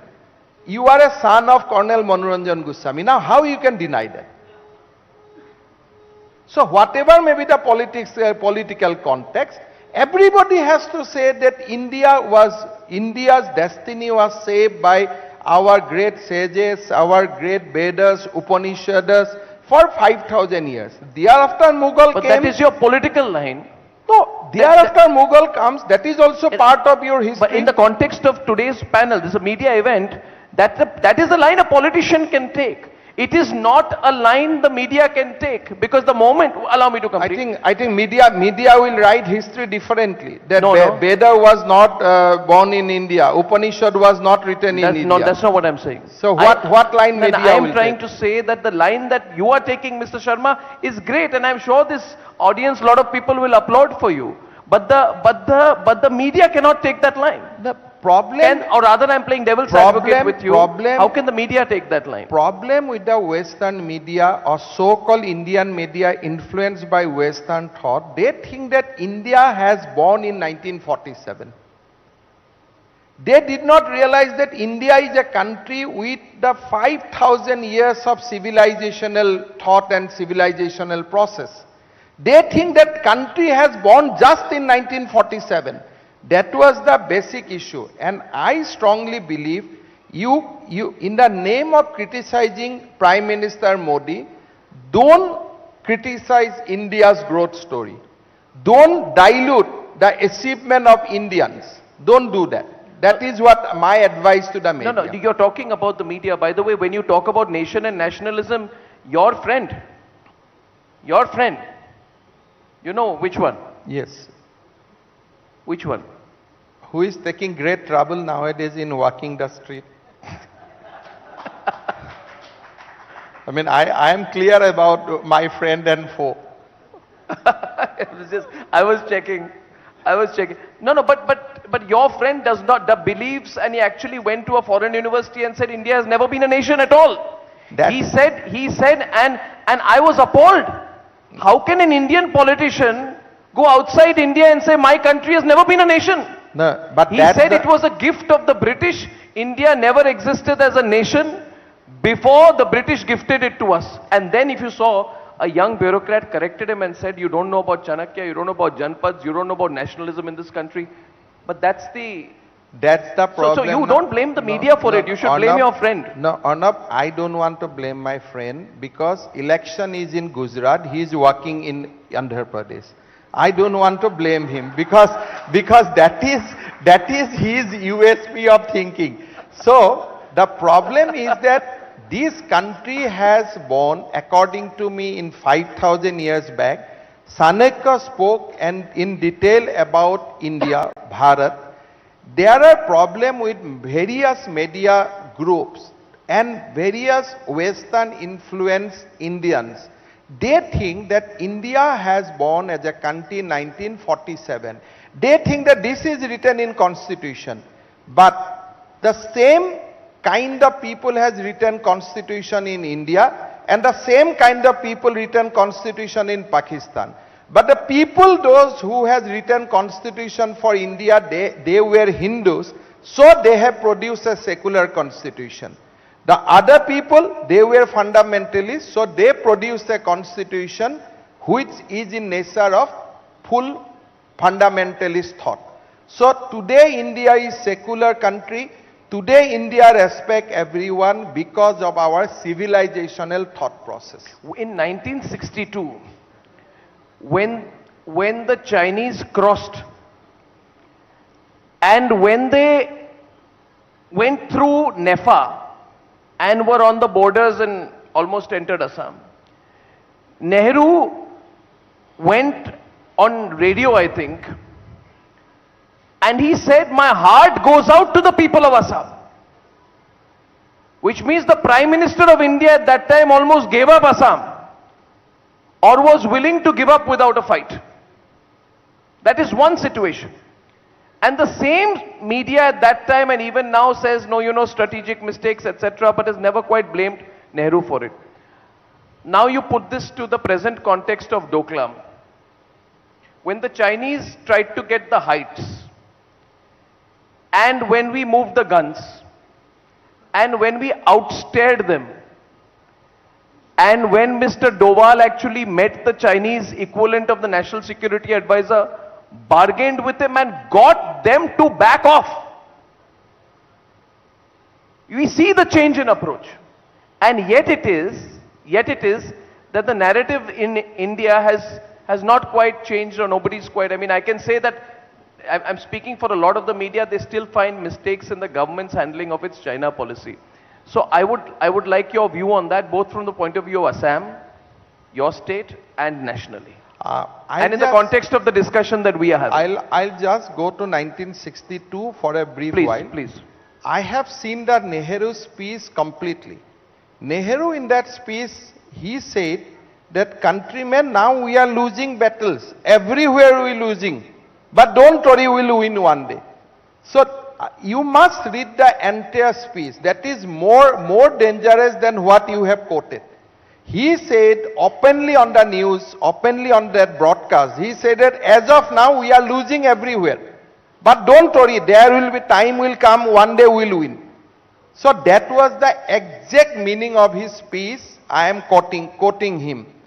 But today, when India, it is not about BJP or somebody. Today, India's army is basically fighting with Chinese army eye to eye. They are defending their territory. Instead of media speaking about that, some media will say, no, order inquiry, what is going on.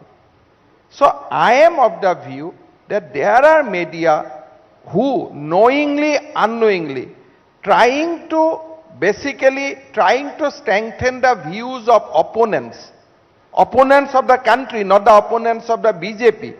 That is why I feel you need media now who, irrespective of political party, support the cause of nation without being critical about India. Now the assumption is you are not you don't expect neutrality. You don't expect I am constantly coming back to it. Are you against a neutral media? I do not support neutrality, because in this world people cannot be neutral. You have to support India. Who can be neutral, you tell me? You, as a human, you have to have a choice. You go to vote. So you have to vote somebody. So how can you be neutral? In your mind, you support something. So I do not believe that neutrality is the way. I believe you have to support unequivocally the cause of India, because for next 20 years, if you keep on supporting India, then India will be superpower. And the same view of yours that neutrality is not possible applies to media also. Are you saying that the media cannot be neutral? No, if you, Arnab, when you spoke about Tukre gang, somebody was supporting that game, those people. Where is the neutrality? You have supported the cause of the country. Somebody has supported the cause of those people. Look, they are becoming victims. So what is that?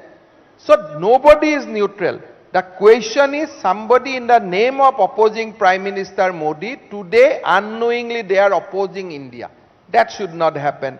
You be strongly support India. You be with the India.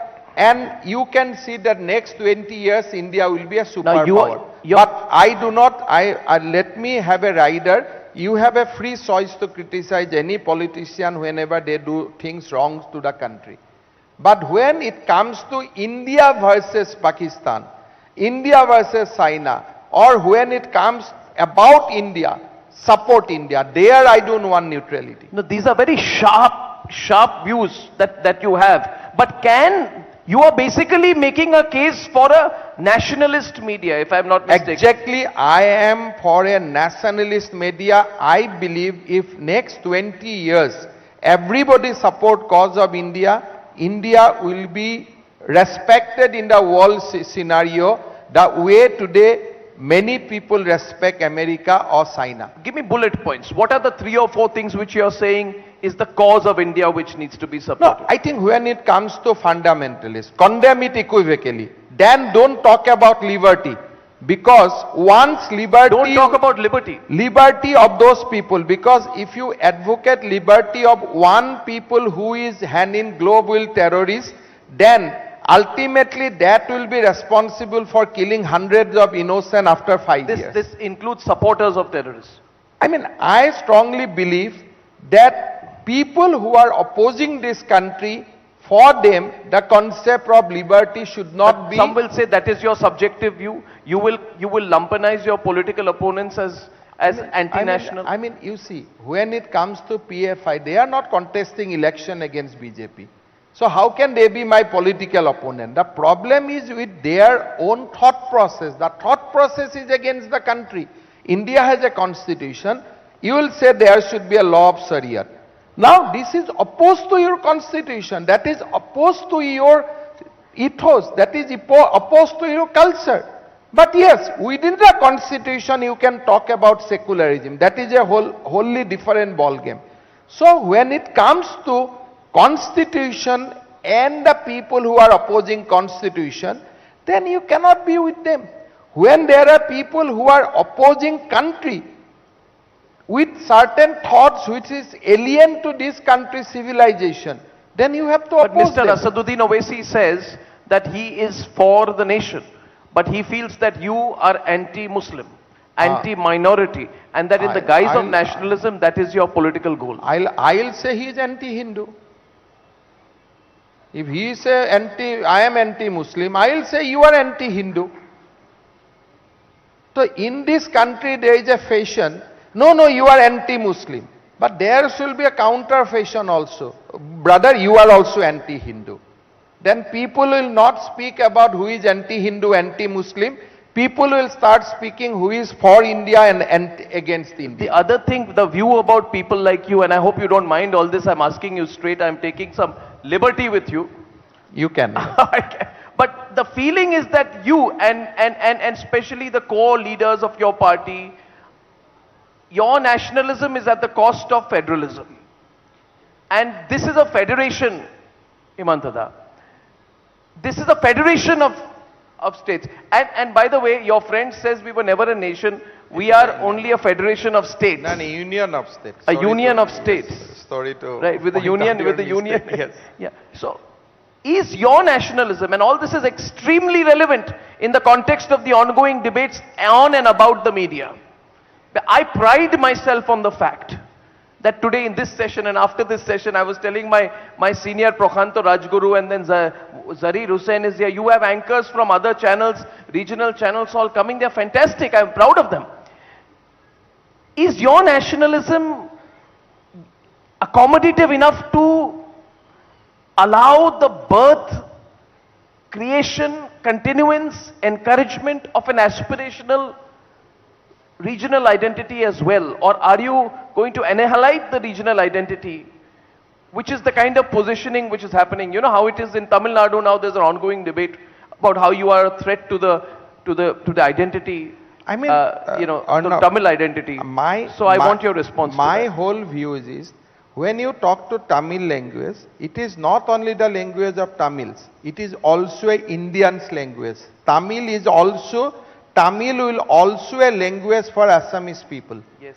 So when you talk about Assamese language, it is also a language for Tamil people. We have to create the environment of this country that every regional language are the carry tradition of this Bharat birth. Yes. You have to create that psychology in our country that development of Assam means also development of Tamil Nadu. You have to, when a Tamil boy gets an Olympic medal, there must be jubilation in Assam also. So federalism means that it cannot be basically we are states within the country. And we must remember we are Indian first, then we have our regional identity. You strengthen your regional identity, but not at the cost of Bharat. You're coming back to that again and again. It's like a recurrent theme in everything that you are saying here today.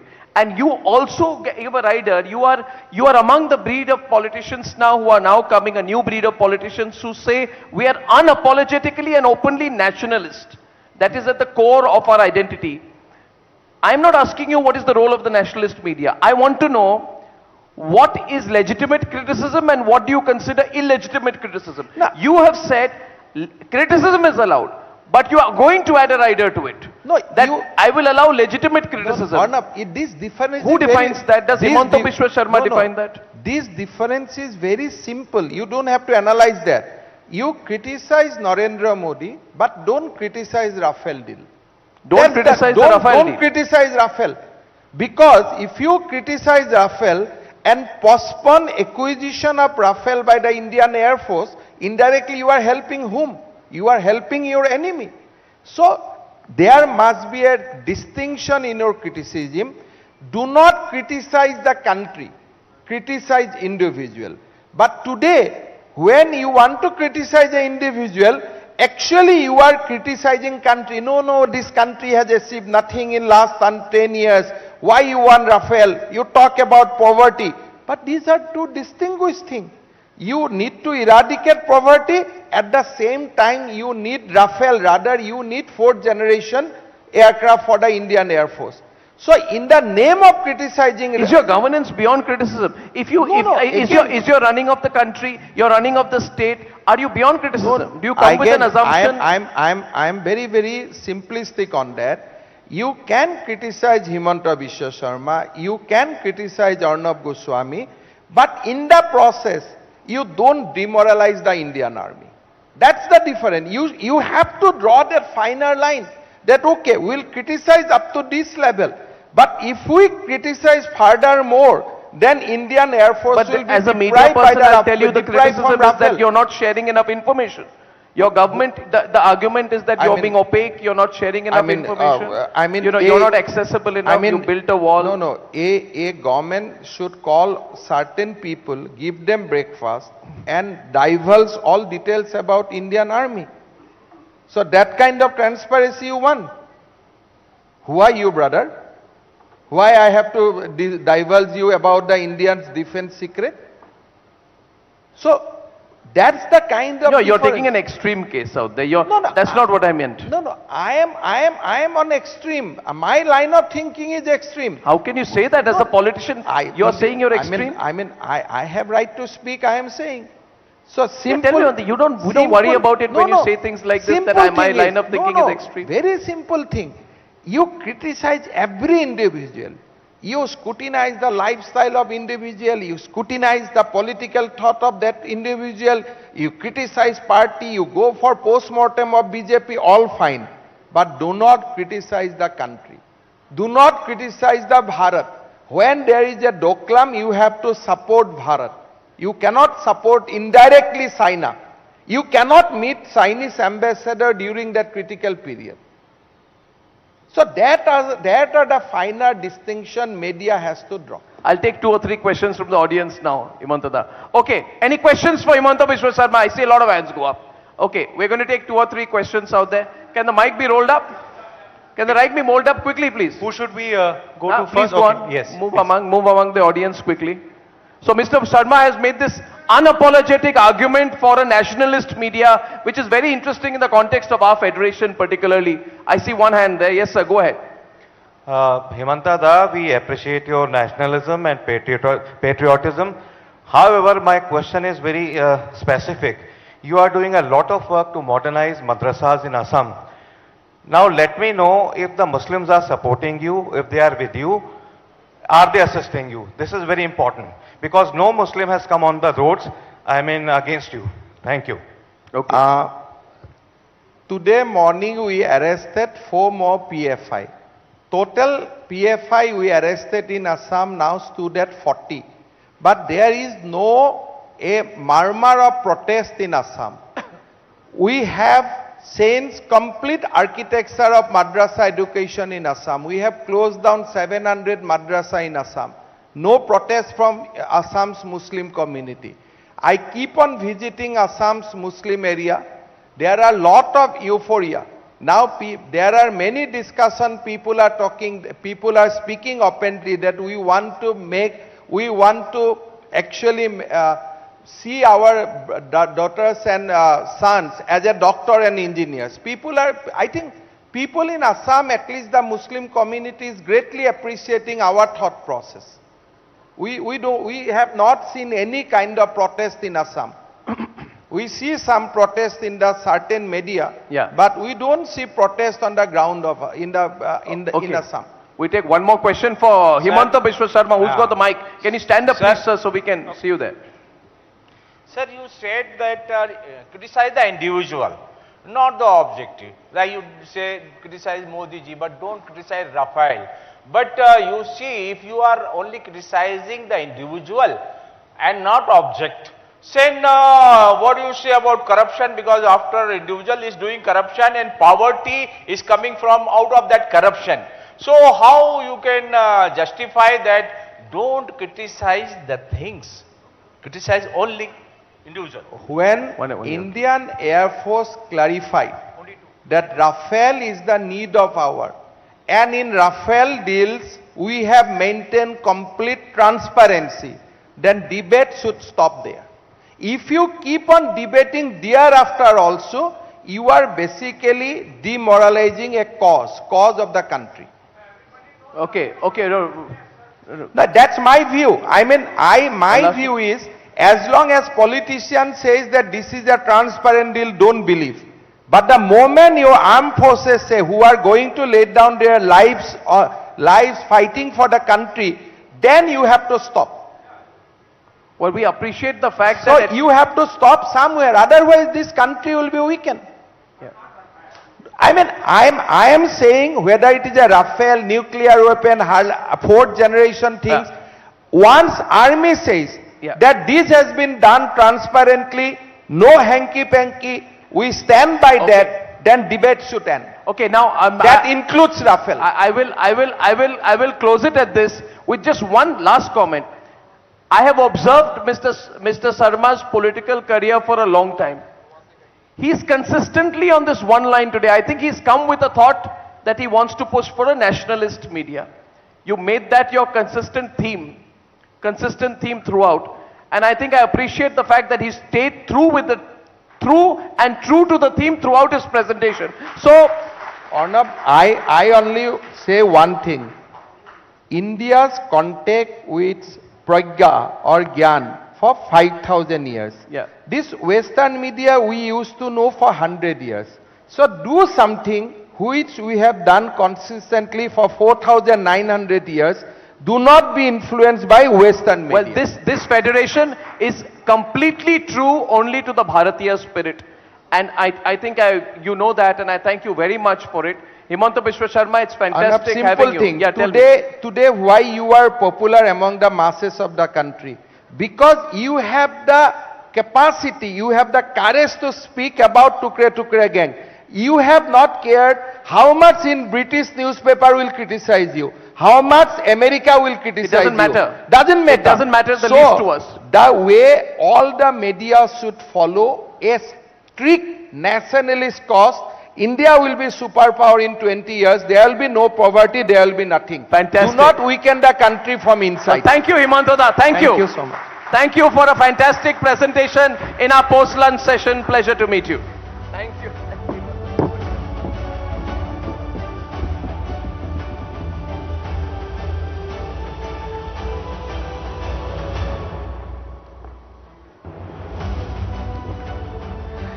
Thank you, Shri Himanta Biswa Sarma, for taking time out to be with us here on the NBF National Conclave.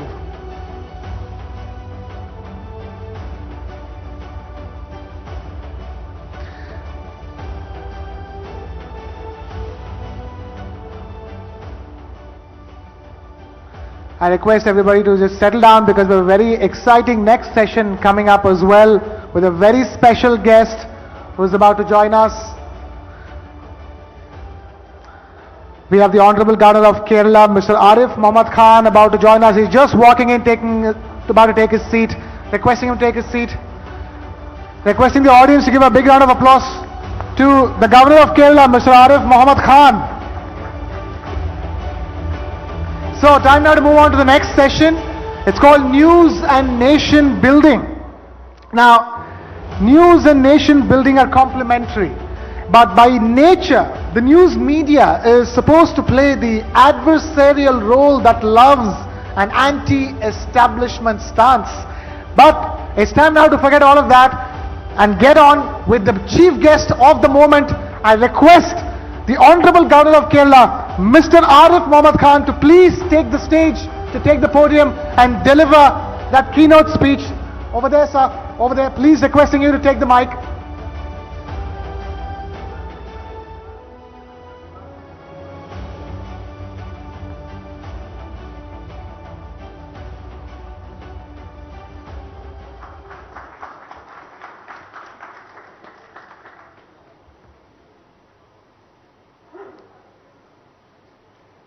Arnabji, thank you very much for your kind invite. But the problem is that I have to catch the flight. And I was scheduled to come here at 3:30. Now it's already 4. So I think I will make it very short statement. Thank you very much, ladies and gentlemen. There cannot be any doubt that media plays extremely important role, not just in India, but in every democracy. And constitutionally speaking, freedom of speech